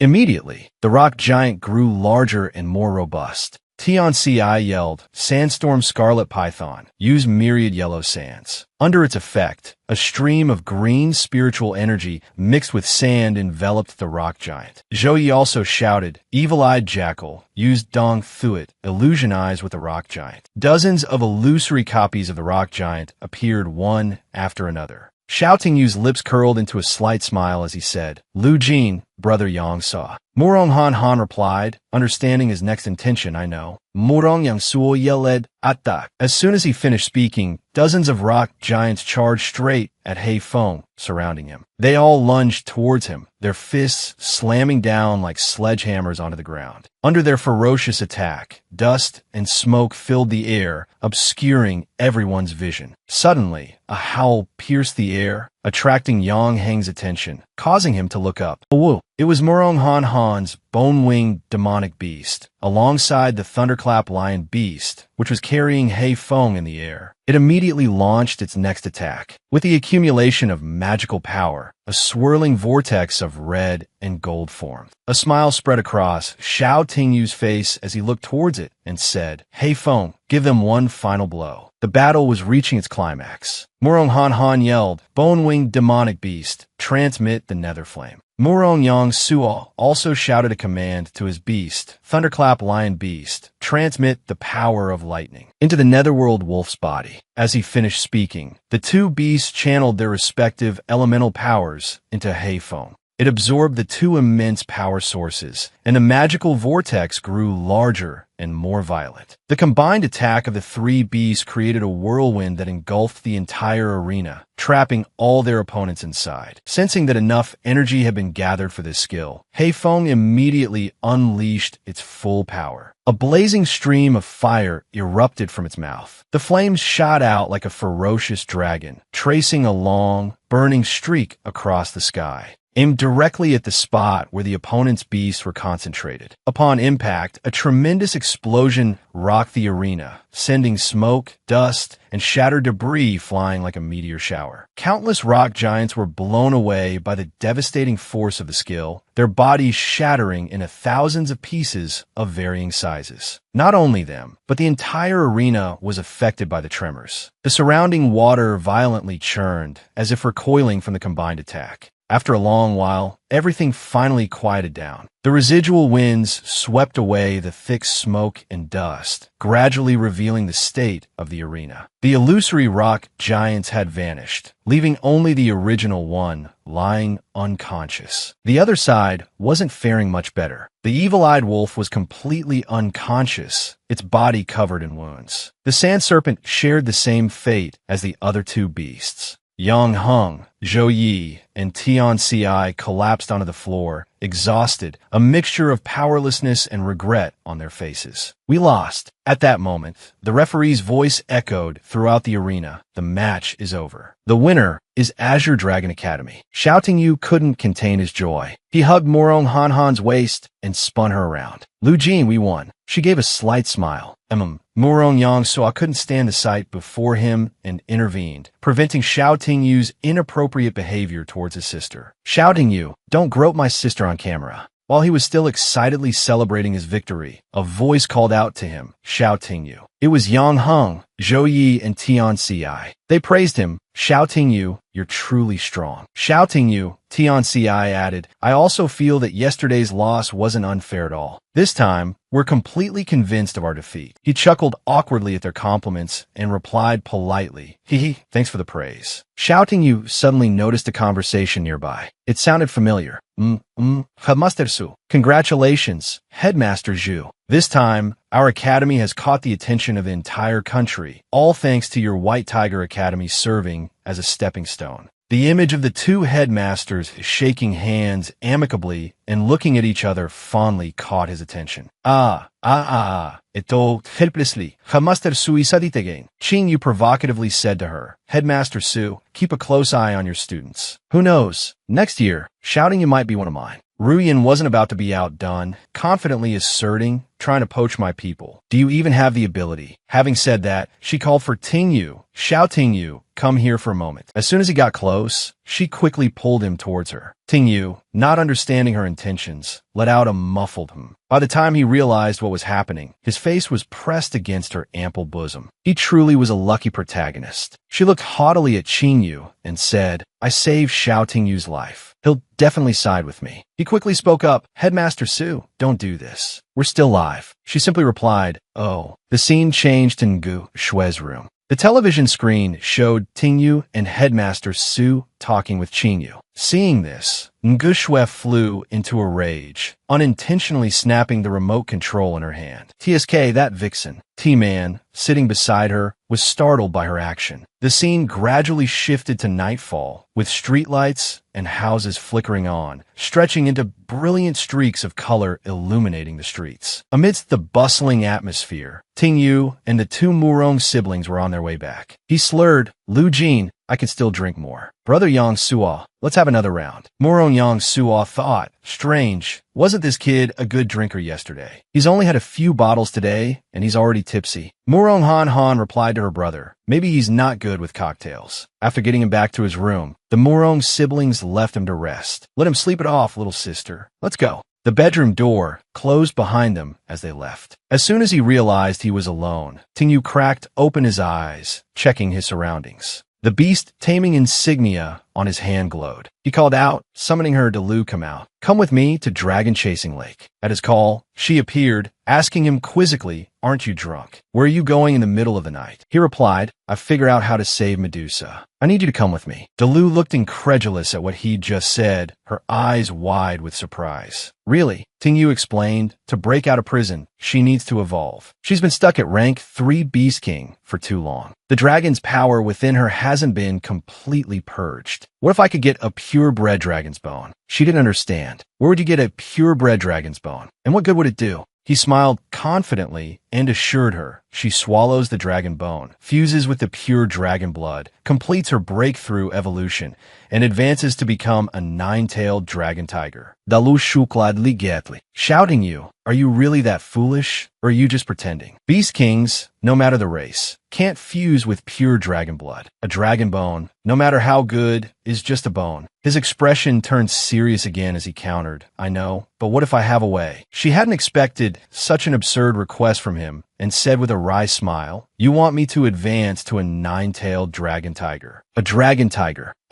Watajuka. Even as she said it, Delu hesitated at his request, unsure if she should follow his lead. The city at night was submerged in torrential rain, only the yellow lights from the buildings below illuminating the deserted streets. At Dragon Tracing Lake, the rain continued to pour from the sky. Shouting You and Delu were walking along the rocky edge of the lake. He said seriously, this stormy weather is perfect. The chances of being seen are very low. Lulu, use your fire lake to protect me. After we go underwater, I'll guide you. Okay. As soon as he finished speaking, she wrapped her tail around him and pulled him down with force. Delu, take it easy. In just a moment, the two of them swam down to the bottom of the blood-red water, following Ting Yu's guidance. Delu asked him curiously, where exactly is the dragon bone? He directed her, Lulu, move a little to the left and keep diving. The two struggled a bit to get their bearings in the murky depths. Adjust your direction a little to the right. We're probably another 200 or 300 meters from the bottom of the lake. Diving closer to the lake bed, Delu finally found what they were looking for. She called out to Ting Yu, I see it.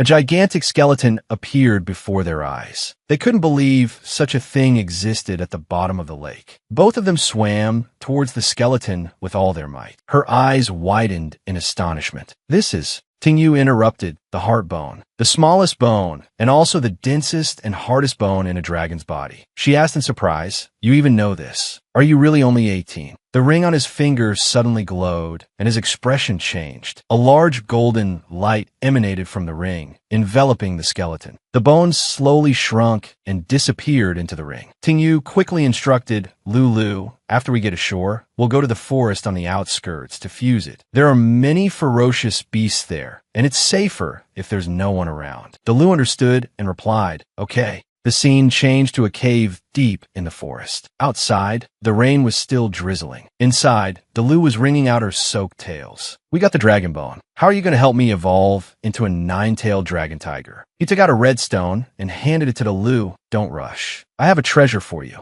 She looked at the glowing red stone in her hand and asked in surprise, "What kind of treasure is this? Is it real or fake? Where did you get it?" The stone in Dalu's hand continued to glow. He tossed her another spiritual pill. "Who's the beast tamer here? Mind your own business. All right, here's a heart protection pill for you. This can increase your chances of success." Tingyu thought to himself, "I can't tell her that the blood fusion stone and the heart protection pill were exchanged from the system shopping center. If I say that, she'll probably think I'm crazy." Suddenly, Tingyu became serious. "Lulu," Dalu replied.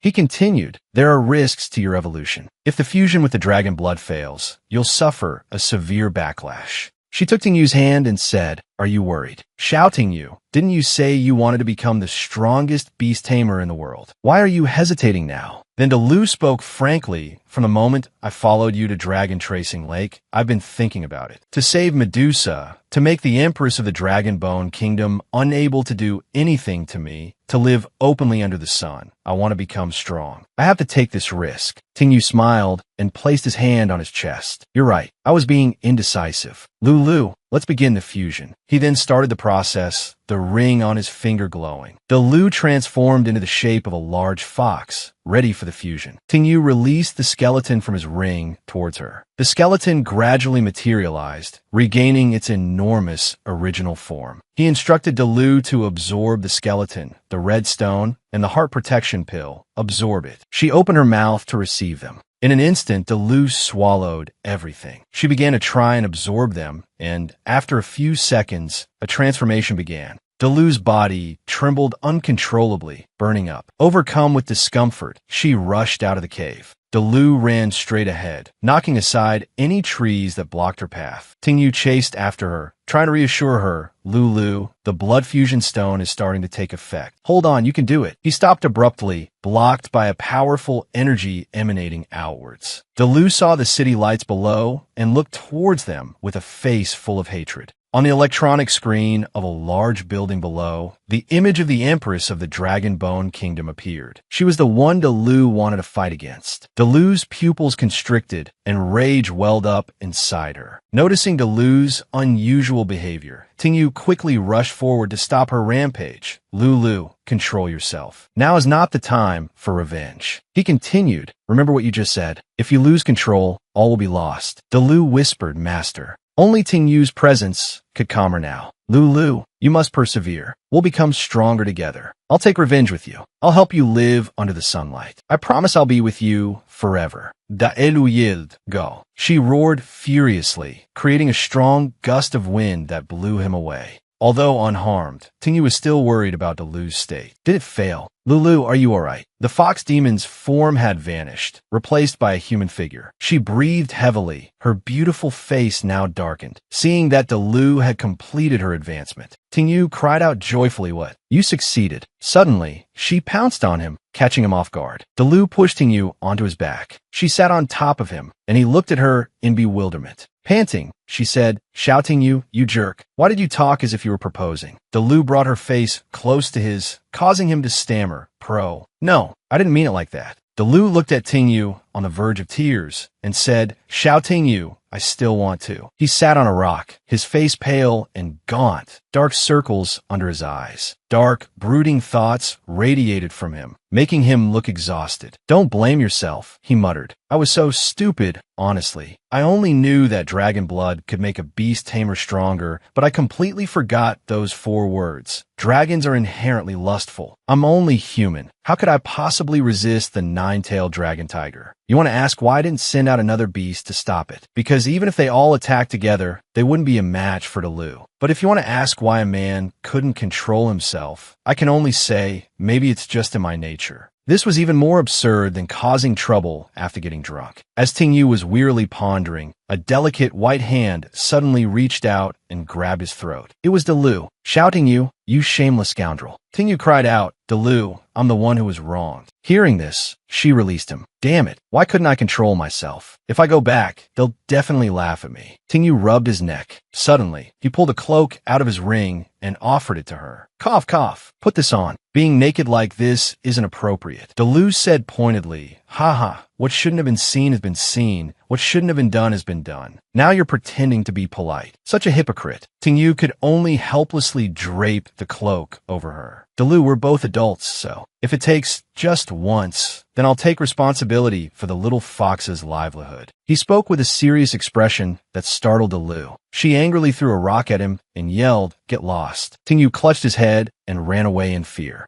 He stopped, rubbed his head, and looked at something on his phone, then chuckled. Ting Yu triumphantly held up his phone. "Delu, although a little something happened between us, I still want to congratulate you on successfully breaking through and evolving." The phone screen reflected her image. Seeing her changed appearance, she couldn't help but ask in surprise, "Are those dragon horns on my head?" His eyes looked unusual as he replied, "That's right." Delu looked around her body in joyful surprise. "Oh, the wounds on my body are completely healed." Ting Yu was looking at Delu's information displayed by the system. Name, 9-tailed dragon tiger. Rank, divine beast level 1. Bloodline, 9-tailed bloodline, mythical bloodline, pure dragon bloodline, creation bloodline. Talent 1, Eye of Misfortune. After activating this ocular technique, one glance can petrify any enemy of a lower level. Talent 2, 9-tailed foxfire, burns the enemy's soul, accompanied by a terrifying mental attack. Talent 3, Dragon Force, maintains a constant overlord. State, preventing enemies from interrupting spell casting and resisting any enemy control skills. Simultaneously inflicts physical and mental damage. Talent 4, Dragon Soul, when severely injured, automatically releases the Dragon Soul to resist fatal attacks. Attributes: Dragon Tiger, Beastman, Psychic Fire, Loyalty. 88. Skills: Tailed Beast Bomb, Bloodthirsty Fury, 9-tailed Heavenly Strike, 7-tailed Dragon God, Dragon Claw Strike. Evolution Path: 9-tailed Dragon Tiger. 10-tailed Dragon Tiger, Unknown, Hobbies/Habits, Eating Bamboo Shoots, Sleeping. Ting Yu gave her a thumbs up in admiration. Delu, you're the first beast in the world to successfully integrate pure dragon blood. You're truly lucky. She bristled, moody and pregnant, shouting you. If you keep talking nonsense, I'll fight you to the death. The scene changes to a residential area. Ting Yu was checking his phone for information. The prison is heavily guarded. If we want to rescue her, we'll have to go to Ice Island 2 days from now. My school's finals are in 6 days, so we only have one shot. If we fail, we'll have to fend for ourselves, abandon Medusa, and escape from the school tower, or we'll likely be suspected. He asked Delu, "Delu, do you have any questions?" Delu was still deep in thought. She brought her hand to her mouth thoughtfully. "I'm thinking you're a 2-star beast tamer with a spiritual power of around 2,000 to 3,000. How can you possibly match the spiritual power of a 9-star beast tamer?" He just casually replied, "I have my ways. I just need dragon spirit pills. For certain reasons, I have to refine them myself this time." "It's perfect timing, Delu. Now that you have pure dragon blood, give me some later." Hearing this, she immediately cut her finger with a knife without hesitation, just to help Ting Yu. "Take it. I'll definitely give you everything I can." He panicked at Delu's action and yelled, "That's enough." She let her blood drip into a glass bottle to give to him. The blood continued to flow. Worried about Delu, he grabbed her hand and put it in his mouth to stop the bleeding, gently scolding her, "Don't hurt yourself so recklessly." Delu was momentarily touched by Ting Yu's actions. Her cheeks flushed. Shouting Yu. Interrupting this romantic scene, Ting Yu's phone notified him. Beep, beep, beep.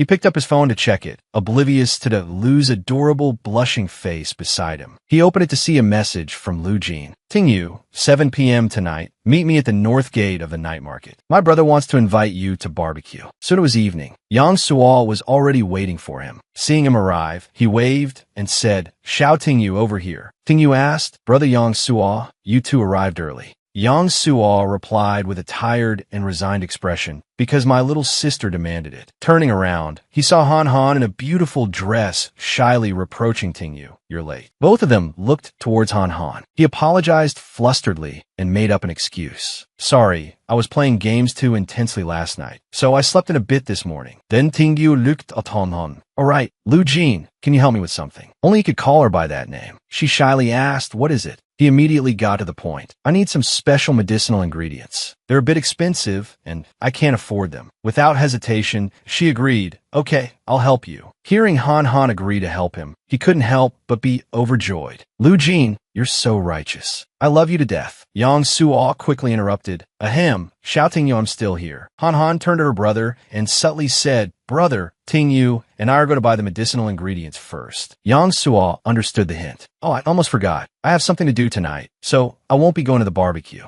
Before leaving, he coolly put his arm around Tingyu and pulled him aside to talk privately. "Shouting you, I have something to tell you." Yang Suo put his arm around Tingyu's shoulder and whispered, "I'm warning you. If you have any bad intentions towards my sister, don't blame me for turning against you. When I'm not around, you and my sister will be together, so be mindful of your actions. I'll overlook any clumsy or accidental touching, but if you dare to rent a room with her, don't blame this older brother for turning against you." Tingyu replied, "I don't have those desires at the moment." After that, Yang Suo bid them farewell as if nothing had happened. "I'll go ahead. Have fun, little sister," and shouting you. Han Han reminded him, "Brother, don't come back to the hotel too late." The scene changes to a traditional medicine shop. Inside, Tingyu and Lu Jin can be heard talking. "These are all for you." Tingyu's eyes lit up at her words. "Hee, Lu Jin, you've been too generous this time. To repay you, I'll research the right medicines for your beasts based on their characteristics to help increase their power." She smiled and replied, "Okay, I'll look forward to it." Lu Jin hesitated, then spoke. "Tingyu, do you feel?" He asked, "Feel what?" Looking at Han Han's expectant face, Tingyu thought to himself, "Does Lu Jin want me to compliment her outfit today? Why don't I pretend to be oblivious and tease her?" Thinking this, he decided to act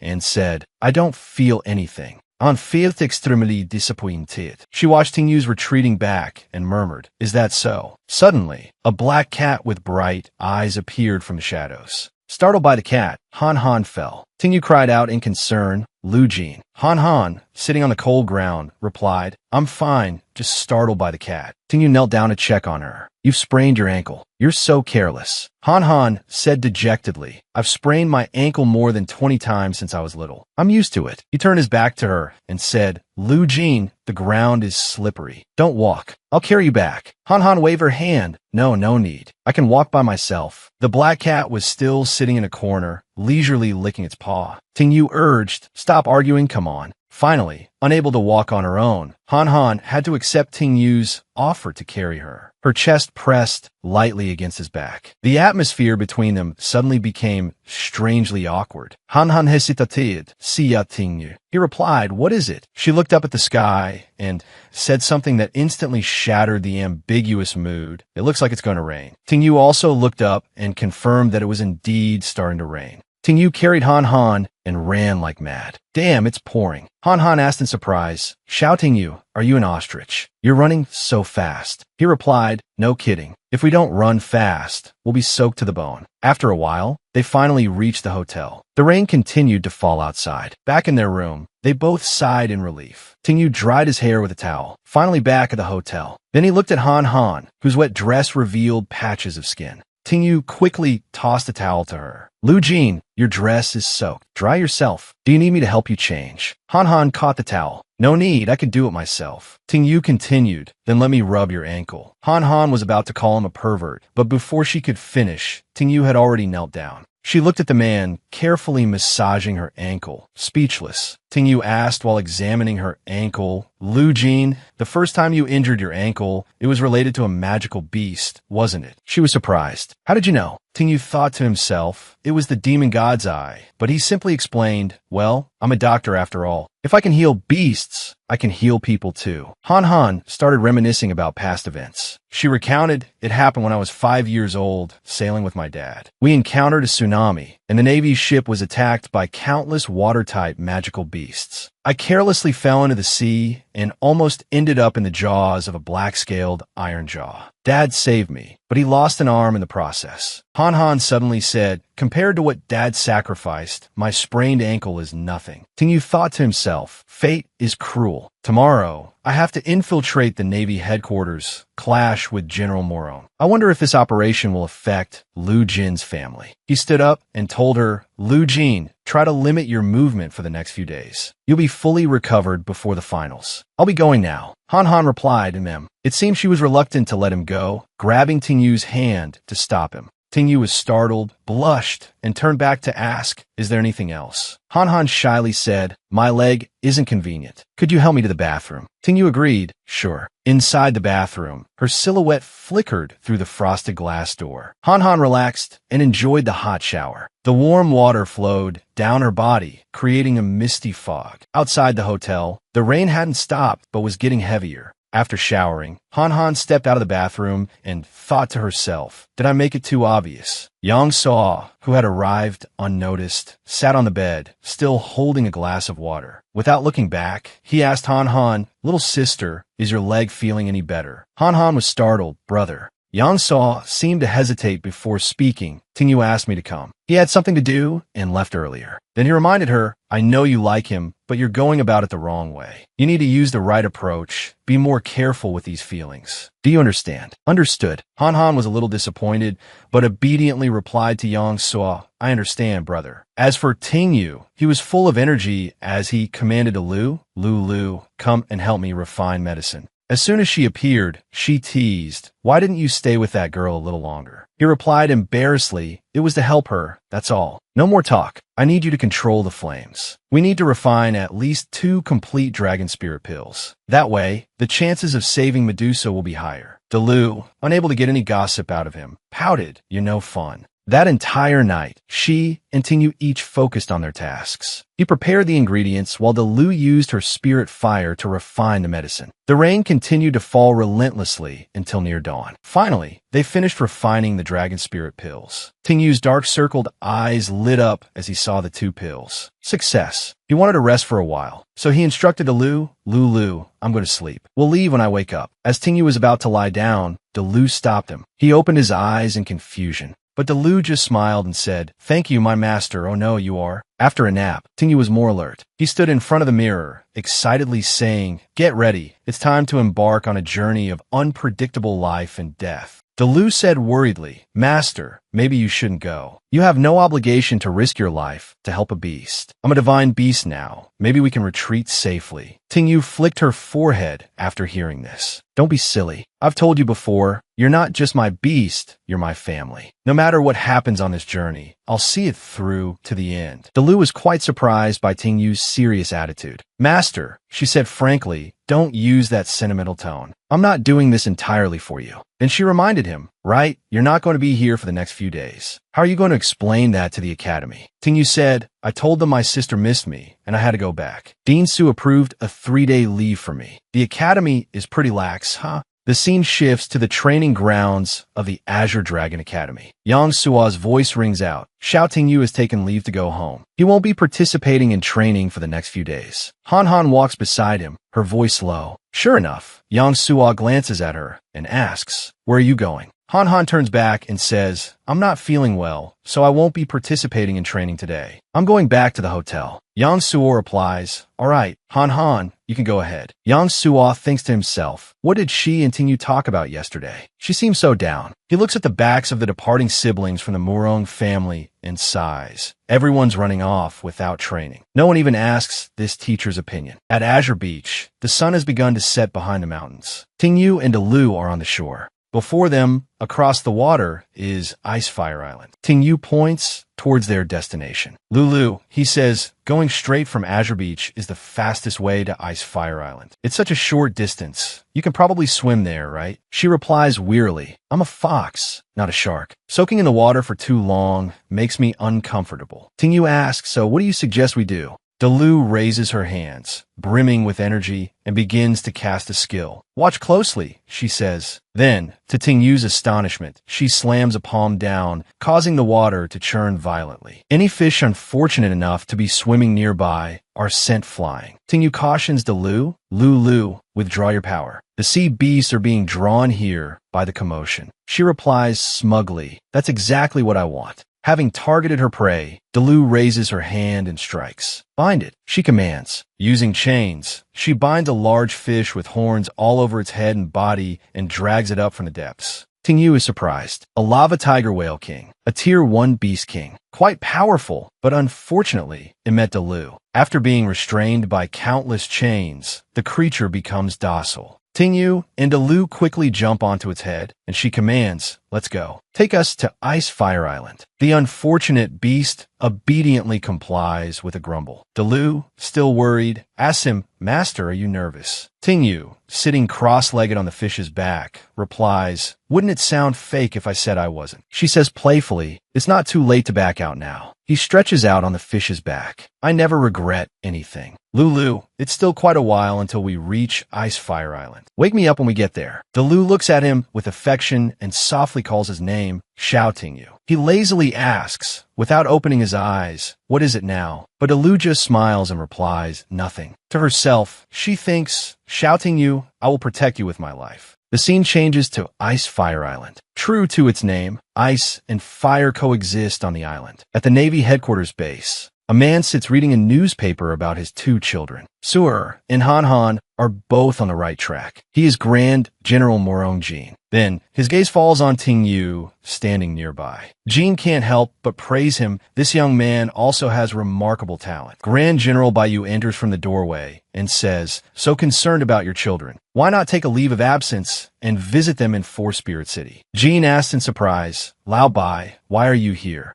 Baiyu explains, Jean, Medusa's execution is a major event. Her Majesty is uneasy and sent me to assist you. Jean asks worriedly, Her Majesty is uneasy with my handling of things. Baiyu reminds him, don't be careless. You're unaware of the situation on the mainland. The Eastern Kingdom has been sneaking around, but our people intercepted them. The southern countries aren't peaceful either, full of escaped criminals. The most troublesome are the Yinming people. They won't give up on Medusa easily. Jean takes a thoughtful drag from his cigarette and asks Baiyu, have they discovered your arrival? Baiyu was ludly. His expression suddenly turns dangerous. I wonder if they'll even be alive to return once they discover 2 Grand Generals are on Ice Fire Island. He is Grand General Baiyu. 2 guards are terrified by his expression, their heads spinning and legs unsteady. Jean reminds him, enough. They're trustworthy subordinates. Don't pressure them. There's not much time left. Bring the prisoner to trial. A titanium transport tube is lowered. Inside, Medusa, bound in chains, is escorted to the execution grounds. Under the bright moonlight, she is forced to kneel before the guillotine, awaiting her execution. Baiyu stands above her and declares, Medusa, your crimes are heinous. Living until today is a mercy granted by Her Majesty. Suddenly, she opens her eyes and looks directly at him, calmly asking, my crimes are heinous. Medusa scoffs, how laughable. If my crimes are heinous, then what about Shangwan Land's unspeakable secret? Ting Yu and Delu have arrived on Ice Fire Island. Delu whispers, 2 Grand Generals overseeing Medusa's execution. How can we fight them? Ting Yu replies, let's wait and see. There might be an opportunity. He looks up, scrutinizing the scene, and thinks seriously, there's someone else here too. Meanwhile, on another front, waves roar, growing increasingly fierce. Jin's face is taut. He draws his dragon Fong blade and commands, execute. Droplets of water fall like bullets. 2 of Jin's subordinates strain to pull the lever. After a struggle, the lever is finally pulled. Seeing this, Medusa's eyes flash. She shouts defiantly, Shangwan Lan, do you think that with my death, your unspeakable secret will be buried forever at the bottom of the sea? The chains binding her body glow as Medusa unleashes a surge of spiritual power. One day, the sins you committed 200 years ago will be brought to light. Instantly, Jin's subordinates are affected by her spiritual power, their faces contorted in pain. The other subordinate fares no better, trembling as he grips the chains, his face growing increasingly pale.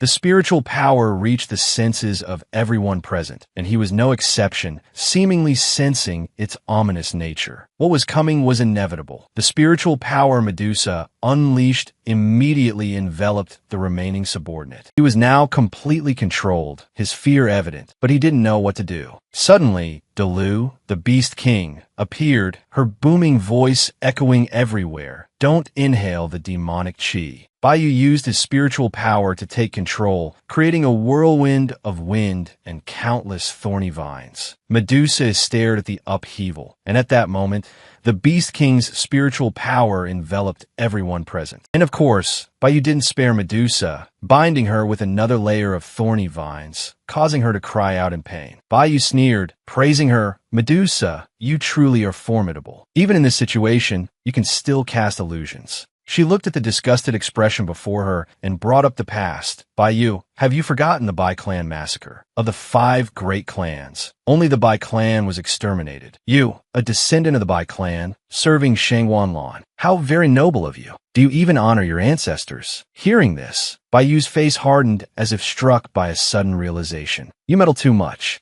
Yiming's people arrived, and Murong Jin's subordinates reported the situation to them. The execution ground's power supply is right over here. Once the power is cut, we'll act immediately. Suddenly, a guard appeared, raising his hand. Or we'll open fire. The situation was urgent, and one of them exclaimed, "This is bad. Call the guards. Detonate it now." The other one immediately complied. A tremendous explosion followed, its deafening roar echoing like an aftershock. The explosion destroyed a part of the area, causing a sudden flash of light. Yiming's people took advantage of the chaos, calling for action. Each of them was accompanied by a spirit beast, their combined roars deafening. Seeing this, Bayu shouted, "Don't panic. Activate the defensive sequence. Lock down the entire island. Not even a fly gets through." Murong Jin's aura blazed, his voice firm. "Continue the execution. If Medusa dies, they'll leave on their own." Tingyu, growing impatient, urged Delu move. Delu acknowledged and soared into the air. "Leave it to me."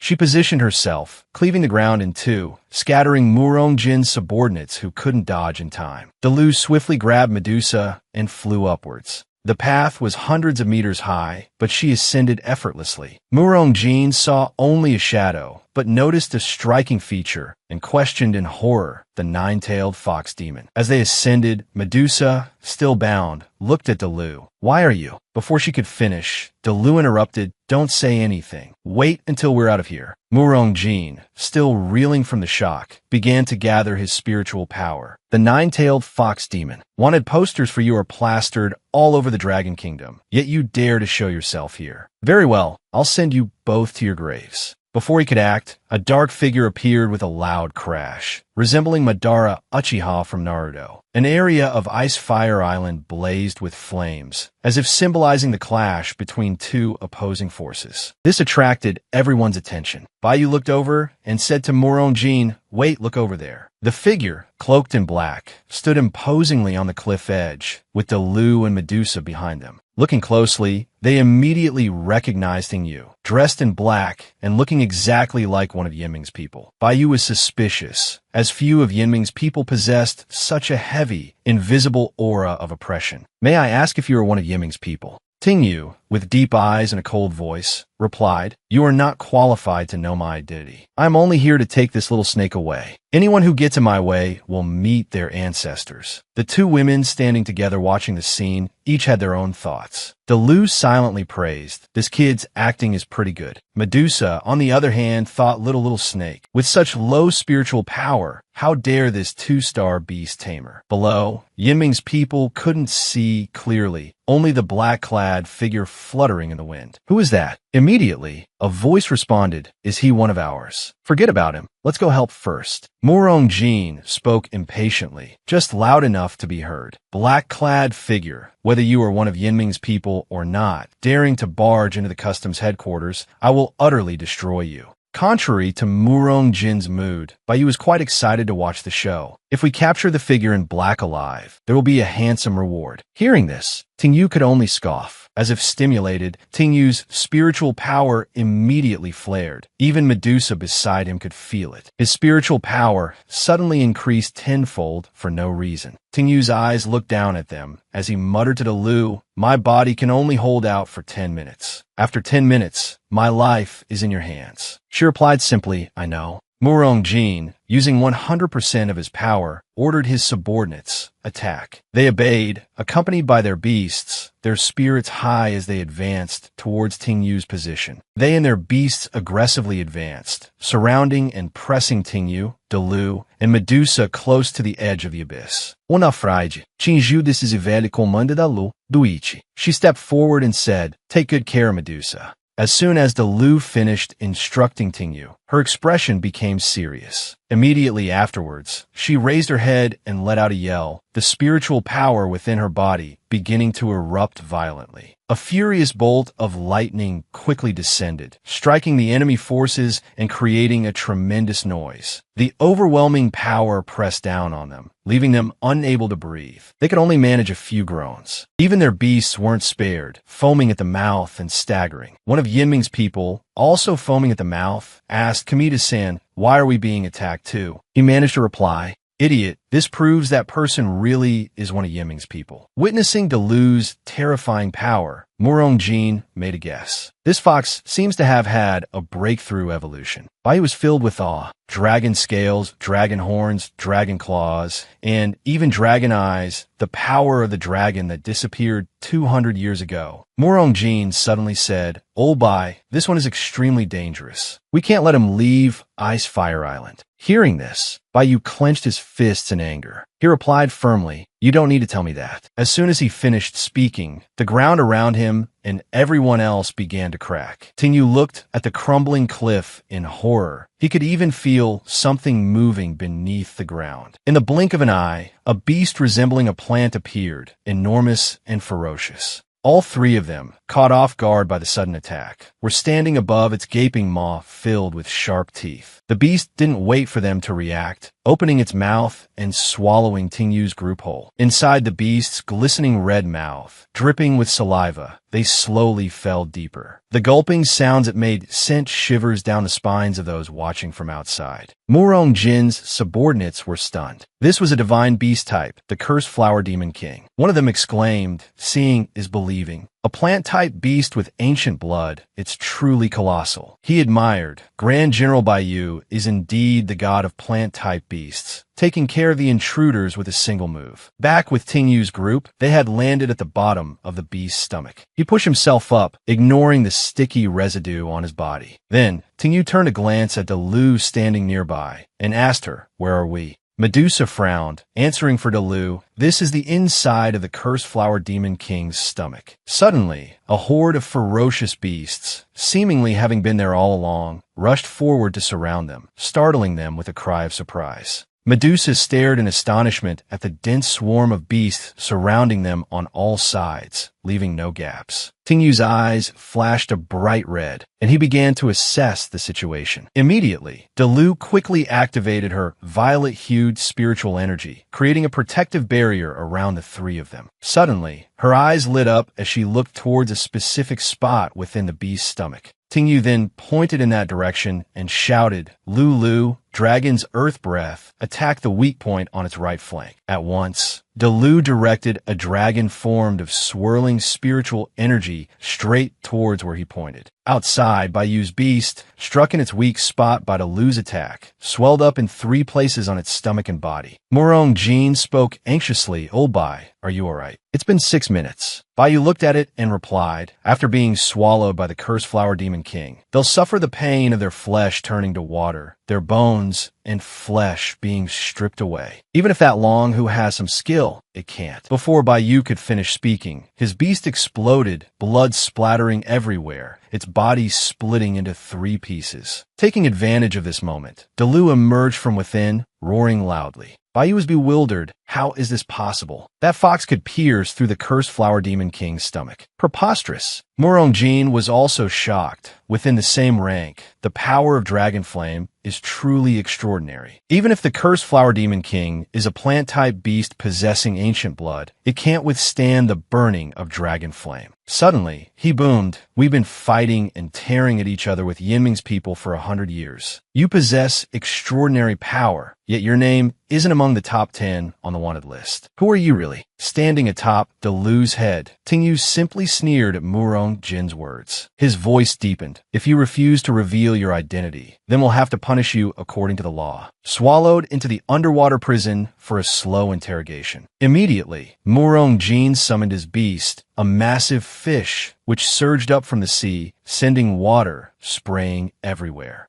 Tingyu's eyes widened in surprise. He hadn't expected Murong Jin to summon his beast right then. Murong Jin's beast began generating sound waves that attacked Tingyu's group. It launched the attack directly at both of them, but Dalu reacted in time, creating a barrier to defend. Seeing this, Tingyu broke out in a cold sweat, muttering under his breath, "Such destructive power." Murong Jin's beast continued to unleash relentless waves of sound. Unable to withstand it any longer, Dalu retaliated, spewing a stream of flames towards it. The two forces collided, creating a shockwave that reverberated through the sky. With the situation becoming critical, Tingyu spoke up, "Lulu, we can't keep fighting. The medicine's effect will only last for another 3 minutes." Hearing this, Dalu turned in another direction, panic in her voice. "Then let's run, quickly." Bai seemed to have seen through their intentions and sneered, "Don't even think about escaping." Myriad Tendril Prison. Instantly, Bai's myriad tendril prison bound Dalu's entire body, immobilizing her. Bai's voice boomed. "Although the Cursed Flower Demon King has been burned and wounded by the Dragon Flame, plant-type beasts are naturally impervious to pain. You miscalculated."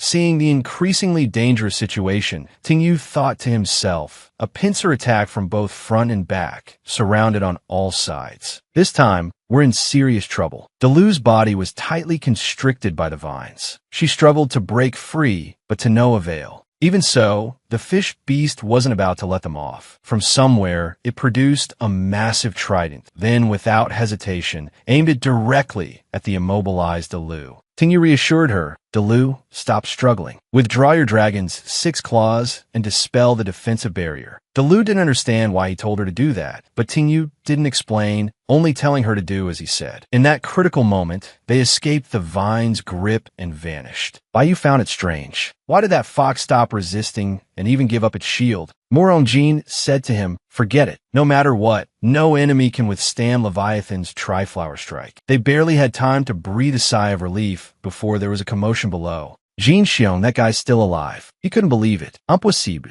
A gigantic dragon suddenly appeared, roaring towards the sky. Having lived for so long, this was perhaps the first time Murong Jin had witnessed such a sight. A dragon. No, this is a dragon soul. Baiyu was shocked. He can actually release a dragon soul. Just who is this guy? Dalu couldn't believe she was still alive. She explained that it was her burning endowment dragon soul. Its body automatically countered fatal blows. It was just the right thing to deal with Leviathan and the Cursed Flower Demon King. Looking at Tingyu's demeanor, Dalu felt he was being far too calm. The system notification appeared. This part is quite long, but it mainly focuses on Dalu, so there's nothing particularly noteworthy. Blood trickled from Tingyu's eyes. He felt his spiritual power depleting. Just a little longer. I might fall into a coma or even a near-death state. We need to retreat immediately. Dalu devise the play. Then let's split up right now. Baiyu gnashed his teeth, seemingly frustrated at his inability to defeat them. Kill them. The tentacles burst from the ground, reaching up to take the lives of Dalu and Tingyu. She brandished her sharp claws and roared, "Get out of my way." Looking at this image, everyone can see how terrifying the power of this attack is, so I won't elaborate. Although Tingyu was almost exhausted, he still tried not to miss a single crucial moment. Bloodthirsty crossbow. Dalu roared toward the sky. But I'm just curious how Tingyu can still stand like that. A giant eye like the eye of a storm glared down at the ground. Murong Jin signaled, "We represent the honor of the Dragon Kingdom Navy, representing hundreds of millions of Dragon Kingdom compatriots. We absolutely cannot let them escape Icefire Island. Leviathan, continue using the sea god's trident." Leviathan understood his words and immediately thrashed its massive tail, creating a colossal wave. Its weapon shot toward the enemy like lightning. Delu and Tingyu were not to be outdone. A purple spear shot out from the eye. The two attacks collided head-on. Impressive, it didn't even deviate a bit. As expected, a massive explosion, a veritable Big Bang, erupted in the sky. Everything around was affected by the blast. Tingyu and Delu struggled to avoid being blown away. I have to admit, he held up pretty well. After that, there was no movement. The smoke gradually dispersed. Murong Jin and Baiyu stood on the ground, looking around, but they didn't know when Delu and Tingyu had escaped. He clenched the cigarette in his mouth. Damn it, we let them get away. Baiyu sighed. Is this the power of a dragon soul? We really couldn't hold them back. Murong Jin still refused to give up. This is Navy headquarters, not a place they can come and go as they please. He ordered all the warships and soldiers, all Navy personnel, listen up, search the entire sea area for me. Something suddenly struck the warships that had just set out. The soldiers immediately reported to Murong Jin, General, it's not good. We're being ambushed by the South Sea Island Alliance. What? Immediately after, another shocking report came in. General, our #1 ship has been torpedoed. The radio continued to buzz with reports. General, don't worry. The enemy is no match for us. General, the turbine of ship #7 is damaged. General, our #3 ship is under attack. You don't need to worry too much. General, our flagship is down. Murong Jin picked up the radio, silently pondering what to do. He ordered everyone to abandon the search for the black-cloaked figures. Leviathan, immediately go to the sea area to provide support. Delu had now transformed back into her human form. She was in the middle of the ocean, searching for Tingyu. Master, where are you? But she was unaware that because he had suffered the intense side effects of the dragon spirit pill, he was completely drained of energy, feeling incredibly sleepy and increasingly cold. A colossal creature suddenly appeared, swimming near Tingyu. A single bite from it, and he wouldn't even know he was dead. It turned out to be Medusa. She swiftly rescued Tingyu from the cold depths. She held him like a doll, a tiny human with the potential to oppose 2 9-star beast tamers. Truly an eye-opening experience. But I'm sorry, Medusa is about to enjoy him as a snack. I believe, a moment later, Delu will definitely save Tingyu.